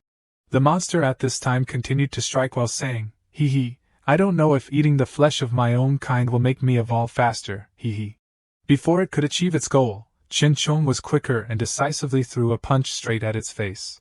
Taking the punch, the monster face planted into the ground. It raised its head and muttered, Damn it, unexpectedly, you have some ability. Not letting the monster have the intention of launching another attack, Chinchong decisively delivered a kick from behind. The kick landed, shattering the ground. At this time, he suddenly realized that the monster had successfully dodged that attack.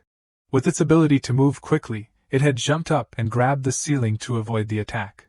At this time, it spoke up, Roar, the strength I gained from hunting and accumulating recently. I finally have the opportunity to use it, Chinchong couldn't hide his surprise when he heard this. Immediately it smiled wickedly and turned around to attack him. The sound of punching and kicking rang out. Seeing that Chinchong seemed to be falling into a difficult situation, Jiang Qi was worried. Brother Xiaoyong, Chongjia is falling into a weak position. How is this monster so strong? Jiang Xiaoyong continued, This trip was too correct. If we let it hunt for a while longer, I'm afraid it really wouldn't be easy to deal with. Suddenly he took out a gun. Seeing this, the girl there couldn't help but be surprised. What's going on? A gun suddenly appeared in the air. Jiang Xiaoyong then aimed straight at the target and signaled, Chongjia, if you can control him for 1 second, I won't tease you later. Hearing this, Chinchong seemed to be given more energy and tried his best to hold on to the monster's hands, causing it to shout uncomfortably, Damn it, let go! The sound of gunfire rang out immediately. Aimed straight at the monster's forehead, the bullet shot through its head. It was pushed back, everyone thought it had been shot down, but suddenly its feet stabilized. Blood flowed from its forehead, but the monster was not defeated. It shouted, that hurt, you bastard, I didn't expect you to be able to hurt me, cough cough. I want to kill you, I have to tear you apart, cough cough. Jiang Qi stood there, his mouth agape, not believing his eyes, the brain was shot, and it's still not dead. Immediately afterwards, Jiang Xiaoyong pulled the trigger continuously, aiming straight at it. Each bullet shot into its body, turning into deep holes, and then it screamed in pain, cough cough, cough cough cough. After a series of shots, the monster fell down, groaning. Seeing it like that, Jiang Qi still wasn't sure and asked again, Is it dead? Jiang Xiaoyong looked at Chinchong and then said, Chongjia, try eating this monster, maybe you can increase your strength. At that moment, the system's voice rang out, Task content, expand the community. Task requirement, do your best to increase the community's evaluation points. Task progress, eliminate dangerous factors. Community evaluation points +1, current evaluation point, 3. Reward, 10 points, current total points, 46. Seeing this, he asked in surprise, Oh, this is also counted? Then he said, Since we've come, then let's not come in vain, let's see if we can clean up the supermarket. Hearing him say that, Ning Wanyan asked unexpectedly, move everything away? After that, Jiang Xiaoyong controlled the ring on his finger to collect all the usable supplies in the supermarket. Witnessing his ability, Jiang Qi couldn't help but praise. Wow, so magical, what kind of magic is this? When he had collected everything into the ring, he spoke up, These corpses, instead of just leaving them here to turn into zombies. He then called, Chongjia, you're not full yet, right? Changing the scene, the sky at this time was extremely clear. A car braked, sparks flying out. A voice rang out, Wait, stop here. Li Jingrui saw the car stop and then asked, "What's wrong?" Turning to look at her subordinate who was raising binoculars to observe. In his sight appeared Wenchunya. After that was the place where Jiang Xiaoyong built for the rescued people. He excitedly reported, "The population is quite large, the weapons are backward, the only advantage is that the factory building is quite sturdy." The driver heard this and was puzzled. Then how did they deal with Zhang Qingwen and Lin Guangkai's gang? Li Jingrui explained, "It's obvious, playing sneak attacks. Letting the zombies in. I told them, taking the villa area as a base is not safe at all." At this time, she laughed smugly, "Haha, this is God seeing that we live hard and giving us prey and a base." The subordinate immediately agreed, "That's right, I feel a little embarrassed, hee hee." The driver spoke up and asked, "What, are we going to rush up now?" Li Jingrui replied, "No, wait until we go back and prepare, then bring more people and weapons and then come here." Hearing this, the driver immediately revved the engine and drove the car away. A blue car was speeding on the road. This was also the car of Jiang Xiong's group. They had also taken Ning Wanyan back to the base. Sitting in the car, she asked excitedly, "Really?" Zhang Qi sitting next to her immediately confirmed. "Of course it's true, not only are there beds and mattresses, but there's also hot water to take a shower." She then excitedly cheered, "Oh yeah!" Suddenly everything became silent, and Jiang Xiaoyong had noticed the abnormality. He signaled, "Be careful, there are people ahead, prepare weapons." The two people sitting in the back became silent and tense. Zhang Qi had already prepared the gun in his hand and silently observed. The car of Li Jingrui's group was going in the opposite direction from the car of Jiang Xiong's group. His eyes suddenly glanced over warily. And then those eyes met with the eyes of Li Jingrui. Suddenly the system's voice rang out, "New task." The system panel displayed the announcement, "New task, Nemesis Bane Volume 1. Task requirement, resist invasion. Reward 50 points. Jiang Xiaoyong couldn't help but wonder, resist invasion. Suddenly he remembered Li Jingrui and vaguely realized, is it that group of people? The car quickly stopped at the base. The sky was still clear. Reaching the place, he inquired about the situation from Meng Shanshan. "Did any strangers come around here just now?" She then pointed to the distance and reported, "It seems like a car came here from a distance, but didn't go towards this side. At first, I thought it was you coming back." "What's wrong, Brother Xiaoyong? Is there a problem?" He turned serious and gave the order, "Tell Uncle Xing and Old Li to call everyone here. I have something important to tell them."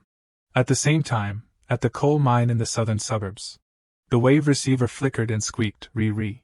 A group of young people followed the machine's instructions of the wave receiver and gathered here. "Re-re, lucky survivors, please come to the coal mine in the southern suburbs.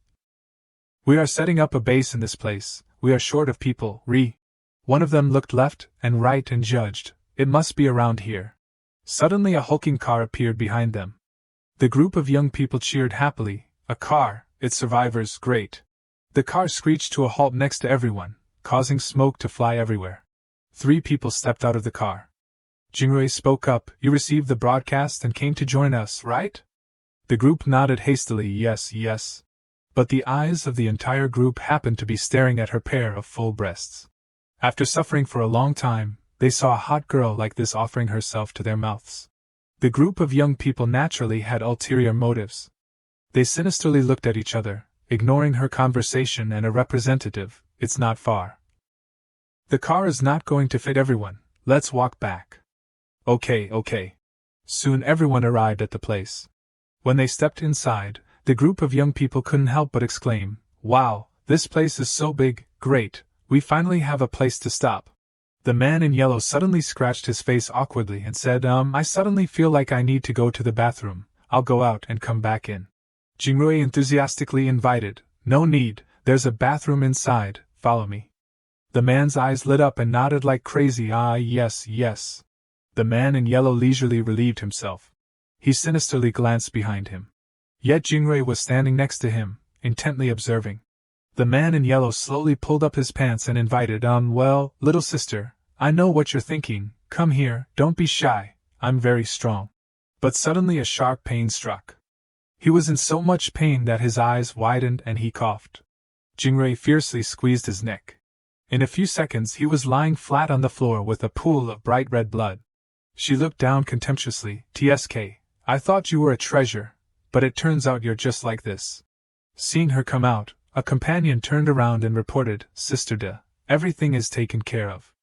Jingrui coldly ordered, drag the one in the bathroom out here. Looking at the group of young people lying all over the ground, she said coldly, by the way, call Lao Er and Lao San out here. At the same time, at the base of Team Xiaoyong, everyone was present for this important meeting. Li Hongli was puzzled after hearing his announcement. Who is targeting us? Xiaoyong was also vague. I don't have any information about the enemy. From now on, we may have to face invasion every day. Then Xiaoyong turned around and announced the plan. Qizi, Chongjia, follow me out later to clean up the abandoned building in the southeast, so that those refugees out there can move in temporarily. Otherwise, when the enemy attacks, everyone will become cannon fodder. Meng Shanshan and Xiaojia also volunteered with enthusiasm. Brother Xiaoyong, I'll go too, me too. The two brothers Lu Chao and Qinyu also enthusiastically responded, my two brothers will also go. Little Shuai Shuai also shouted, then I want to go too. Of course, the little kid was stopped by his mother and scolded, what are you doing, little brat? Seeing everyone so enthusiastic, Meng Shanshan was also confused and reluctantly demanded to go along. This atmosphere, or maybe I want to go too. Seeing this, Xiaoyong didn't stop her. He continued to present the plan. There probably won't be any danger on that side. Uncle Xing and Old Li are enough to protect everyone. The rest of you can go. The group quickly arrived at the abandoned building in the southeast. Everyone was full of fighting spirit. The large building stood tall, like a giant looking down at the tiny people at its feet. Xiaoyong used his hot weapon to clean up the ignorant zombies that came to make trouble. A curly-haired uncle was no less inferior and turned the zombie into a donut with his spear. After working hard for a while, everyone was exhausted and panting. Xiaoyong turned around and asked about the situation. Is anyone injured? Check. Everyone said in unison, no. He turned around and reminded, in the next few days, there will be people coming to attack us. Everyone stay here temporarily. But everyone enthusiastically said, we can fight, yes, we can also contribute. Xiaoyong had to agree, okay then. He continued to outline the battle plan. Everyone clean up this side. Later I will bring some guns and bullets over. When the enemy attacks, we will talk by radio. You must listen to my command. Everyone said in unison, okay, no problem. At the same time, Li Jingrui's group was collecting things. Suddenly a call rang out in her ear. What's wrong, Sister De? Third in charge Mouth Factory frowned and asked, how is it? Is it still going smoothly? The evolved person next to him muttered again, human meat, eat human meat. Jingrui complained irritably, what's going smoothly? The Bisui mountain was wiped out, we have to rely on ourselves from now on. He was puzzled, who did it? The evolved person still grunted, human meat, no human meat to eat, don't want to, not happy. She snorted coldly, a group of people in the eastern suburbs, quite a few, tomorrow morning, Lao Er and I will lead people to attack, kill them. That night, at Xiaoyong's house, he took out the points to exchange for items, 46 points. Let's see if the system has new chests. The system panel displayed, System Shopping Center, Level 2 Awakened Ability Supply Chest minus 25 points. Level 2 End of World Farmer Supply Chest minus 15 points. Level 1 Sugar, Oil, and Protein Supply Chest minus 5 points. Manual Refresh minus 2 points. He was satisfied. Finally there are new things. He excitedly exchanged. Oh, this time there are 2 level 2 chests. A total of 40 points. Let's see if there are any good things. The system panel displayed the announcement. Level 1 Overload Potential, Characteristic, Drug Potency 25%. After the effect ends, it will enter a state of weakness. He calculated even more happily. Oh, increase by 25%. Now I have 33 points of physical energy. Increasing by 25% means it exceeds 40 points, which is equivalent to being able to explode strength 8 times that of an ordinary person. Xiaoyong felt the surging energy in his body and said with interest, I'm a little eager to try out the new ability now. The convoy sped away at a terrifying speed, creating a cloud of smoke behind them. Motorcycles and battle-hardened pickup trucks fiercely rushed towards the base in the south. The underling handed the walkie-talkie to Jingrui. Sister Wei, you speak. She ordered, reiterate the attack plan to everyone. First, drive and kill all the civilians outside. She continued to give out her brutal plan. When Lao Air starts breaking the door, everyone uses modified vehicles to provide cover and suppress with firepower. The evolved person was excited. Okay, I'm hungry, I kill, I eat. The convoy continued to speed away at a terrifying speed. At the same time, Shiyung's side was also busily preparing. Homely stood observing from the ambush position for a while and then commented, "This place is indeed very concealed, but the visibility is much worse than the guard posts. The blind spot under the wall is too large." Xiaoyong comforted, "Don't worry, guarding this place is not because of visibility." Captain Li couldn't help but wonder, then what is it for? He didn't answer but asked him, "I remember you said you were a sniper for a few years, right?" He scratched his head modestly. You remembered wrong. Not a few years, just a few months. That little talent of mine, it was just a temporary job to fill the number." Xiaoyong confirmed again, then at a distance of 100 or 200 meters, "Your shooting is accurate?" Homely said confidently, "Then you are underestimating me a bit. As long as there is no strong wind, then within 500 meters, I can shoot wherever I aim." Xiaoyong was satisfied. "That's enough." A voice rang out behind him, "Brother Xiaoyong, the stuff has been brought over." Zhang Qi carried the box up while panting and complaining, "Damn it, what is this? It's heavy." When he saw the box clearly, Homely was surprised and stuttered, This is. When the box was opened, he shouted even louder, "Bear it!" He shouted excitedly, "Damn it, Xiaoyong, this thing is not something everyone can have. Where did you get it?" Xiaoyong didn't answer but said calmly, "We only have 2 magazines. A total of 10 shots, use it sparingly." Captain Li was moved. I understand, damn it." Xiaoyong continued to turn to Zhang Qi. "Have the others reached their positions?" He reported, "They're in position." He said firmly, "Good, tell everyone to be vigilant. The enemy may appear at any time."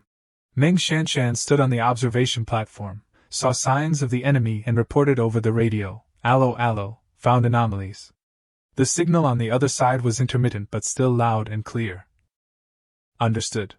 Homely also reported, "I also found it, the enemy is attacking, get ready." Jingrui's underling used binoculars to scout for a while and then reported worriedly, "Strange, the civilians outside the fence are all gone, they haven't been killed and eaten by them." "Have they?" The driver was hesitant. "Or should we stop and observe for a while?" Jingrui again firmly launched the attack. "No, just rush up, we are close enough, if we are discovered by them, then attacking will not be easy." The driver had to obey. Yes. Their walkie-talkie flickered and rang out with the announcement, Re, attack all, find cover under the fence." Meng Shanshan also quickly launched an attack. "The enemy is within range, fire." Our side simultaneously fired bullets at the enemy convoy. The bullets rained down like a torrential downpour, causing the enemy to suffer a lot of damage. A driver took 2 bullets before he even understood what was happening. That car lost control and crashed straight in front of the convoy. Then it exploded when it crashed into the trees by the side of the road. The walkie-talkie rang out with the report from the lead car, "It's bad, we've been discovered." Jingrui cursed angrily, "Damn it, how could this be?" The underling waited impatiently for orders. "What should we do now?" She insisted, "Continue to rush to hide under the fence." The convoy quickly reached the gate of the base. With a bang, a giant stepped down, stomping hard and causing the earth to shake. The evolved person took the chainsaw and rushed up fiercely, kill. He gently used the chainsaw to chop each chop like an axe into the poor rolling door. Meng Shanshan panicked and announced, "It's over, a pervert is breaking the door." She quickly came up with a countermeasure, "Shoot, stop him from breaking the door." The enemy below also hid behind the cars and counterattacked, "Shoot back, suppress with firepower, cover Lao Air." The enemy's attack power was indeed extraordinary.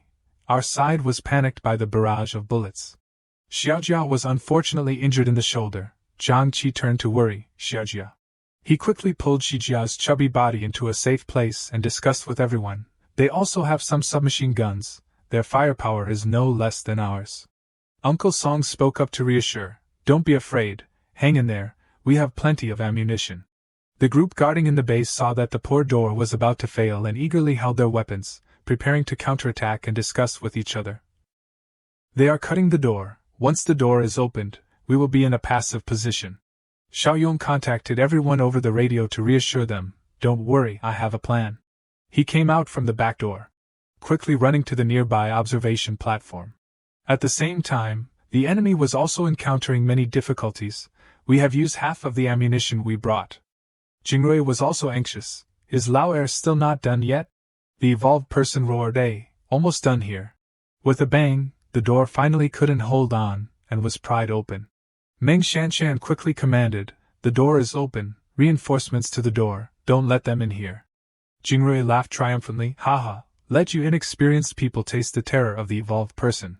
She turned around and ordered, everyone follow, hide behind Lao Air and occupy the cover after entering. The evolved person used his bare hands to pry open the bulletproof iron door. Xiaoyong stood on the observation platform, monitoring the situation, and contacted Captain Li over the radio. Li Hongli, get ready, listen to my command. He asked, have you seen the most burly guy? Hongli turned his gun and aimed to identify the target. When the enemy was within range, he reported, seeing him. Down below, the evolved person roared and shouted. Our side looked at each other in extreme confusion. Is that still a human? He rushed up fiercely, ignoring the continuous barrage of bullets from the defense forces. Yet he was still unscathed. When the distance got closer, everyone realized that each bullet that hit him was pushed out by that magical skin. Uncle Xing couldn't help but panic. That guy, can he heal himself? Jingrui, behind the evolved person, couldn't help but feel complacent when she heard this. You're seeing things. These people are seeing the evolved person for the first time. Haha. Up above, Hongli was still focusing on his expertise. His ears were filled with Xiaoyong's intermittent command. That big stupid guy has the ability to heal himself. Your guns can't kill him. He took a risk and said, try this. A bullet whizzed out, carrying terrifying firepower. With a swoosh, the head of the evolved person was taken away by the bullet, and flew far away into the misty distance. He fell down, causing the ground to shake again. The enemy panicked. What's going on? Why is it like this? Jingrui was also sweating. These people, unexpectedly, they have such powerful weapons. How is that possible? Xiaoyong suddenly pointed his gun at them from behind. He continuously fired, causing the enemy to be caught off guard. There are enemies behind us. We're surrounded. Jingrui was angry and upset. Damn it, I was tricked. I underestimated the ability of this group. She quickly gave the order, retreat towards the car. The group quickly retreated while holding their ground. When the distance was close enough to clearly see the people surrounding them from behind, she couldn't help but be surprised. That kid on the car just now. Xiaoyong still silently and coldly squeezed the trigger. Suddenly, Jingrui grabbed the underling next to her. Yet she pulled him out to be a shield to block bullets for herself. Seeing a series of swift movements, Xiaoyong couldn't help but wonder, she reacts so fast, is she also an evolved person? She threw the underling towards him to open a way out. He quickly dodged the throw. But when he turned back, she was almost at the rescue car. He couldn't hold back and blurted out in his heart, it's over, she's going to escape. Hongli above frowned and aimed, you want to run? Just when she was within range, he confidently affirmed, ask the Barrett in my hand if it agrees.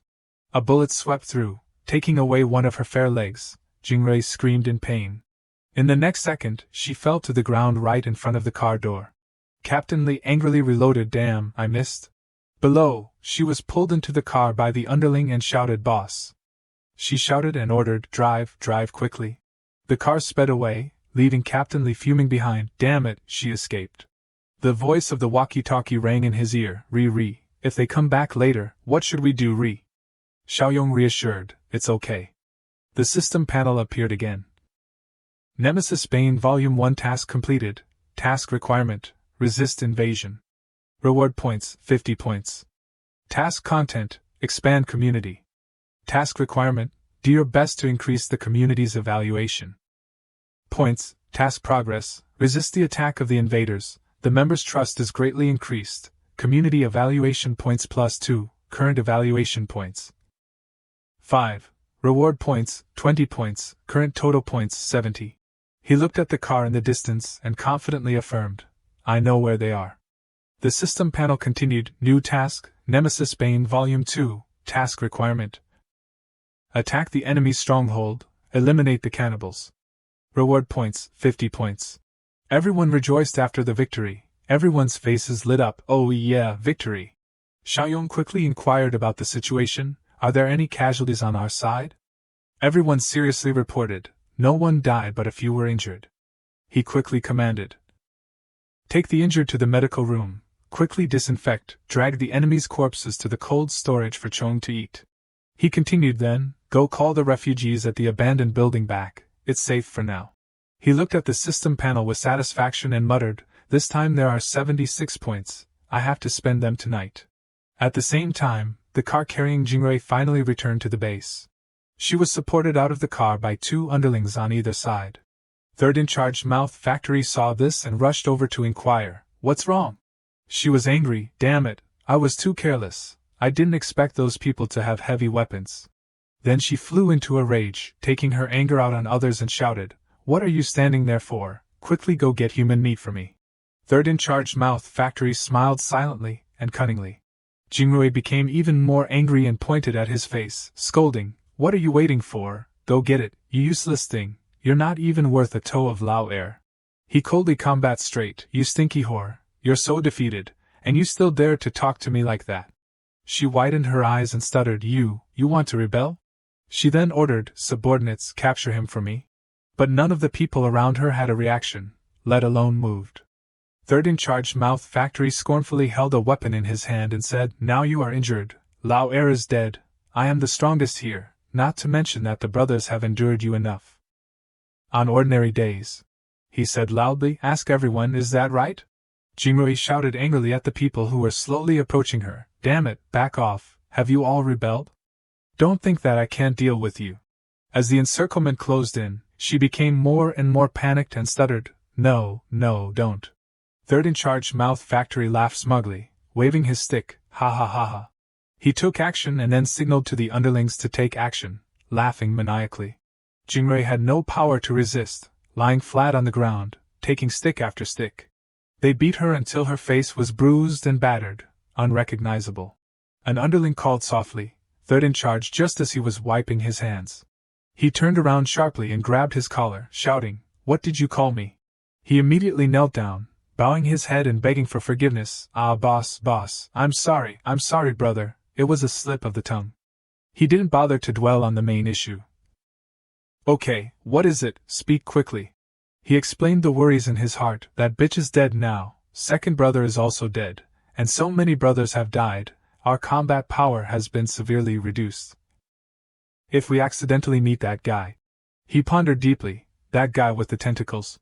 But then he still half-heartedly reassured, no, it's okay, we can go join those Xinjiang people, and then arrange to leave with everyone.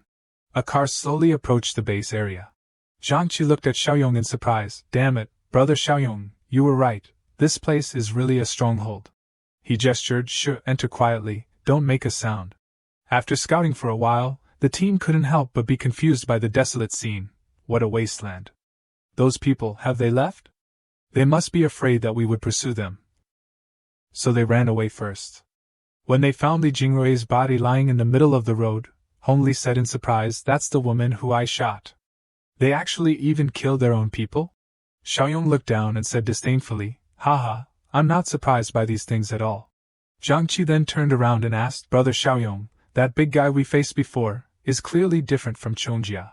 Captain Li also continued, that's right, Xiaoyong, I seem to hear them shout something, what evolved person, what is an evolved person, how can one become an evolved person? He pondered for a long time, and finally decided to speak directly, eat human flesh. The other two widened their eyes in surprise, shouting, eat human flesh? He began to explain, that's right, if you want to become an evolved person and obtain the powerful abilities like zombies, then the most direct way is to eat human flesh. Zhang Qi confusedly stuttered, then, brother Xiaoyong, you, also. Hong Li caught the point again, asking, if we want to survive in the apocalypse, do we have to eat human flesh too? Xiaoyong comforted, don't worry, although eating the same kind is the most direct method, it is not the only method. He took out a red spiritual stone, and the other two were at a loss, what is this? He explained, after all, whether it is an evolved person or a zombie, all can be considered as variants. For the variants to evolve, they need to absorb different types of energy.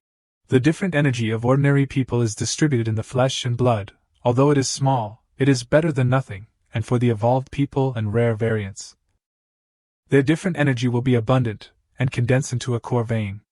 When the disaster becomes more serious, Even zombies will have the opportunity to condense a different species core. Hongli immediately understood, so, there is also different energy in the zombie's body? Then we can directly eat the flesh of those zombies. Jiangqi panicked and exclaimed, Mom, Uncle Li, if you want to eat, just eat, but I can't do it. Xiaoyong continued to explain, ordinary people can't eat zombie flesh, that way they will be infected. Only variants like Chongjia can eat other zombies to become stronger. The system panel appeared again. Nemesis Bane Volume 2 Task completed. Task requirement: attack the enemy's stronghold and eliminate the cannibals. Reward points: 50 points. Current points: 126 points. He rejoiced inwardly. Oh, it's directly settled. It seems that even if there are still remnants, they are no longer a threat. Suddenly someone shouted from behind, "Be careful!" With just one simple move, he knocked down the zombie. But his heart was on alert. Unexpectedly, it could quietly approach our people. Through the gap in the zombie's chest, a sparkling spiritual stone appeared. Xiaoyong took it out and muttered, "There really is one. It seems this is the moment to hunt." He gave 2 stones to the 2 people. Jiangqi then waved his hand. I don't need it, just give them all to Uncle Li." Captain Li held the 2 spiritual stones and pondered for a while. He struggled ideologically again and again. In the end, he decided to take a gamble and swallowed the 2 spiritual stones.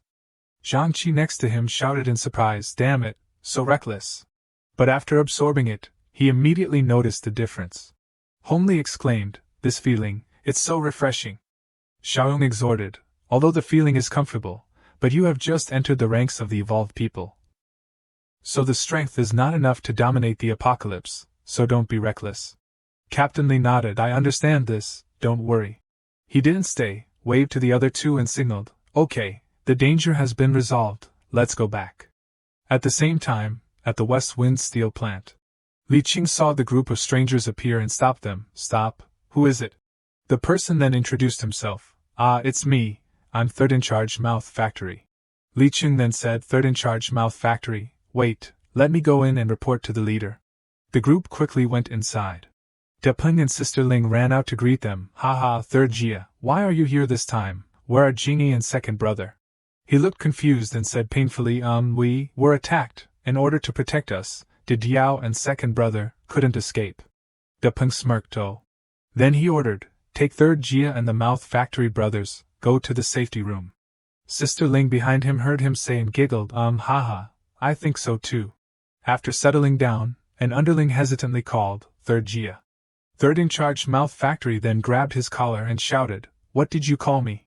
The underling trembled and explained, De Jia, I'm sorry, De Jia, I have a very bad feeling." But he was dismissed by him. Superstitious, what bad feeling?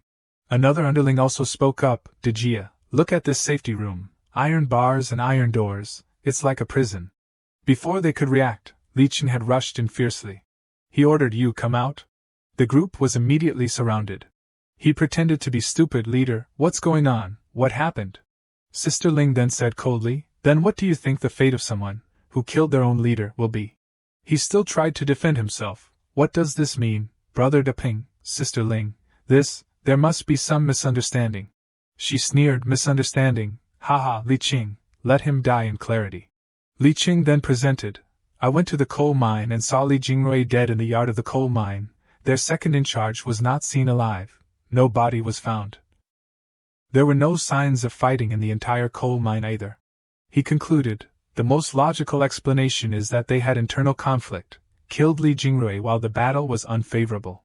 Third in charge Mouth Factory still maintained his stubborn stance. "No, that's not it. You don't have evidence. These are just your speculations." De Ping laughed loudly. "Evidence? Ha ha ha ha, what kind of world is it now, and you're talking about evidence with us? To tell you the truth, if we didn't value the abilities of Li Jingrui and your second in charge, we would have finished you off long ago." Then he coldly ordered, "Kill them all." An underling then stepped forward and begged, "Spare our lives, I have intelligence." Sister Ling then became interested. "Oh, what intelligence?" The person then rattled off a string. "There is a gathering place with a large population in Qingdong. The supplies are also plentiful. Sister Wei and Brother Er failed at their hands." "Don't kill me, I'll take you there." She then asked, "How is the scale and strength compared to this place?"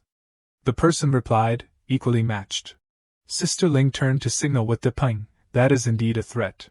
The person continued to add, they still don't know how to become evolved people.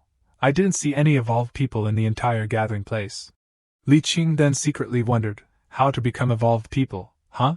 Depeng asked again, if there are no evolved people, then why did you lose?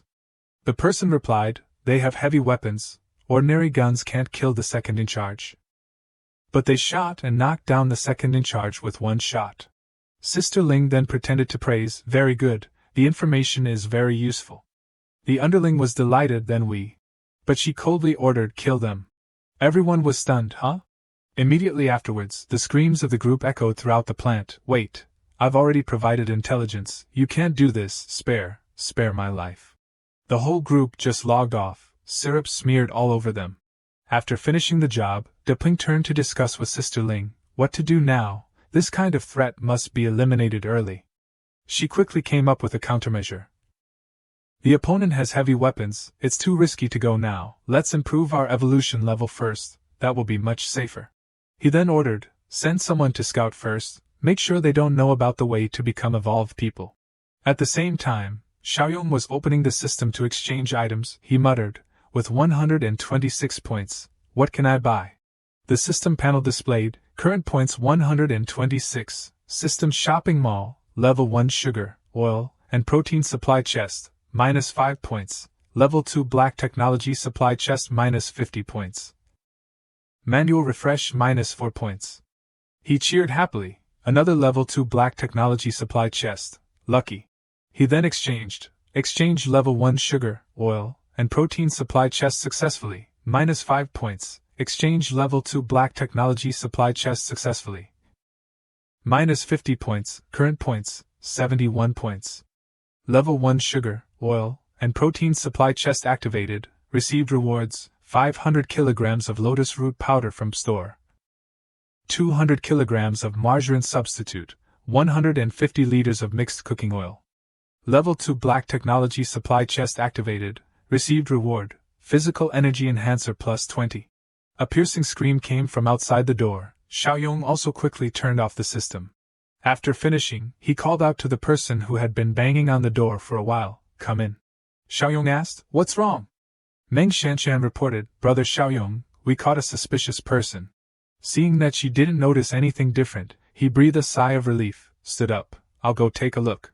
Tu A Hum was carried up by Zhang Qi and Li Hongli but still tried to explain, I'm not the enemy, call your leader out here. Xiaoyong then appeared and asked, looking for me? He was overjoyed, are you the leader?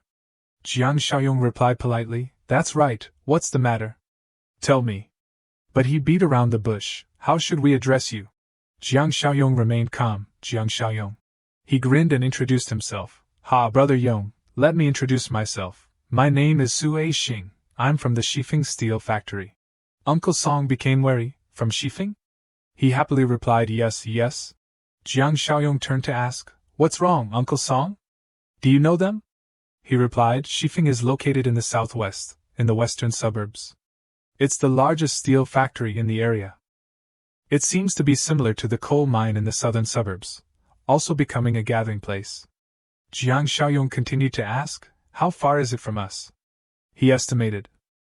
It's about 3 kilometers further than the coal mine in the southern suburbs. Jiang Xiaoyong frowned and questioned Su A Xing, it's so far, what are you doing here? He dodged the question, the world is chaotic now. We lucky survivors should help each other, don't you think, Brother Yong? Jiang Xiaoyong patiently probed, go on. He continued, our leaders send us to search for survivors and gathering places, and bring them back if possible. Xiao Jia spoke up, Brother Yong, don't listen to his nonsense. He's been lurking around for a few laps, and he's even drawn a map. Then he presented a rough map. Jiang Xiaoyong took it and examined it for a while without saying a word. To be sure, he activated Mind's Eye. Seeing his treacherous intentions, he sneered, Su A Xing, haha. He suddenly pulled out a gun and pointed it straight at his forehead. Jiang Xiaoyong glared and warned, we're all living in the apocalypse, do you think I'm stupid? If you don't tell the truth, I'll shoot you dead right here. Su A Xing swallowed hard. Finally, he mustered up his courage and justified, Brother Yong, really, we're doing this to have a way out, we can't help but be wary of others. Jiang Xiaoyong turned to discuss with Zhang Ji. Does he know about the existence of the Chong family? I don't think so, the Chong family has never appeared in front of him. Jiang Xiaoyong gave a signal to let him go. Uncle Song exclaimed in surprise, huh? Just let him go like that? He stuttered with joy, really? Really? He couldn't understand why it was so easy to get away with it. Jiang Xiaoyong continued, return this map to him, let him go. He knelt down and kowtowed repeatedly, thank you, Brother Yong. Then he ran away quickly. Jiang Xiaoyong remained calm, thinking to himself, Shifeng Steel Factory, how many system points are you worth? 5 months later. At the Shifeng Steel Factory, 2 men were slowly pushing a cart to collect scrap metal. One of the men, while pushing, suddenly spoke, I heard that people have been disappearing again recently. Xiao Chen, as he spoke, he thought of the zombie image of Zhang Xingzhe attacking people. Fear was evident on his face. That monster, is he starting to stir again? Suddenly there was some noise from the scrapyard, causing the 2 men to be startled and pay attention. What's that sound? Xiao Chen moved forward to investigate, while the other man worriedly reminded, don't go there, let the guards check it out. Suddenly, a sharp knife came flying from somewhere. Xiao Chen approached the scrapyard and was slashed across the neck by the knife, blood spurting from his throat. Elsewhere, Li Qing was leaning against the wall, with a cigarette in his mouth. Suddenly, a panicked cry came from somewhere, help, help me. Li Qing glanced over. Li Qing held his gun and looked at the panicked appearance of the worker and asked, what's wrong? The man who had been with Xiao Chen ran over fearfully and reported. Monster, the monster killed Xiao Chen.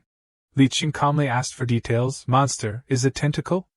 The man, panting heavily, replied, it's tentacle, it must be tentacle.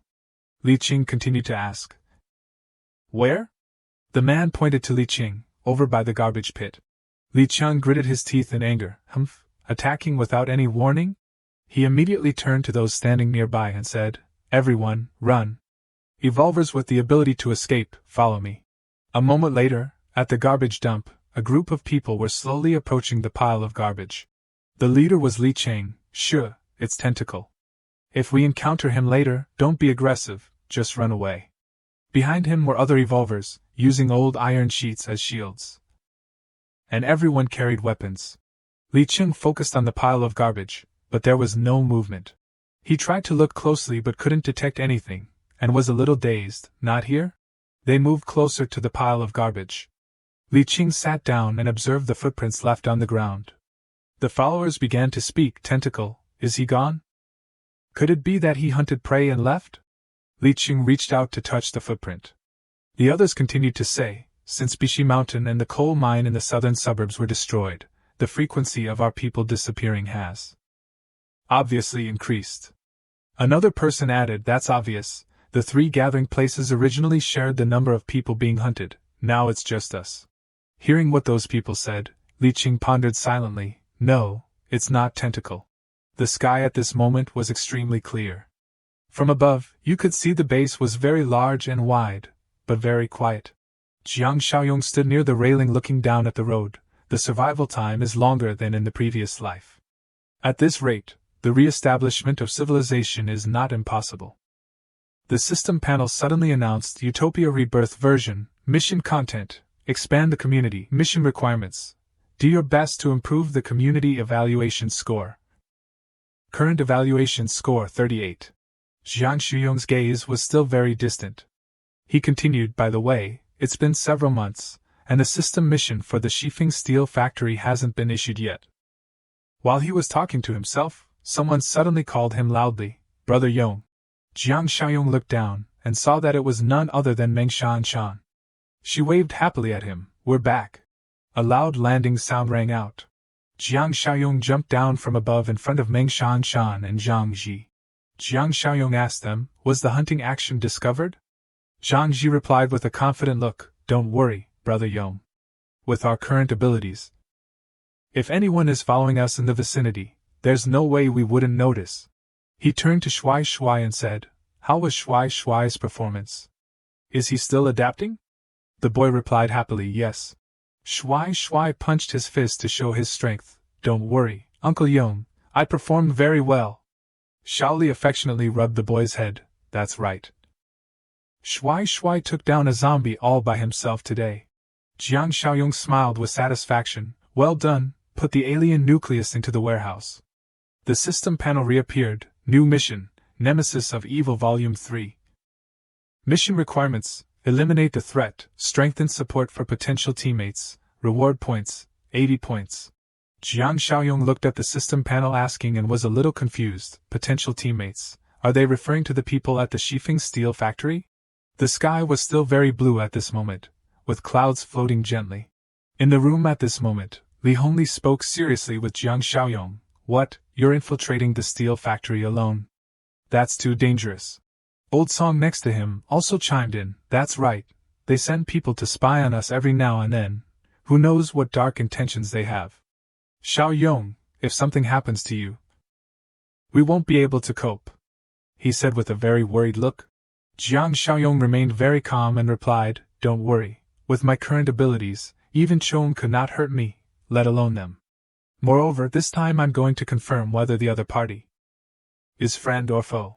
He turned to look at Uncle Sheng and continued, Uncle Sheng, Lao Li, everyone, please take care of the fortress and Lin Town. Uncle Zhen nodded in agreement. Don't worry about this side, but you have to be careful. Our gathering place can't be without you, he worriedly reminded. At a manufacturing workshop, from afar you could see black smoke billowing out.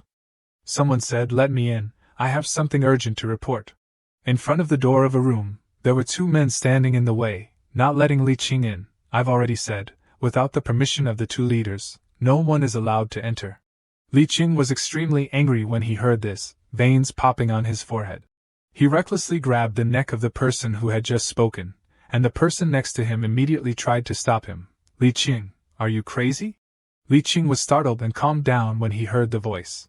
He released his hand and worriedly asked the person who had just been choked, oh sorry. Li Qing worriedly thought to himself, what's wrong? My mood is getting out of control again. In these past few months, it's been happening more and more often. The person who had been choked by Li Qing was coughing while holding his neck. Damn, what are you going crazy about? Don't think that just because the leader values you, we won't do anything to you. Suddenly, the person inside the room spoke at this moment. Is that Li Qing? Let him in. One of the two men heard the order and immediately replied, oh yes.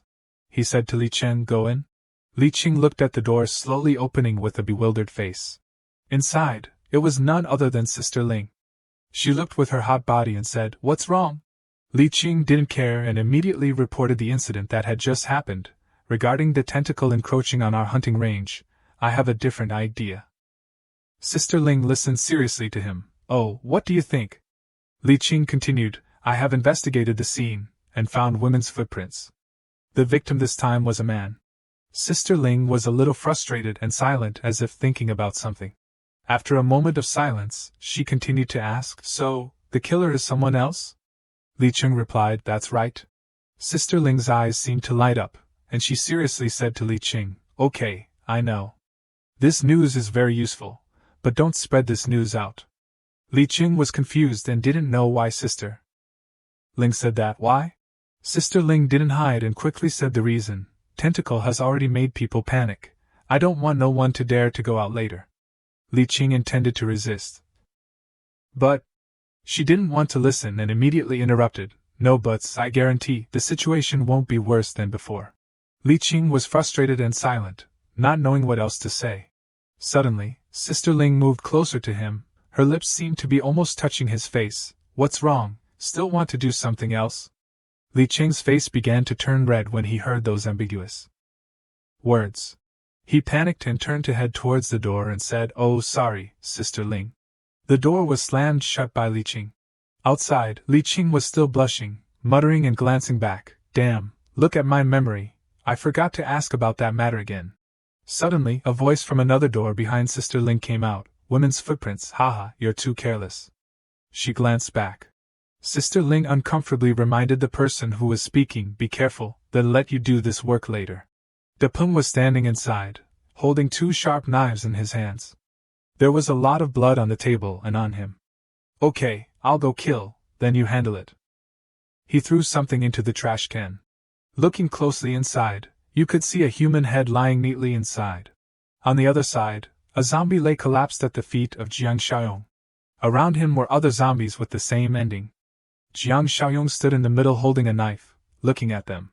He looked into the distance and said, "Almost there, I should restrain myself a little." With that, Jiang Xiaoyong reached out into the air and took out a pair of scissors. Without thinking, he used the scissors to quickly trim the hair on his head. Then Jiang Xiaoyong wiped his hands on the ground, using the dirt on the ground to smear his face. Then he put on a worn-out jacket and a pair of glasses. Jiang Xiaoyong looked very strange at this moment. A man in the factory saw Jiang Xiaoyong approaching and loudly shouted, "Stop!" His face looked quite fierce. "Who are you?" Jiang Xiaoyong smiled brightly and said, "I saw traces of human activity around here, so there are people living here. That's great." The man looked at Jiang Xiaoyong with suspicion. He smiled contemptuously and continued, "Wandering survivor, huh?" The man pointed to the side and said, "Kid, I'm asking you, how did you survive until now?" Jiang Xiaoyong was a little dazed. But very quickly he lowered his head, and told in a very pitiful voice, "My gathering place originally had about 10 people, but we were attacked by a horde of zombies. Everyone died, only I escaped." The man still smiled disbelievingly and asked, "So you don't have any strength at all?" Jiang Xiaoyong still looked pitiful and replied, "Strength?" After a moment of silence, Jiang Xiaoyong seemed to remember something excitedly and said to the man, I do have some strength. I have experienced many zombie attacks. And I have also gained some experience in fighting zombies. I will do my best to make myself useful." The man still looked down on Jiang Xiaoyong. He glanced at him dismissively and said, "Who asked you about that? You don't understand what I mean, but it's okay." With that, the man pointed to the side, "Follow me, if you want to join." The man said as he turned to leave, "You have to pass the inspection first." Jiang Xiaoyong, walking behind him, lost his naive look and focused on thinking. His eyes seemed to be observing something. He smiled secretly in his head. As expected, this Shifeng steel factory is not a good place either. While walking, someone suddenly spoke from behind, "What's the matter?" Jiang Xiaoyong immediately turned his head. The other person also turned back, but his face was a little flustered and worried. Li Qing walked over from behind. "Who is this kid?" The man was a little apprehensive and reported, "Brother Li, he's a wandering survivor. I'm taking him to a secluded place for an easy search." Jiang Xiaoyong smiled secretly in his head at his excuse. "Search? Clearly, that guy wanted to take me to a secluded place to get rid of me." Li Qing now glanced over and said seriously, "Do you need a secluded place for a search? It's fine to search here." With that, he turned to Jiang Xiaoyong, "Come over here, hand over all your weapons and you can go inside." Jiang Xiaoyong was a little curious when he heard this. "Hand over weapons? How do I know if you're tricking me into kill me?" Li Qing was not angry at his question, but explained calmly, "In this apocalyptic world, people's hearts are twisted. It's natural that you're uneasy. If you don't hand over your weapons, we won't force you to stay there, you can leave." Hearing this, Jiang Xiaoyong immediately took out a sharp knife from his body. "Okay, I'll hand over my weapon." Jiang Xiaoyong raised both hands so that Li Qing could easily search his body. Jiang Xiaoyong glanced down to observe, thinking in his head, "This guy seems to have some principles. It seems that this Shifeng steel factory is still a little different from the people in the coal mine in the southern suburbs and Bishi Mountain." Li Qing held the knife in his hand and asked a little suspiciously, "Relying on just a knife to survive in the apocalypse, kid, are you an evolver?" Jiang Xiaoyong put on a naive and eager look when he heard about evolvers. "Evolver? I do feel that I have become much stronger." Li Qing turned and walked away and said, "Follow me, there's a rule here, evolvers must report to the leader first." Li Qing took Jiang Xiaoyong to a rather dark room. He stood at the door and said, "Wait in the reception room for a while." After Li Qing left, Jiang Xiaoyong smiled with interest and looked inside the room. Reception room, haha, even the door is reinforced, clearly this is a prison. A moment later De Ping entered from outside the door. "Sorry to keep you waiting. May I ask your name?" Jiang Xiaoyong turned his head, coughed a few times and stuttered, Jiang Yi." De Ping turned to face the door and said, "My people said you are an evolver, is that correct?" Jiang Xiaoyong replied uncertainly, "According to what he said, it must be." Suddenly, while talking, a large axe flew towards Jiang Xiaoyong from somewhere. He was a little dazed. But fortunately, Jiang Xiaoyong lightly tilted his head to the side and dodged the axe. The person who threw it was none other than Deping. Jiang Xiaoyong vigilantly glanced at the axe. It was stuck firmly in the wall. Then he glanced at Deping, attacking without saying anything? No, he must be probing. Deping was still looking at Jiang Xiaoyong with a probing eye. Jiang Xiaoyong immediately pointed at the axe in a flustered manner and said, "Hey, what are you doing? It's very dangerous, do you know that?" Deping suddenly laughed loudly as if he was very interested. "Looks like it's true, you are an evolver." Jiang Xiaoyong was a little stunned by Deping's words. He pretended to be scared and said loudly, "Then what if I'm not an evolver? Wouldn't I be killed by you?" Deping replied very calmly, "If that's the case, then it wouldn't be a pity for you to die." He spoke very casually, "If you are also an evolver, then you must also know how to become an evolver." Jiang Xiaoyong answered when asked, I know." The image of the evolvers in the base seemed to appear according to Deping's words. Everyone's face was very ferocious. He was extremely serious at this time and said, "Then I must warn you, in my place, this secret is only known to a few people. I don't want it to be spread out. If I find out that many people know, then I will." Before he could finish his sentence, he immediately rushed towards Jiang Xiaoyong. Deping's hand reached out to squeeze his neck, killing him. Fortunately, he only put it close and didn't really want to squeeze. Jiang Xiaoyong looked a little scared, too dangerous. When he rushed over, Jiang Xiaoyong had already held the knife in his hand. Luckily, he used his hand to threaten me. If it was a knife, I would have retaliated. Deping still had his hand in front of his neck. Jiang Xiaoyong looked and thought, if I kill him right now, who knows if I can get the 80 system points. Deping slowly retracted his hand and glanced down at the knife in his hand. "Oh, quick reaction, you even took out your weapon." He patted Jiang Xiaoyong on the shoulder as he spoke. "Although you have the ability, my ability is not something you can imagine. Don't dream of challenging me. Understand?" Jiang Xiaoyong replied briefly, "Understood." Deping added, "I won't pursue the matter of bringing weapons in here." After talking, Deping and Jiang Xiaoyong walked out of the room.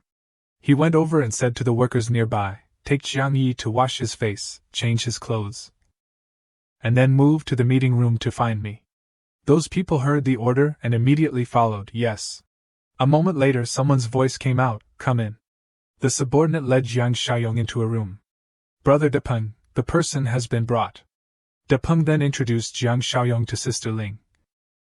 "Li Qing and Huang Bin, let me introduce, he is a new member who has joined, Jiang Yi." He glanced down at Sister Ling and continued, "Huang Ling is one of the leaders in this place like me, the other two are cadres of the gathering place, Li Qing and Huang Bin." Huang Ling was looking at him with a strange look. She turned to Huang Bin and said, "Huang Bin, arrange for this new guy to work under you, no problem, right?" He kept staring ahead and replied, "No problem, sister." Then Huang Ling looked at Jiang Xiaoyong and added, "Kid, you're very lucky to have found the strongest gathering place in this area. From now on, you don't have to worry about survival. But if you want to eat well here, you have to make yourself useful." Jiang Xiaoyong immediately listened and bowed his head. "I will follow the arrangements." Huang Bin stepped forward and put his hand on his shoulder and said, "Just right, it's our turn to patrol today, newbie, follow me." There were many green plants around this production area. The sound of people talking could be heard. "A Chang, a Xing, let's go patrol." The two heard and replied, "Okay, oh, it's you." One of them was a little surprised. A Chang followed behind Huang Bin, his eyes still glancing at Jiang Xiaoyong who was walking with a Xing behind. "Hey, is this kid arranged to work under you?" Huang Bin then said, "What can I do? He doesn't know anything. Sister, just let him work in our organization." A Xing looked at Jiang Xiaoyong intently with some concern, and thought to himself, "Why does this person look so familiar?" Huang Bin was walking when he suddenly turned to say to Jiang Xiaoyong, "Hey kid, Brother Deping didn't tell you specifically about the situation of the gathering place." "Right." Hearing this, Jiang Xiaoyong replied, "No, sister warned me to keep the secret of becoming an evolver." Huang Bin added, "That's right." He glanced at him and said, "The people who know the secret of cannibalism in this gathering place. Besides Brother Deping and my sister, there are only the four of us left." Huang Bin began to introduce this place to him. "A Xing is Deping's cousin, Fa Chang is the grandson of me and Huang Ling, all are one family, so this secret can only be revealed from your mouth. Do you understand your situation?" Jiang Xiaoyong still walked behind him and replied, I will definitely not tell anyone." Jiang Xiaoyong felt the suspicious gaze of a Xing directed at him. He glanced back to observe and thought to himself, Sui Xing, isn't that the guy who was caught by Zhang Ji's group before? Jiang Xiaoyong asked with some curiosity, then what about the remaining cadre? Huang Bin said very quickly, his name is Li Cheng, haha, he is an outsider, but his aptitude is good. His ability is very strong, especially you can't let him know the secret, understand? Otherwise. He seemed to want to emphasize each word, and the veins on his face also began to bulge. Either of you will survive this day. After hearing this, Jiang Xiaoyong fell into deep thought. It seems that Li Cheng's aptitude is indeed very strong. He has to rely on resources to restrain him. Otherwise the abilities of the two leaders may be surpassed by him quickly. After speaking, Huang Bin turned back and continued to walk forward. Okay, we're here. Jiang Xiaoyong was a little surprised. We're here? In the distance was a small base built quite discreetly, with sharp iron spikes attached around the outside. There are 7 members in this gathering area. We have been observing them for 3 or 4 days. Among the members, there should be no evolvers.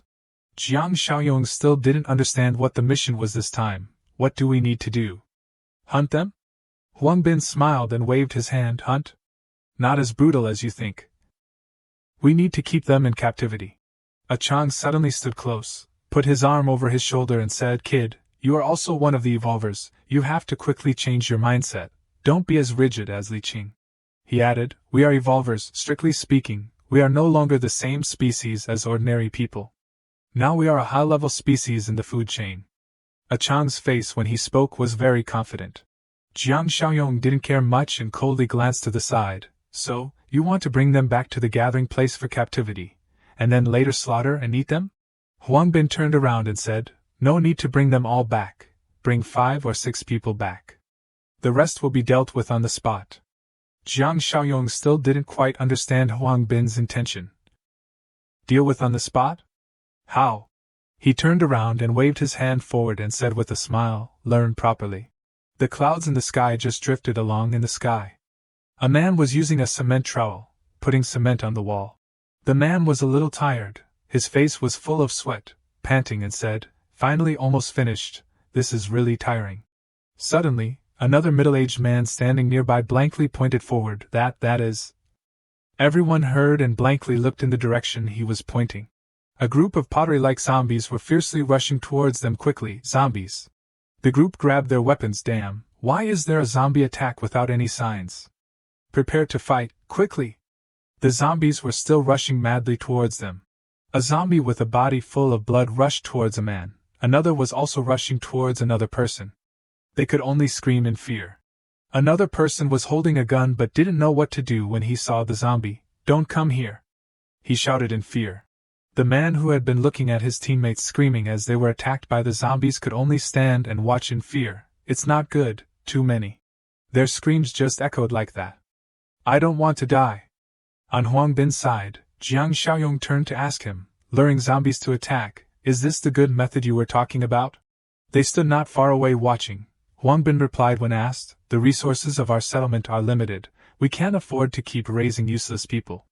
In addition, letting 10 people in at once will create factions, making it difficult to manage. Huang Bin continued with a sinister face, okay, it's our turn to act. A Chang and a Xing behind him didn't look much different from him, they were used to this. Among the 5 or 6 people was a woman, she was weakly attacked by the zombies, only knowing how to scream for survival, no, please. Suddenly, something flew over, causing the heads of the zombies to separate from their bodies. The girl was a little surprised when she saw such a scene. The head of a zombie was lying near her. The person who did it was none other than a Chang. He smiled and reached out to the girl was still stunned. We're saved. Huang Bin and a Xing were also holding weapons to clean up the zombies. The man saw that they were strangers and asked, who are you people? Something fell to the ground, it wasn't clear what it was. Huang Bin, a Chang, a Xing and Jiang Xiaoyong stood together. He took the lead and introduced, we are the evolvers of the West Wind Steel Factory. Those people were extremely happy when they saw them come to rescue them. Evolvers? We're saved, thank you. Jiang Xiaoyong stood inside without saying anything, only silently pondering, strength above 20. These 3 are on par with Zhang Ji's group. Suddenly, While thinking, he suddenly noticed something. Jiang Xiaoyong was shocked, and immediately turned to look at the tall building behind him. In a room, something was shining. What is it? But looking closely, it was just a room reinforced by wooden planks and glass panels. Jiang Xiaoyong calmed down when he saw this, but his eyes still focused on it. Hallucination. While standing blankly, someone called him, "Hey, Jiang Yi, what are you standing there for?" The caller was none other than Huang Bin. He pointed to the corpses of the zombies and said, "Come over here, help me deal with it." Jiang Xiaoyong immediately walked over. "Oh, coming." On the opposite side of the tall building, there seemed to be something standing and looking from there. Just as Jiang Xiaoyong felt, inside that building, there was a monster with a hideous appearance hiding, with many tentacles growing around its body and sharp wrinkles on its face. Huang Bin's group slowly approached the weak people. One of the men among them said, "There are some supplies in the warehouse." Huang Bin turned his head to look at Jiang Xiaoyong and ordered, "Jiang Yi, you stay here, gather all the supplies here to the gate. I will arrange for a truck to transport them later." He walked past him and added, "Turn the corpses of the people who were killed into a pile, and then transfer them away later." Jiang Xiaoyong didn't bother to look at Huang Bin and replied, Huang Bin went ahead and shouted loudly to the people behind, "The rest of you come with me." The people were extremely happy to hear this. Huang Bin just took the group out of the gathering area. From above you could see the corpses of the zombies lying below. Jiang Xiaoyong stayed behind. He reached out and a knife appeared from the air, just right. Back on the side of Huang Bin's group, while walking, a young man among the rescued people suddenly spoke, "Thanks to you, we were able to save our lives." The girl who had been rescued looked at Chang admiringly and asked, "Brother, does the place we're going to have water? Can we take a bath?" Chang suddenly unexpectedly put his arms around the girl in his arms. "Not only is there water, but there is also hot water, there is shower gel, you can take a fragrant bath." His voice was teasing. The girl was a little surprised by Chang's actions, but still smiled. "Really? That's great." While walking, Xing felt that something was blowing. He realized it, and immediately turned back defensively. Huang Bin saw Xing suddenly stopping while walking and asked, "What's wrong, Xing?" Xing still worriedly looked in the direction he felt something was wrong. "There's something." Huang Bin heard what Xing said and immediately warned everyone, "Be alert." Chang still had that scoundrel look. He put his arm around the girl standing next to him and said, "Stand behind me, I'll protect you." The girl was a little shy and uncomfortable. The group stood together and began to discuss, "Where is the thing you're talking about?" Xing replied, "I don't know, I can't feel it." But they didn't know that there was something standing from afar, on high, observing them. Chang thought Xing was having some problem and teased, "Damn, Xing, aren't you too nervous?" Xing with a very worried face turned to say, "I'm not mistaken, it was definitely just now." While Xing was not on guard, a black tentacle came flying from somewhere and cut across the back of his neck. "Xing!" Huang Bin called out loudly. The tentacle began to retract after attacking Xing. He also leaned to the side and fell. Huang Bin was even louder when he saw this, the tentacle man. When he looked up at the roof over there, he saw nothing appear. Vanished? Too fast. Suddenly someone spoke from behind him, "Behind you." Hearing someone call him, Huang Bin immediately turned his head. When he turned his head, the tentacle man was already very close to his face. Back at Jiang Xiaoyong's side, he used a knife to cut open the stomachs of the dead zombies on the ground. Taking out 2 core crystals, one red and one pink, among these zombies, there are actually 2 alien energy core crystals, lucky. Suddenly a scream came from somewhere, attracting Jiang Xiaoyong's attention. "Help!" He heard the scream and immediately raised his head. The scream was none other than Huang Bin's. The tentacle man had used all of his tentacles to wrap around Huang Bin's body. He was now terrified and only knew how to scream for help. I'm done for." The tentacle man was very fierce. He used his tentacles to wrap tighter, wanting to break Huang Bin's bones. The people standing right there didn't know what to do, only knowing how to blankly stare with their mouths open. Huang Bin's blood seemed to splatter everywhere, accompanied by a miserable scream. Chang's face was no longer arrogant but became fearful. The girl standing behind him didn't look much better. After dealing with Huang Bin, the tentacle man slowly turned to look at Chang. His mouth was constantly making noises. Chang saw him looking at him and fearfully took a few steps back. "No, not really." Suddenly, Chang grabbed the girl's hand next to him tightly. Without thinking, he threw the girl towards the tentacle man. The girl was surprised by his action and didn't have time to do anything but let out a scream. The young girl was just wrapped tightly by the tentacles of the tentacle man. The tentacles increasingly squeezed the girl's body. She could only be afraid and teary-eyed. Her consciousness gradually faded away. The girl's eyes slowly closed. Suddenly, there was some noise. The girl unexpectedly escaped from the tentacles of the tentacle man and fell heavily to the ground. The tentacles of the tentacle man were also lying scattered on the ground near the girl. She looked blankly. The person who did it was none other than Jiang Xiaoyong. He was intently looking at the sharp knife in his hand. Jiang Yi, someone said loudly. The tentacle man stood behind him, painfully hugging his body tightly. Jiang Xiaoyong was not afraid and said, "Is this the tentacle man that everyone was talking about?" Acham was still a little scared and pointed forward while saying, No, this is the tentacle man's son." Jiang Xiaoyong was confused. Son? Acham then continued, "That's right, our name for them." He began to tell Jiang Xiaoyong more about the information about this tentacle man. The tentacle man often mumbles in his mouth, son, plus the fact that he can transform ordinary zombies into monsters with similar characteristics to him. We call these transformed monsters the tentacle man's sons. The shape of the tentacle man really looks like a human. Only a few squirming tentacles appear on his body. After Achan finished speaking, he suddenly fell silent in fear. The tentacle man's son is a powerful monster that even Brother Deping and Auntie find it difficult to face alone. This kid Jiang Yi is definitely not a match. No, I have to run. Thinking this, he immediately ran away as fast as he could, even using the excuse that, "Jiang Yi, you hold him back, I'll go call for reinforcements." Now there were only the weak and blank people left, huh? The group also ran away in fear. Run. Jiang Xiaoyong was still standing there blankly. He still had that cold face looking at them running away. These guys want to betray me, taking advantage of the time to save themselves and run away. Behind Jiang Xiaoyong, the tentacle man's son was still looking at him intently. Its tentacles moved so fast that they wanted to directly wrap around his body. Quickly, the large tentacles had wrapped tightly around Jiang Xiaoyong's hands, feet, and body. Jiang Xiaoyong smiled with interest and glanced back and said, "The tentacle man's son, very interesting setting." Without saying another word, he began to try his best to shake his hands and pull the tentacles of it. The tentacle man's son was pulled forward by his strength. His face was a little dazed. Jiang Xiaoyong said with interest, "You have aroused my interest." The tentacle man's son used his feet to scrub strongly on the ground so as not to be pulled forward. Its large body was gently pulled closer by Jiang Xiaoyong. The tentacle man's son was still trying to control himself. Jiang Xiaoyong gently used force to pull it closer. "The alien power that I opened before hasn't had a chance to use yet. It's just right to use you to try it out today."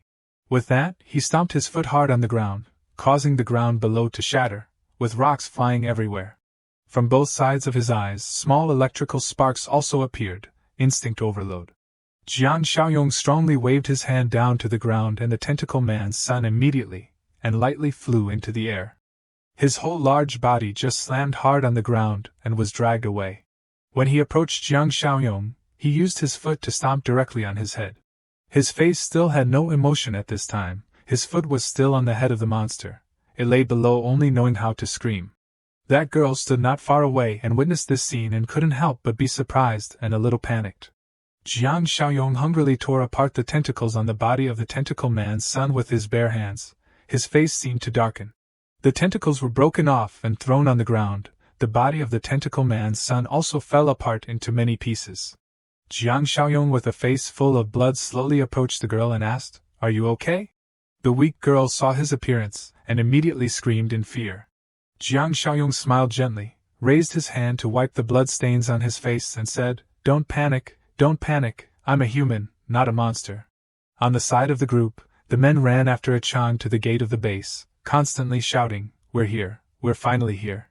Depeng, Sister Ling and Li Qing were all standing there. Depeng looked at their panicked appearance and asked, "What's the matter? Where are Xiao Bin and Xing?" Sister Ling, who was holding a knife in her hand, also spoke up. Achan, who was now panicked and panting, recounted the events to them. Xiao Bin and brother Xing were killed by the tentacle man's son. Li Qing still calmly asked, "Where is the newly arrived Jiang Yi?" A Chang replied when asked, no need to think, he must be dead too, the three of them are not a match for the tentacle man's son. Depeng listened to the story and lowered his head in anger. His eyes could kill someone at this time. He glanced at the weak people in front of him. They were very afraid, tension was evident on their faces, Depeng said, just because. As he spoke, he used all his strength to throw the axe in his hand towards the weak people. You guys. The sharp iron axe was just thrown straight into the middle of the chest of a man standing in the middle. He was weak and couldn't dodge in time and was hit by the axe. Blood splattering out non-stop. Sister Ling saw him angry like that and turned to panic and said, Depeng, calm down. The other weak people only knew how to open their mouths wide when they saw this. Suddenly, a bundled mass of tentacles was thrown in front of Depeng from somewhere. Those people were a little surprised and puzzled, and looked up. The person who appeared was none other than Jiang Xiaoyong, followed by the girl from earlier. Li Qing saw that he was not injured and happily said, Jiang Yi, you're not dead. Sister Ling was a little surprised and looked down at the bundled mass of tentacles lying on the ground, that is. Jiang Xiaoyong spoke coldly, the tentacle man's son or whatever was killed by me, the hatred of your relatives, I have avenged them for you. Depeng's eyes were very sad as he thought. Sister Ling next to him was also thinking silently, is this kid's ability so strong? Jiang Xiaoyong said loudly, okay, you two leaders, hurry up and arrange for vehicles and people to follow me to clean up the spoils of war. A moment later inside a room, Depeng sat down and turned to ask a Chang, are you sure the strength of the tentacle man's son is stronger than Li Qing's? Inside the room. Sister Ling was also sitting opposite him. A Chang's face was straight and a little angry but still replied, that guy almost killed him and brother A Xing in an instant, can Li Qing do it? I'm afraid. The more he spoke, the more his face wrinkled, I'm afraid even the two of you would find it difficult to do it. Depeng listened and turned to say to Sister Ling, when I threatened him before, although he reacted in time, he only took out his weapon, he didn't have time to prepare to fight. How could he have such strong strength? Sister Ling was still thinking about something in her head. Hearing his question, she immediately turned to state her speculation, the tentacle man's son achieved his goal by sneak attacking. Maybe it's not as exaggerated as we think. Depeng heard and also felt it made sense, that makes sense. But no matter what, we can't keep this person, what if one day he joins hands with Li Qing? He was speaking when Sister Ling suddenly raised her hand to signal silence. Sure. A knock on the door came from outside, Sister Ling called, come in. Li Qing walked in from the outside, leader. Depeng turned around and asked, what's the matter, Brother Li? Li Qing first comforted the two Depeng and Sister Ling. Brother Depeng, Sister Ling, please restrain your grief. Depeng replied with a face without any emotion. I've seen these scenes so many times, no need to say that, get to the main point. Li Qing immediately continued, Jiang Ye's ability is probably equal to mine. In my opinion, why not give him a position as a cadre? Depeng heard that request and sternly refused, no, his background. Sister Ling glanced over and raised her hand to signal him to be silent. Then she began to speak, with Jiang Ye's ability, he is of course qualified to be a cadre. But he still has to contribute meritorious service to make everyone, Fu, convinced. Li Qing spoke while holding out a finger as a symbol, isn't killing a tentacle man's son considered meritorious service? Sister Ling suddenly had a sinister face with a smile full of intentions. If he can kill the tentacle man to prove himself, wouldn't that be killing two birds with one stone? Li Qing felt that it was not very appropriate after hearing this and objected, asking him to do something that even the two of you can't do, is that fair? Sister Ling gave a nonchalant smile and replied, don't worry, we're not asking him to go and die, we will also take action, gather all the strength of the gathering place, and completely solve the threat of this tentacle man. A moment later, Jiang Xiaoyong spoke up, oh, an action with me as the center. He smiled without any fear and continued, I just arrived and have already taken such great credit. Is that okay? Depeng and Sister Ling stood and smiled but with intentions. Sister Ling gently said, AI, what's not okay? After all, the ability you showed may not even be inferior to me and Depeng. Depeng standing next to him also chimed in, if the action is successful, then the third seat of the gathering place will belong to you. Then he turned to look at Li Qing and continued, brotherly, Jiang Yi is relying on strength to climb above your head, I'm sure you don't have any objections, right? Li Qing immediately replied without any thought, no objections. Depeng continued after hearing this, that's good, It's settled then, 2 days later we will act. Jiang Xiaoyong gave a smile and thought to himself, what a frank and sincere proposal. I'm a little touched, if not for. He thought to himself, mind's eye. In his eyes at this moment, De Ping and Sister Ling both showed an evil face. Only Li Qing looked cold but showed a good face. A intermittent sound was emitted. Xiao Jia pushed the door open and rushed into the room, eagerly yelling, Brother Xiaoyong, it's the walkie-talkie Brother Xiaoyong left behind. Li Hongli picked up the walkie-talkie and said sternly, Hello, Xiaoyong, how's it going on your side? There was a crackling sound on the other side, and then a voice came back. Read you loud and clear. The young man standing on the crane announced to the other side of the walkie-talkie, the day after tomorrow morning, at the park in the southern suburbs, call Chongjia and some of our strongest people. Jiang Xiaoyong looked down at the houses below. It's time to completely deal with the threat in Qing'an. After the conversation through the walkie-talkie, Hongli turned to look at the group of people surrounding him.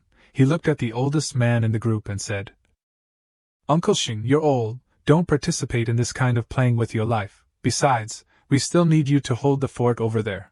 Uncle Xing immediately agreed upon hearing this. Okay, then Lao Li's group must pay attention to safety. This action is not the same as before. Hongli made him sound, understood. Then he looked at a group of younger people gathering over there and ordered in a low voice, Zhang Ji, Xiao Kai, Shan Shan, Zi Xian, Lu Chao, Chen Jia, plus Chen Chong. The 7 of you come with me on this trip, yes? Suddenly the little kid appeared from somewhere. Shuai Shuai boldly pointed at himself expressing, Me too, I also want to participate in this action.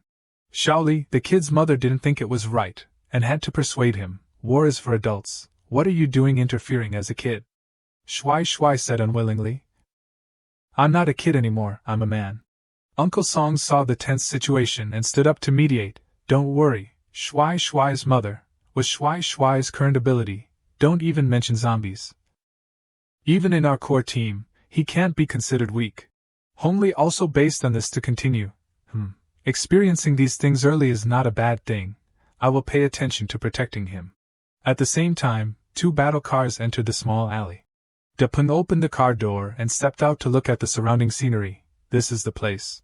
Everyone also got out of the car one after another upon hearing this. Xiaoyong glanced at De Peng and asked, How do we lure him out? He calmly smiled and replied, Don't worry, we have our own ways.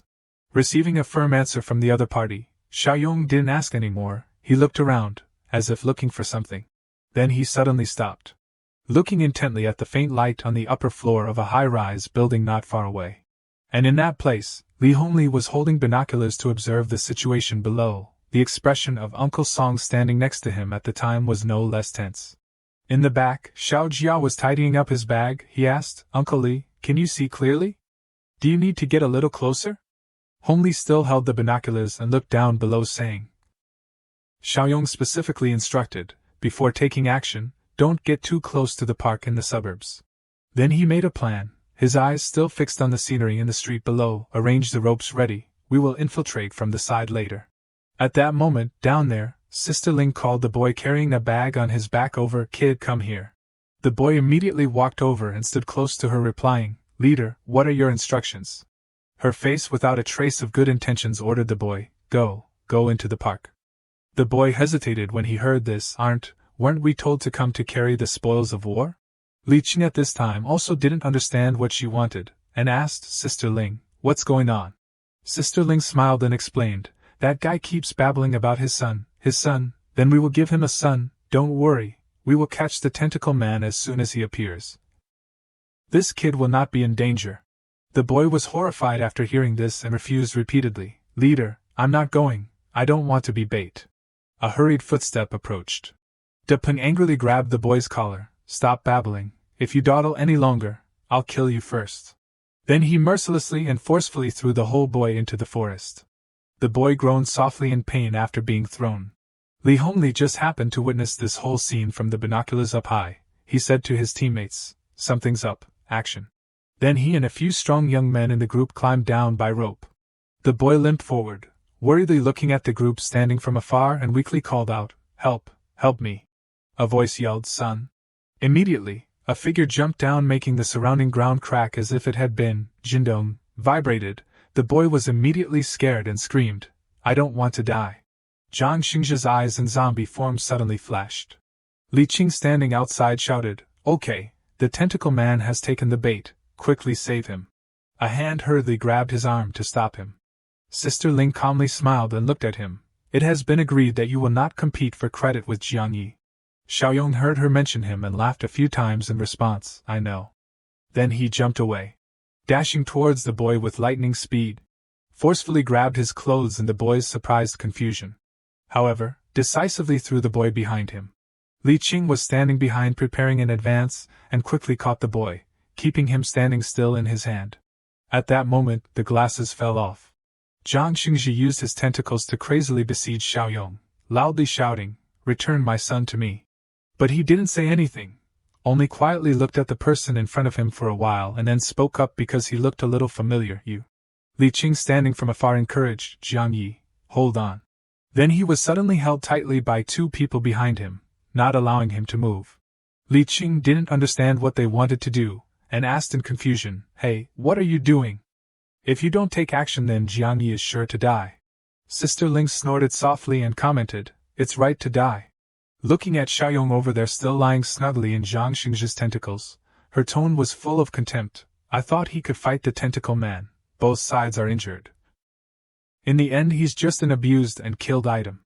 Hearing this, blue veins appeared on Li Cheng's face. He was angry. "So from the beginning you guys didn't have any good intentions, why?"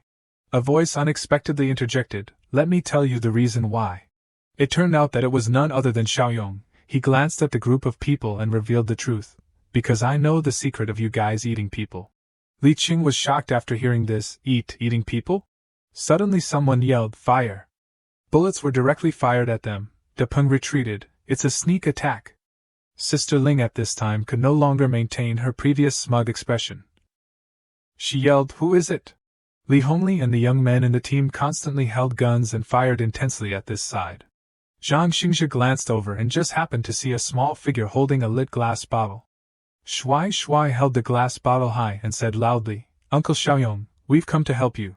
Then he quickly and neatly threw the bottle forward without hesitation. Before the bottle could even get close to Jiang Xingji, it was lashed by his tentacles and broken in two. Jiang Xingji stood still looking. In his eyes now reflected the figure of Shui. He asked with a trembling tone, Son? Then Xingji's voice gradually faded, "Son." Shui saw that the situation in front of him was not as expected and cursed, "Damn, I didn't expect this animal to be so strong." Hearing those impolite words, Xingji angrily scolded, "Don't curse." Jiang Ji standing not far away warned everyone, "Watch out, this guy is not an ordinary zombie." One of the group immediately rushed out. Jiang Ji was worried and shouted, "Chongjia, be careful." The man called Chongjia didn't say much and ran straight to Jiang Xingji. Sister Ling's group hiding behind the trees observed the situation and wondered, "What is that, another mutant?" Sister Ling also saw this scene and was a little confused. A mutant is fighting side by side with a human? Chongjia rushed over to attack the target, and at that moment the tentacles also launched out one after another, as if to restrain him. The tentacles quickly covered Chongjia's whole body. Then he immediately shook them off. Some tentacles were accidentally torn apart without mercy. Without knowing where it came from, another tentacle quickly approached his head. At the same time the voice from outside shouted, "Chongjia, be careful." A tentacle then hit him, making him unable to defend, and was hit back. Jiang Xiaoyong smiled gleefully while looking at the scene in front of him. "Chongjia, you've met your match." De Peng saw that he was tied up and still joking like that and gritted his teeth slightly. That kid Jiang Yi still has the mood to laugh. Over here, Xiaoyong didn't joke anymore. He sternly and without saying a word directly tore apart the tentacles that were binding him. A voice from outside full of surprise and disbelief rang out. Tore them apart, those are the tentacle man's body tentacles. A young man with brown hair suddenly spoke. Wait a minute. The young man with brown hair continued, that kid just now seemed to call Jiang Yi Uncle Xiaoyong. De Peng heard this and asked, "So what?" Then the young man with brown hair seemed to remember something and repeated, "It seems that a Xing once said that the leader of the gathering place in Chase City is named." Hearing this, Sister Ling understood. "Jiang Xiaoyong, you're not mistaken, are you?"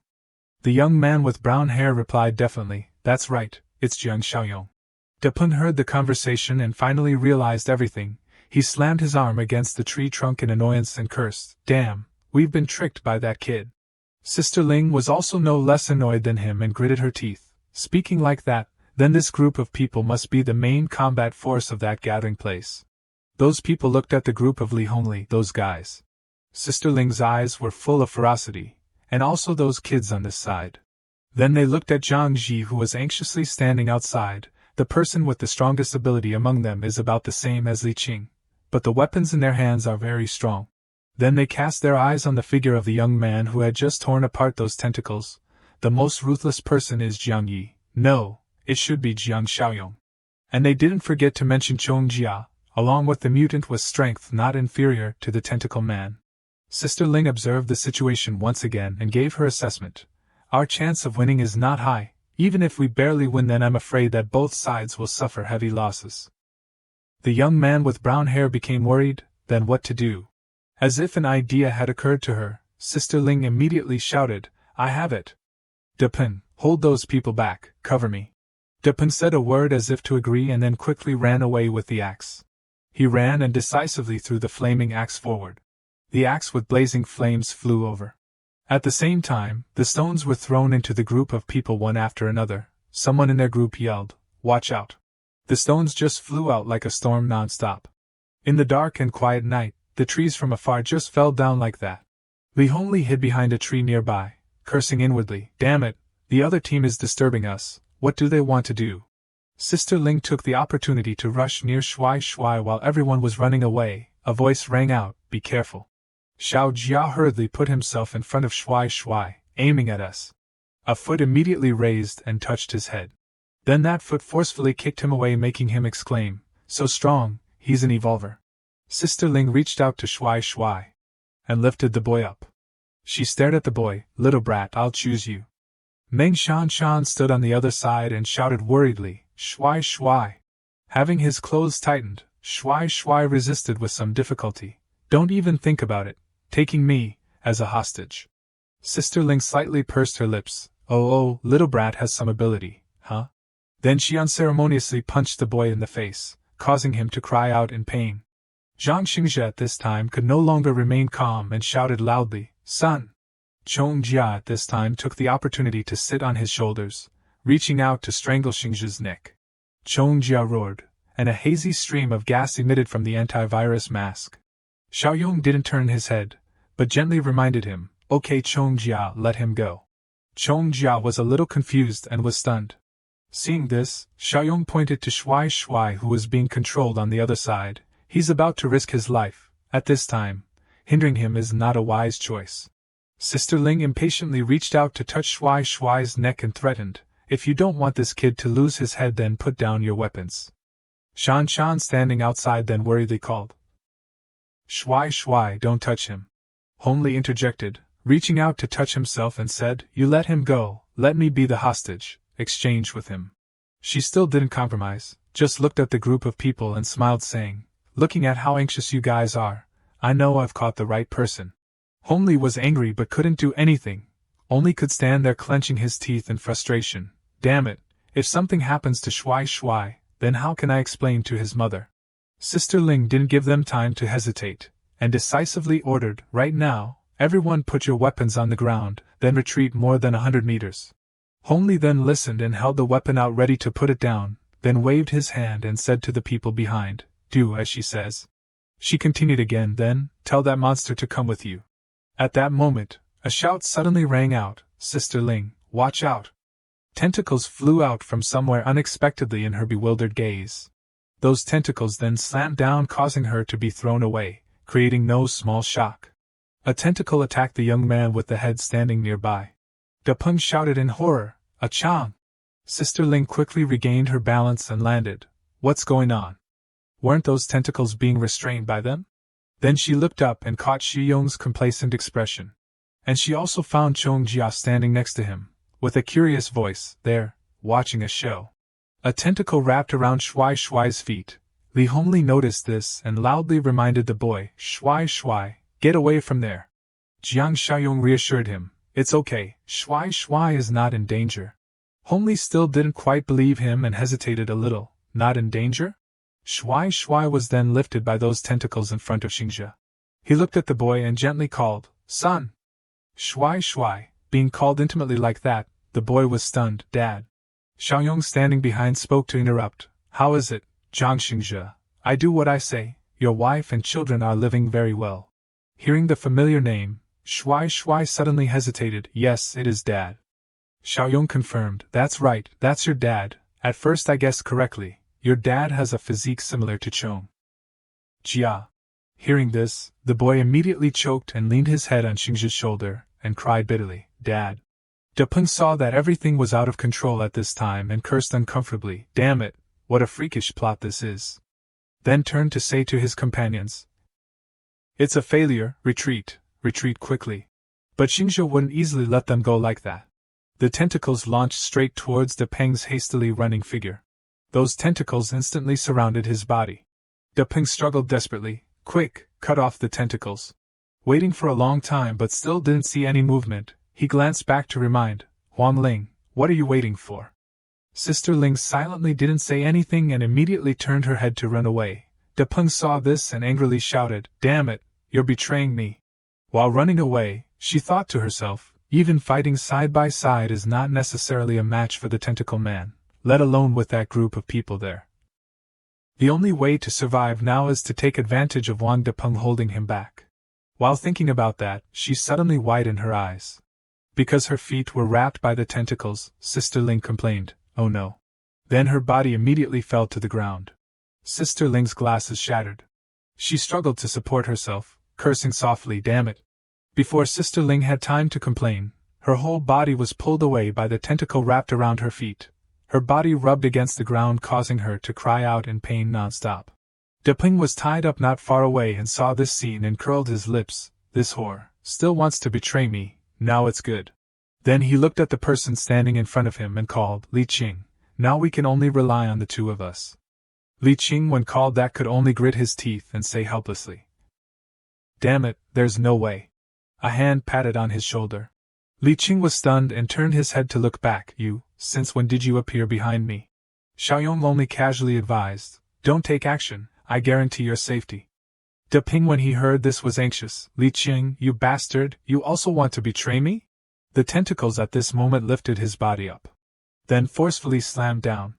Depeng struggled to raise his head. His face was full of strawberry syrup because his whole body collided too strongly with the ground. Looking very dirty, he coughed. Then the tentacles rose high one after another. Then slammed down, causing Depeng's whole body to shatter. The body parts just flew everywhere. On the other side, Sister Ling, after being surrounded by Xingzhe's tentacles, was constantly struggling. "Let me go." After calling for help, the tentacle once again tightened around her waist. The tentacle was getting tighter and tighter. From her eyeliner, nostrils and mouth constantly flowed a dark red stream of blood. Both of Sister Ling's eyeballs were now infected with an unconcealable strawberry syrup color. The tentacle gradually covered her head, causing her to scream in pain a few times. Then Xingzhe suddenly used force to make the tentacles crush her entire body. The body parts once again flew out as a signal that a life had just ended. Xingzhe calmly retracted the tentacles, letting the body parts drop, still remaining there. At the place where Xiaoyong was standing, the system panel suddenly appeared. "Mission: Nemesis of Evil Volume 3 has been completed. Mission requirements: eliminate the threat. Help the potential teammates. Reward points: 80 points. Current points: 151 points. Jiang Xiaoyong smiled softly. This potential teammate refers to Zhang Xingzhe, huh? Then he turned to look at Li Qing and asked, "Okay, do you have anything you want to ask?" Hearing this, Li Qing hesitated. "You are people from the Chase City gathering place, in the eastern city?" Xiaoyong confirmed, "That's right." Seeing this, he continued, "What did you mean by eating people before?" Coming to this, Xiaoyong's face became gloomy. With a deep voice, "Did you think that you can become an evolver by relying on luck alone?" Li Qing heard him say that and gradually understood the hidden meaning inside that. "You mean, the reason we can become evolvers is because we had to." Then he seemed to recall when he held the box of meat in his hand. A tender voice rang out, "Mom, I also want to eat meat." The mother stopped her child. "Be good, don't make trouble, Uncle eats meat to have the strength to protect us." The mother shyly looked at Li Qing and explained, "Brotherly, sorry, the child doesn't understand." Li Qing didn't mind and handed the box of meat in his hand out. It's okay, let the child eat a piece. The mother hurriedly refused. No need, brother Li, no need. Remembering this, Li Qing's face turned pale. At that time, a group of people rushed in. It's happening again. The tentacle man is here again. Several people have disappeared. Did you guys see the tentacle man with your own eyes? Didn't see. If we saw him, then would we still be alive to come back? The mother, who had been shy just now, had now become panicked and looked around searching. Where's my daughter? Did anyone see my daughter? As if realizing what the meat in his stomach was, Li Qing couldn't help but throw up in disgust. Next he ran to the side of the girl's body. Directly used his hands to tear apart that body, constantly cursing, "Damn it, animal." After tearing for a while, he stopped tiredly panting. Li Qing gritted his teeth and looked at the group of people and asked, "Then you guys, did you also rely on eating people to get strength?" Li Hongli heard him say that and waved his hand. "What do you think of us? We're not that kind of person." Xiaoyong continued, "Rest assured, we know more information than you, we have other ways to get strength." Then he flicked out a red jade. Li Qing reached out to grab the jade. Relying on this? Xiaoyong told him that the jade was the core of the alien species, which could be obtained from the bodies of zombies and other evolvers, although not as common as human meat. But the effect was better than eating human meat, and there were no side effects. Hearing the last sentence, Li Qing asked, "Side effects?" Xiaoyong then explained, "I think you've also felt it. After becoming an evolver, your emotions are easily out of control. Moreover, violence and slaughter will make you feel excited." Li Qing nodded. "That's right." Then he said stammeringly, "Then in the future." Understanding what he wanted to say, Xiaoyong replied, "It can't be changed, but starting now to stop eating meat at least can make your violence and perversion not progress any further." Xiaoyong looked at the two Zhang Xingzhe over there. "As for you," he asked, "Zhang Xingzhe, can you speak fluently?" Xingzhe waved his hand and stuttered, "Jiang Zong, thank you, son, save dad." This successfully made Xiaoyong lose his patience. He gritted out, "Mother of God, are you doing a morality and ethics comedy with me?" Xingzhe shook his head repeatedly and denied. "No, the meaning is, Jiangzong, son. Jiangzong, son?" While talking, he suddenly coughed a few times and then mumbled again, "Jiangzong, son," to this point. He uncomfortably sked a sound. Xiaoyong surrendered and gestured to stop. Enough, I understand your meaning." Then he said, after looking at Xingzhe's appearance once more, "Similar to Chongjia, although the mutation affects the language center, but the mind is still clear. But your current appearance is really a bit scary. Taking you back to the gathering place seems a bit." Speaking to this point, Xiaoyong coughed a few times softly. Xingzhe's intermittent voice rang out once again, "No need, this land, used to, son, worry, disappear." Xiaoyong then kindly translated each word for him to understand. "You mean you're used to it, seeing your son safe, so you're at ease, huh?" He heard that and gave a thumbs up. "Jiangzong, huge wisdom, huge wisdom." Xiaoyong was speechless. That's called smart. He turned to look at the man covered in strawberry syrup and said, "You, Li Qing, now that the threat has been eliminated, then the remaining people of the Shifeng Steel Factory, I'm afraid, will have to be led by you." Li Qing didn't think it was right and immediately retorted, "No, I'm a person who has eaten people. If I'm the leader of the Shifeng Steel Factory, then everyone will not be safe." Xiaoyong listened and put his hand on his chin to ponder for a while. Then he looked at the group of Hongli. "Like this, you, Li Hongli, in my opinion, the Shifeng Steel Factory will be led by you." Hongli replied, Okay." He continued, "Then Li Qing will come back with me to Chase City." A hand patted on Li Qing's shoulder. Xiaoyong leaned close to his ear and whispered, "The devil in your heart, I will watch over for you." At the neighboring city, the border of S City, a voice yelled, "Help, help me." Xing Kai tightly gripped his teammate's arm. "Don't go, he's beyond saving." That unfortunate young man was now struggling to crawl on the ground. Waiting for him behind were the creepy zombies gradually approaching. That teammate couldn't bear to witness this scene anymore, cursed and turned to run away quickly. The young man crawling on the ground opened his eyes wide in disbelief and yelled loudly, "Help, help me." Then he was surrounded by zombies and torn apart. Now, that young man's body had become a black and sticky mess. That body slowly squirmed. And so, a new zombie was formed.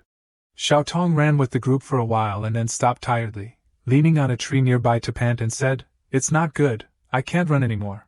Shinkai quickly grabbed her arm and advised, even if you can't run anymore, then you have to run. Once you're caught up, then you'll be torn to pieces. The black-haired young man raised his hand. Wait a minute. Shinkai didn't understand and asked, what's wrong? The young man immediately made a silent gesture. Sure, listen carefully. Then the young man quietly stood listening to the wind whistling past his ear.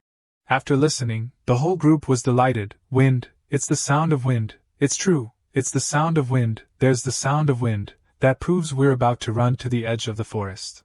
Suddenly a strange sound rang out behind them. The whole group didn't say much and quickly ran away from that place. They're catching up, can't be slow, run quickly. Shinkai held his girlfriend's hand tightly and said, victory is in sight, can't die here. Both of them ran away with hurried steps. After a while, the high-rise buildings were revealed at the end of the road. They said happily, light, there's light in front, we're not far from the edge of the forest anymore. Xiao Tong carelessly pointed forward, success, we've succeeded, we're finally saved. Next to her at that time a rope was slowly being lowered. Her teammate noticed it, and immediately warned careful. But it was still one step too late. The rope immediately wrapped around Xiao Tong's neck. Then forcefully pulled her whole body up. The animal in the air immediately bit off Xiao Tong's body, leaving only her legs. Her legs decisively fell to the ground in everyone's horrified shock. Shinkai lost his composure and shouted, Xiao Tong, my Xiao Tong! Causing his teammate to say to stop him, hey, calm down a bit. That strange sound rang out again. The black-haired young man cursed uncomfortably. That plant-based creature has caught up again. Then quickly turned around and hit Shinkai in the face. The young man shook his body hard. Xiao Tong is dead. If you don't want to be buried with her, then calm down for me right now. Shinkai cried and wailed, sorry. At this time the whole group finally escaped from that forest. The sound of footsteps clattering rang out. The zombies formed a line and took steps. Their sticky feet touched the ground. It turned out that it wasn't just a few, but a group of zombies. They slowly pulled each other towards the high-rise buildings in front of them. The group of Shinkai had now also arrived at a small alley. The black-haired young man looked at that entrance and said to his teammates, this place, I know it. The young man explained to his teammates about the area they had set foot on. This place is the suburban park of M City. We've arrived at M City. A teammate in the group asked in confusion, strange, why isn't there anyone? It seems that everyone has been abandoned. The other person also agreed, that's right. The black-haired young man said as if it was reasonable. Such a big thing happened in our S city, it's reasonable that the neighboring M city was evacuated. Shinkai suddenly pointed forward and said, what is that? Following his arm was a figure hiding behind a utility pole. The black-haired young man stepped out, a survivor. It seems that those who escaped before were successful too. Then the young man boldly struck up a conversation. Hey buddy, where's the evacuation point? Zhang Taiching raised his head to look at them. When seeing the entire appearance of the other party, the tone of the group trembled. Plant creature. Then the whole group screamed and turned to run away. Zhang Taiching just watched after them, silently not saying anything. After running for a while, they stopped. The black-haired young man asked, Is he chasing after us? Shinkai turned his head to look behind and replied, it seems not. The black-haired young man was confused at this time. What's going on? Why are there plant creatures outside the forest? One of the group speculated, could it be that the outside of the forest has also fallen? Shinkai hurriedly said, then why didn't the forest spread outside? Another person worried. What should we do now? That strange sound rang out again. At this time it seemed to be getting closer to them. Each zombie saw the group of people and quickly ran over. They were startled and screamed, plant creature. One of them said, there's one on this side too. Another person saw that the situation was not good and cursed, damn, we're surrounded. Shinkai at this time sat down on the ground in despair. It's over, we shouldn't have run out, living temporarily in the forest. Maybe we could have lived a few more months. Xiao Tong wouldn't have died either. Several zombies constantly pounced over. The black-haired young man was not subdued, and resolutely held up his weapon. I don't want to be torn apart by them. I don't want to die like this. A tentacle that didn't know where it came from drilled through the head of the young man. That tentacle reached out to tear apart the head of that zombie. Zhang Xingzhe stepped forward confidently in the horrified gaze of everyone around him. His eyes were firm. Someone in the group suddenly spoke, What's going on? In another place, night enveloped the strong base, looking somewhat quiet. Jiang Xiaoyong stood outside the balcony looking at the surrounding scenery and whispered, "The wind is really strong today." The system panel unexpectedly appeared in front of his eyes. Mission: Utopian Society. Utopia is in progress. Mission content: expand the community. Mission progress. Establish a branch. Shifeng Steel Factory has been completed. Mission evaluation points plus 20. Current evaluation points 62. Reward points plus 80. Current points 231. Xiaoyong looked at the points and clicked his tongue. Oh, there are 80 more points again. A bit too many to spend. The screen at this time displayed Weapon Threat Supply Crate, Level 2, minus 20 points. Next was Alien Ability Awakening Supply Crate Level 3, minus 100 points. And finally Black Technology Supply Crate Level 2, minus 50 points. But it seemed that those items didn't gain any interest from Xiaoyong. He pressed the manual refresh button. Minus 4 points. Let's see if there's any new good stuff. The system panel immediately switched information, successfully exchanged the Weapon Threat Supply Crate Level 2, minus 20 points, successfully exchanged the Alien Ability Awakening Supply Crate Level 3, minus 100 points, successfully exchanged the Black Technology Supply Crate Level 2, minus 100 points. Xiaoyong looked at the screen in surprise. Level 3 crate. Holy crap! Level 2 crates have already opened up the physical overload. Let's see what the Level 3 crate has. Then his finger lightly touched the screen. A series of information suddenly appeared on the system screen, striking his eyes. Open the Weapon Threat Supply Crate Level 1. Receive the reward, 1 Armored Jeep. Open the Alien Ability Awakening Supply Crate Level 3. Receive the reward, Enslavement Seal Level 1. Characteristics: imprint the enslavement seal on the enemy, causing them to become the user's servant. Maximum number of slaves, 1. Open the Black Technology Supply Crate Level 2. Receive the reward, Physical Strengthening Drug plus 30. Looking at the reward of the enslavement seal, Xiaoyong was a little pensive. Can only enslave one person, huh? Currently, Chong Jia, Zhang Xingzhe and Li Qing are all considered stable. Observe for a while first. The system panel once again displayed new information. Mission: Utopian Society. Utopia is in progress. Mission content: expand the community. Mission progress. Let the gathering place independently resist invasion once. In progress. Reward evaluation points 10. New mission: Weed Extermination Volume 1. Mission requirements: eliminate the threat that weeds bring. Reward points 100 points. Looking at the last line of the mission, Xiaoyong was slightly puzzled. Weed extermination. Eliminate the threat brought by weeds, huh? He looked at the nearby field, with a deep tone, meaning, you want me to go to the field to help pull weeds, huh? The walkie-talkie on the table suddenly emitted a sound. Brother Xiaoyong, can you hear me? Something happened to Shuai's dad. At this time everyone suddenly started talking about it in panic. That is, a zombie, huh? What's going on? Could it be like that zombie, also in the same group as Leader Jiang? Now everyone fell silent, and witnessed the scene of Zhang Xingzhe in zombie form dragging the corpse of another mutated zombie towards them.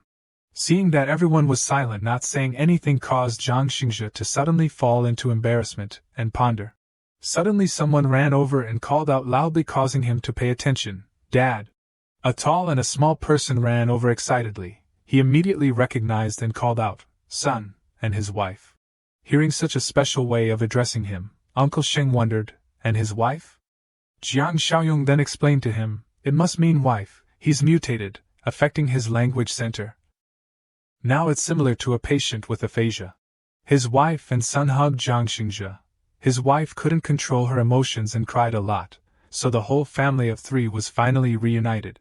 At this time Jiang Xiaoyong reached out to take a sample of skin on the body of the mutated zombie, and he wondered, it's this thing, huh?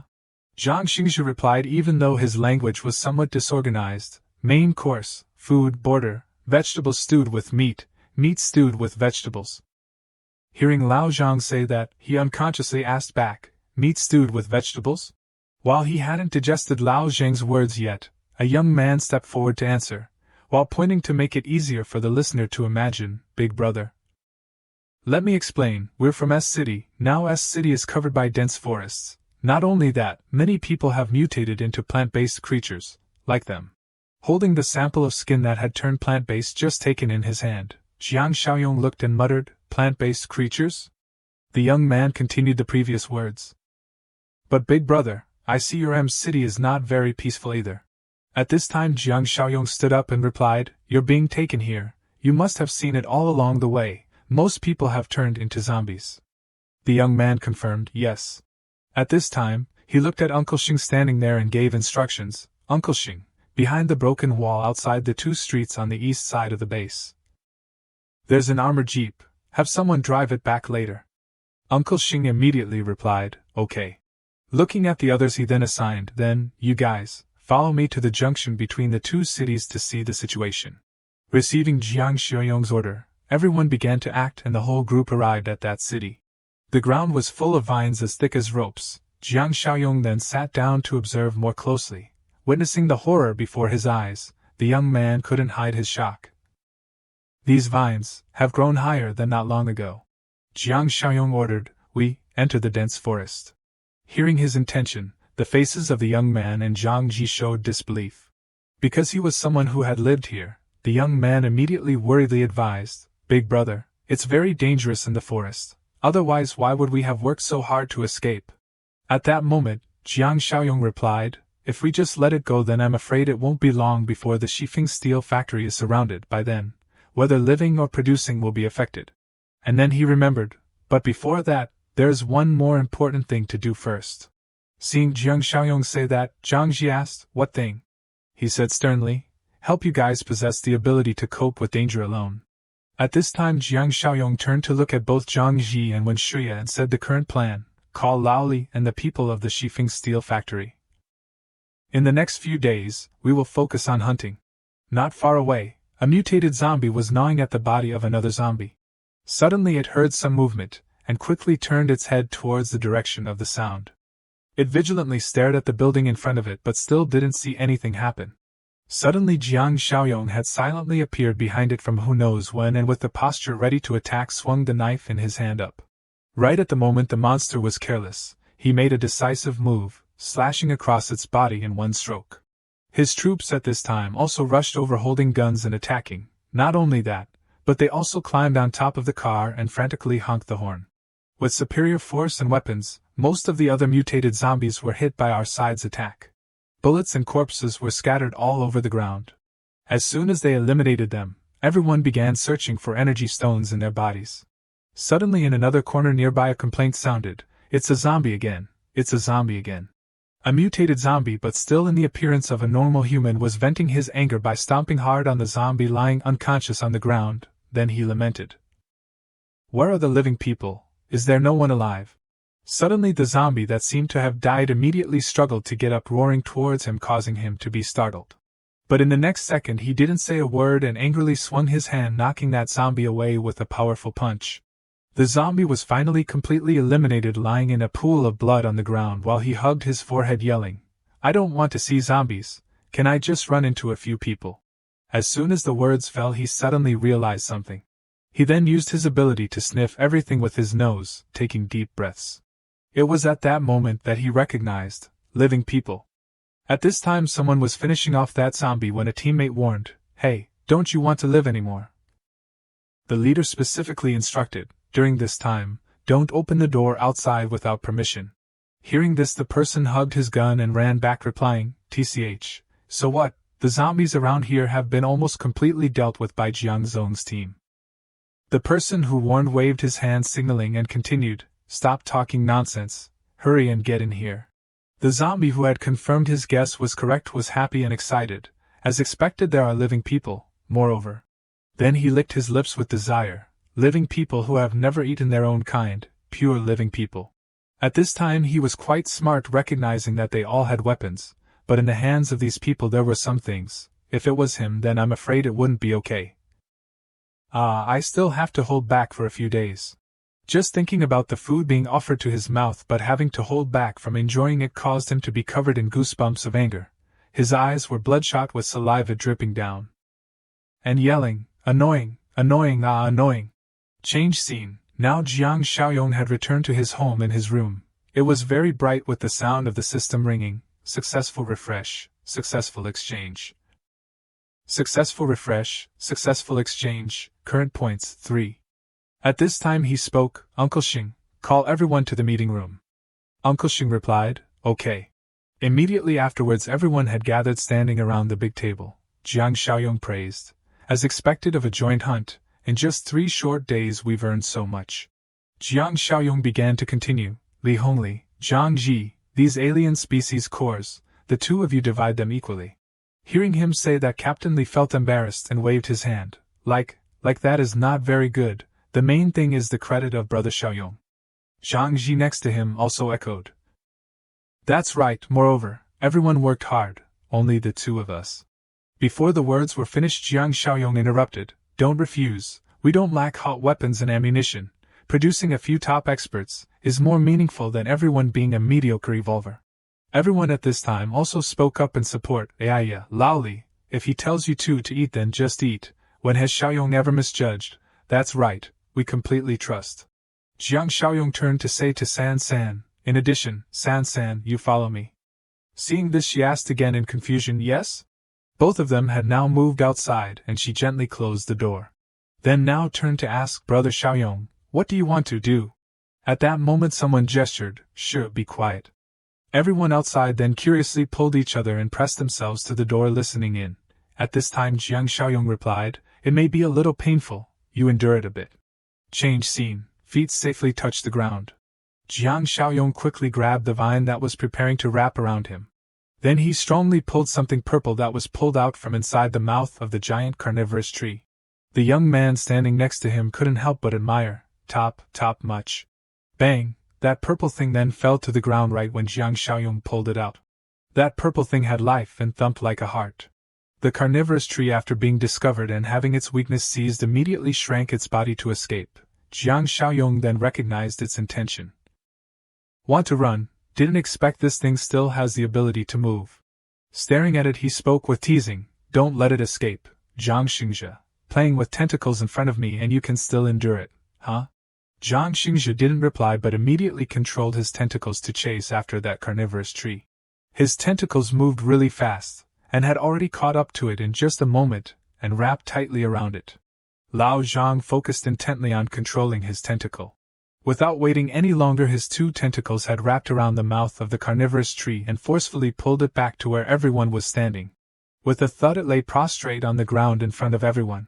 Thinking that it was motionless, but right at this time its mouth began to emit a yellow smoke. That smoke spread to Jiang Xiaoyong's nose and as soon as he smelled it he praised, so fragrant. But immediately he felt that something was wrong. Jiang Xiaoyong reminded everyone, the smoke released from this thing has a strange smell, it may not be safe, be careful. Then he stepped into a defensive posture and spoke, where are the people? Xing Kai at this time suddenly felt different. He then shook his head uncomfortably. What's going on? The feeling is too strange. Then he suddenly recognized that everyone around him was standing still motionless. Xing Kai then frantically yelled, Benefactor, benefactor, what's wrong with you? Suddenly there was a rustling sound in the bushes nearby. A hazy black shadow appeared. Xing Kai asked in confusion, what is that? It turned out to be a blonde girl with a worried face calling his name, Xing Kai. Hearing someone call his name he immediately excitedly turned around. He quickly recognized that person and approached replying, Xiao Tong, you're still alive? Xiao Tong then waved at him and said, it's very dangerous over there, hurry over here, everyone is here. Just like that Xing Kai unconsciously listened, okay, I'm coming right away. Then he began to gradually enter the forest. At the place in front of Jiang Xiaoyong's base a pair of feet stopped. Unexpectedly it was precisely that mutated zombie who still maintained a human state, but this time he brought his companions with him. Then he pointed to the base and said, see it, that's the place. One of them couldn't help but salivate and replied, Urka, human meat, that's right, pure human meat. Under his gaze with bloodshot eyes then most of everything was mainly covered in red and the point of view was the people who were working there. Witnessing this crazy appearance that person spoke. Hey, calm down a bit. As soon as the words fell he couldn't look away and immediately rushed out. The one saw this and yelled, holy crap, you bastard. While rushing he was excited, can't stand it anymore, ha, want to enjoy too much. A person standing guard there had now realized the presence of this mutated zombie, but kept the initial state. Because his appearance didn't look different from ordinary people but was frantically rushing over, the guard loudly asked, "Hey, who are you?" As soon as the words fell, he pounced and grabbed the guard. Everyone saw this and shouted a warning, "Watch out!" Because his speed was too fast, it was impossible to react in time, and immediately afterwards the guard was bitten by him, and cried out in pain. The group at this time rioted, "It's a zombie, damn it, fire, fire now!" The sound of gunfire and the growls outside attracted the attention of Captain Lee. Captain Lee at this time was extremely flustered and said, "This is not good." But it seemed that the bullets being fired had no effect on him, and immediately afterwards he released the person he had just bitten and stepped to the others. One person holding a gun with trembling hands yelled, "Holy damn!" His image at this time looked no different from an animal being stimulated by instinct to hunt in front of its prey. Even though his body had been shot many times, it was only like a scratch. Immediately afterwards he opened his mouth wide and stuck out his tongue, lunging towards the person holding the gun. In the nick of time, Lee Hongli had appeared in time, and kicked him in the stomach, preventing his next action. That powerful kick made him turn and fly far away several tens of meters. But very quickly he braced himself and sat down on the ground. Not letting him have the opportunity to attack again, Captain Lee grabbed his gun and aimed straight at him, firing continuously. Seeing this, he ran away and dodged the bullets flying towards him. He angrily yelled, "Damn it!" After he left, Captain Lee immediately ordered, "Quick, take people over here, take them to the medical room to stop the bleeding." That zombie, though not killed immediately, but his body had been injured quite a bit. He hugged his body, panting, "Hook, hook," dragging his corpse back to where his companions were. Right as he got there, he collapsed, lying on the ground. Seeing him like that, a girl among them stepped forward and laughed, mocking, "You tell me, what was the rush? You got hurt, huh?" He heard that and raised his face with a scathing voice. "Don't say sarcastic words anymore. Hurry up, find some meat for me. I need to replenish." The bald man smirked and replied, "Who are you ordering around?" Hearing this, he angrily yelled, "What time is it already? Why so many words? Hurry." Perhaps in his whole life he never expected that while he was falling into his weakest state he would be betrayed. A foot unexpectedly stomped hard on him. It turned out to be precisely the girl in the red dress left. She smirked and said, "It's better to reduce one mouth to feed, of course." But with his current physical strength, then he was no match for her, so he could only say curse words, cough, argue, "What doing, bastard, you slut." Her heel pressed hard on his neck, blood spurted out, and finally he lay in a pool of blood, dying in betrayal. Now this group of mutants began to discuss, then next, how to break the deadlock. Those food are all hiding in the factory, and have weapons in their hands. The girl in the red dress spoke, "This is easy." The bald man then asked back, "What do you mean?" She replied, "Are you guys confused? We're humans, not zombies." Then she confidently said, "Of course we'll just swagger in." On this side, Xing Kai was about to approach Xiao Tong when he suddenly felt, why does it feel so floaty? Xiao Tong, seeing this, urged in a hurried tone, "Don't hesitate anymore. Hurry over here, hurry over here." Right at this time her eyes changed and yelled, "Hurry over here, come right away, come right away." Suddenly a knife appeared flying from somewhere. Immediately it chopped off the head of that girl named Xiao Tong. Losing her head, her body fell into the grass. Witnessing her death, Hung Kai cried out in terror, tears welling up, "Xiao Tong!" It turned out that the knife just now was from Jiang Xiaoyong. At this time he rubbed his eyes and said, "Really good, even I was fascinated." Hung Kai then excitedly blamed him, Why did you kill my Xiao Tong?" Hearing this, Jiang Xiaoyong sternly replied, "Your Xiao Tong what? Look carefully, what is that?" Seeing him say that, Hung Kai turned his head to look in a daze. That corpse began to become blurred. Then it turned into a pile of vines tied together, disguised as a real person to fascinate the viewer. Hung Kai couldn't believe it. "This is..." At this time Jiang Xiaoyong stepped to the side of Ching Chong, who was fast asleep, and reached out and tapped on his head, then woke him up. Hey, wake up, don't dream anymore." The bushes around were really dense. At this time the others had woken up. Li Qing still hadn't fully woken up and said, "What's the matter? It feels like several years have passed." Zhang Xingzhe also spoke. A movie talking about history, machinery transporting at high speed, sun transporting the earth. Meaning, I was dreaming of driving to pick up my son from school. Jiang Xiaoyong looked at the knife in his hand and said, "It must be that flower just now released some kind of poisonous gas that can cause hallucinations, fascinating us." After that he went to the place that had turned into Xiaotong just now and sat down taking the knife and cutting down. Seeing this, Li Qing then asked, "What do you want to do?" He replied, "See what the internal structure of this type of monster is like, if it can also produce a core of alien species." But after cutting it open he said, "It seems that I thought too much, it seems that this is just a puppet, not the real body." Then he saw them sticking roots into the ground and continued to judge. "This bunch of vines is stuck deep into the ground, it seems that the real body is not nearby." As soon as the words fell he suddenly realized something was unusual. That root actually swelled up, causing him to be shocked. At this time Jiang Xiaoyong lifted that root and asked, "This is?" He discovered that it was potatoes, taro. It seems that it's the nutrient storage module of this thing. Jiang Xiaoyong put it into space, put it away. Who knows if this thing can be eaten? At this time he glanced over and asked, "Zhou Xingkai, what do you know about this group of plant-based creatures?" He then replied, "I only know that they're very dangerous. Consider all living things as food, but I'm sure Lao He knows something." Hearing him mention that he wondered, "Lao He, where is he? Is he still alive?" He replied, "Lao He is an expert from the Institute of Agricultural Forestry Science. Before I escaped, he was sheltering with us in the high-rise building. I don't know if he's still alive now." Jiang Xiaoyong then praised, "Very good, take me to find Lao He." Night fell. The moon had also risen high, but tonight it was a waning moon. Suddenly a red-haired girl tied up high appeared panting. Just as she was about to step forward she accidentally stumbled on a rock. Immediately she fell down and also screamed out of reflex, "Ah!" Hearing the movement the guard immediately recognized it. Then he happily yelled and ran to the side of the red-haired girl. "A survivor, a lucky survivor." Seeing him so hurried someone spoke up to stop him. "Hey, wait a minute."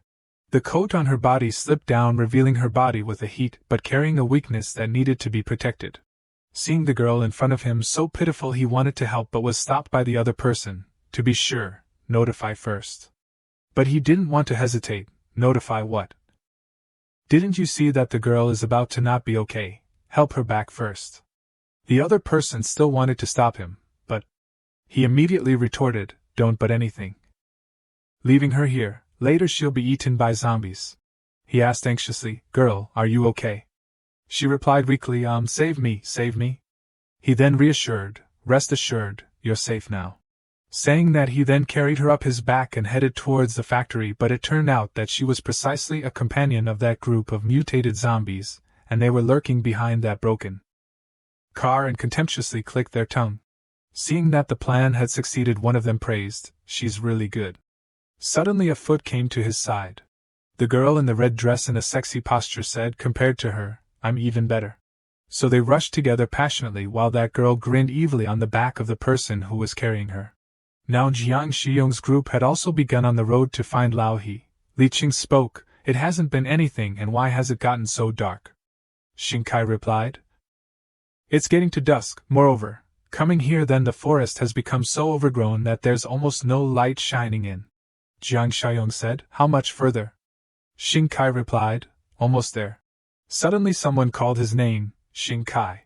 Xingkai immediately recognized the person in front of him, and replied, "And Yang." But then he felt, "That's not right." Then he raised his hand and rubbed his eyes. Seeing Xingkai seem vigilant, Jiang Xiaoyong then reassured, "Rest assured, this time we didn't get hit by powder with the ability to cause hallucinations. It's not a hallucination. It's a living person." Behind and Yang was a group of men holding weapons and speaking with a scolding tone. "I already said don't be so adventurous, you have to kill us to be satisfied." Then he shouted, "Watch So Xingkai be assimilated by those monsters, how about it?" The person next to him then retorted, "He's beyond saving, going for so many days. Now appearing here again, he's definitely not him anymore." Suddenly and Yang glared and turned to shout, "Don't talk nonsense, prepare to fight, 1, 2. Right at that moment she counted 2, 3, kill. The whole group immediately rushed out. Seeing this, Lao Zhang was about to take action but was stopped by Jiang Xiaoyong. "Calm down, don't take action." Suddenly 3 arrows shot straight at Jiang Xiaoyong's group. These tricks couldn't make things difficult for him. Just with a wave of his hand those arrows were immediately stopped in midair. At that time he shouted sternly, "Stop, calm down!" Witnessing the scene just now plus his powerful shout caused everyone there to fall silent, wary. Zhou Xingkai also stepped forward to reassure, "And Yang, calm down, they're not the enemy." Hearing him say that, and Yang ordered, "Stop shooting, stop shooting." He stepped forward to explain, "They are people from outside the forest, are the benefactors who saved our lives." And Yang at this time still with a vigilant face asked, "Then where are the people who were scouting with you, and also Xiao Tong?" Seeing her ask that, he then replied, "Our people died and were injured by almost half, Xiao Tong also died, but me and the remaining people have escaped." She still interrogated, "What's the situation outside like now?" He replied, "This is not convenient, let's go back and talk in detail." But their eyes at this time collided with the dark and deathly eyes of the two mutated zombies. Qin Chong and Lao Zhang with murderous aura looked at them. And Yang tightly gripped the hammer in her hand, looking at Xingkai. Seeing this, he reassured, "Rest assured, they're all family." At this time he turned his head to say to the two, "Say a few words to dispel their fear." Seeing Xingkai gesturing, Qin Chong took off the mask on his mouth, posing really cool, smiling brightly, opening his mouth. "I'm very ugly, but I'm very gentle." And on Lao Sheng's side he flew up like a bird, saying, "Smooth, naked marble." The meaning in his words was, "Look at how sexy my body is." Seeing the two put on an act, Jiang Xiaoyong felt embarrassed for them. "Ahem, what are you two doing?" On this side Xingkai still continued to reassure, "Don't worry. Those two are also our benefactors, we were rescued, thanks to them." Finally they agreed, "Then okay, come over here." Suddenly there was the sound of an engine, the sound of wheels turning. San drove the motorcycle and braked sharply, stopping. At this time she took out her phone to contact Uncle Lee. "I've arrived at the gate of the steel factory, open the door." The intuition told San to look around. Seeing this, the group of mutated zombies then silently hid behind the car. Just at that time someone then came out to open the door, happily waving and calling, "San." Seeing her lead the car inside, this group of people then breathed a sigh of relief. So dangerous, almost got discovered. The girl in the red dress then said, "Recognize it, that girl is an evolver, a pure evolver." Hearing this, their eyes lit up and their faces became thirsty. The bald man spoke, "How can there be a pure evolver? How did she do it?" The girl in the red dress continued, "That's right, moreover, eating her then our strength will soar." The remaining person replied, "I don't know, but what I do know is that she must be very delicious." Now Captain Lee spoke, "San, you've arrived, huh?" She replied, "Yes, Uncle Lee. Have you finished dealing with the injured people? Are they in the medical room?" The other side confirmed, "They're in the medical room." San went with two other people, standing silently observing the situation of the patients. San held 2 tubes of medicine in her hand and said, "Uncle Lee, this is medicine to prevent infection." Before leaving, Brother Xiaoyong said, "If someone is bitten by a zombie, then use this." Receiving the 2 medicines, Captain Lee replied, "They've been bitten for several hours, now there's no reaction, showing that the thing that bit them must not be a zombie." She then replied, "Not a zombie, huh? Then what else knows how to bite people?" Suddenly the red-haired girl who had pretended to sneak in spoke up, "I know, there are many mutated people in the western suburbs. They're not zombies, not infectious, but very violent, and also know how to bite people." Hearing her say that, Captain Lee then asked, "You are?" At this time she replied, "I'm a new member who has joined, from Western City." Captain Lee then asked, "Oh. What do you know about this group of mutated people?" She began to act pitifully. "They're scarier than zombies, eat people, and also have intelligence. Some people among them chased me all the way. Luckily I knew how to ride a bike. Otherwise I wouldn't have survived to escape." Captain Lee sternly interrogated further, "Speaking like that, then the person who attacked them was brought by you, huh?" Seeing that she had been suspected, she then pleaded, Sorry, I didn't mean to. I just wanted to live, I'm sorry." The man who brought her in then spoke up to defend. "That's right, this matter can't be blamed on her, brotherly." Feeling that perhaps he had wrongly blamed her, he then explained, "I didn't mean that, don't misunderstand. Knowing the other party's origin will make it easier to deal with." She then added, "I also know they won't give up, it won't be long, they'll lose control and attack, we have to prepare in advance." Now Captain Lee spoke, "The news is very useful, okay, everyone go back and rest." She showed a warm attitude, "Yes, leader." After that Captain Lee instructed, "Bring some food to the injured people, to ensure safety, observe for another night. You guys will have to suffer a little more. Huh. Those people immediately replied, heh, it's okay, brotherly. Seeing them leave, San then frowned suspiciously. Seeing her attitude like that, Captain Lee then asked, "What's wrong, San?" She replied, "This newly arrived woman, I have a feeling that she's weird." Hearing her say that, he then asked, "Weird how?" But she couldn't find a reason. "I can't explain clearly, maybe I'm thinking too much." He also nodded, "It's probably because you're too stressed." Xiaoyong is also true. Putting such a difficult task on the shoulders of a small girl like you. On Jiang Shuyong's side, they had now arrived at the place they needed to find, and Yang, leading the way, said, "We're here." Suddenly he asked, "Why did everyone choose to gather in this place?" Passing by those factories and warehouses, fewer doors and more sturdy, clearly all are more suitable as a gathering place.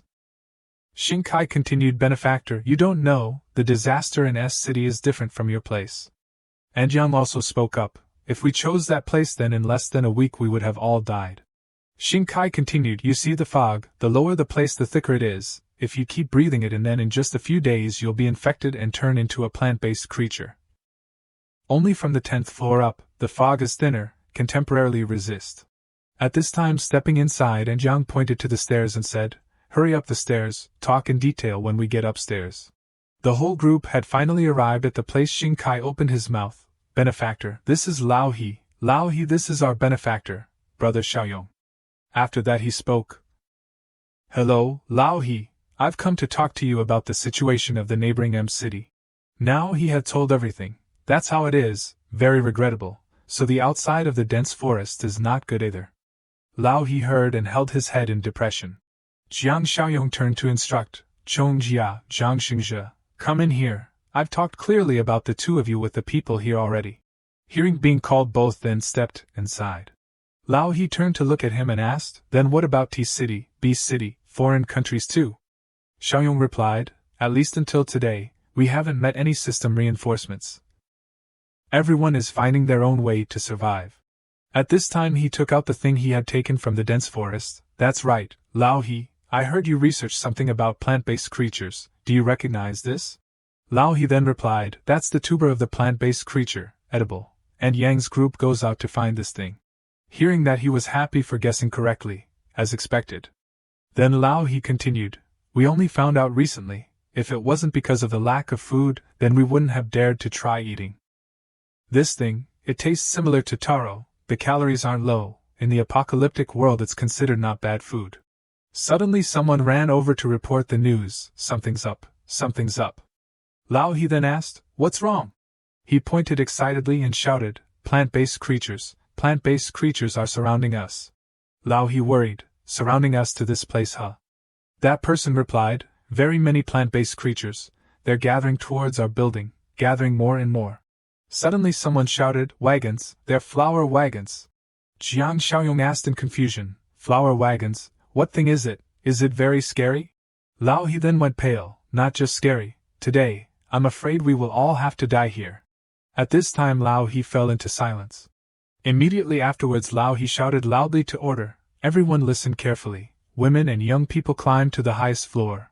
Find a closed room like the bathroom or storage room to hide. The older people follow me here. Seeing Lao He react like this, everyone was stunned. Shinkai called his name, Lao He. But then he shouted loudly, "Take action, save whoever can be saved, it's better than dying together."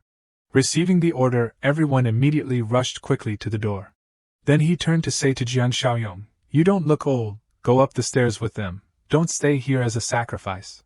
Jiang Xiaoyong smiled and replied, "It's okay, Lao He, I'm a little curious, this action of yours makes me stunned." Saying that, he activated his ability and spoke, "What can scare everyone to this extent? How terrifying is it?"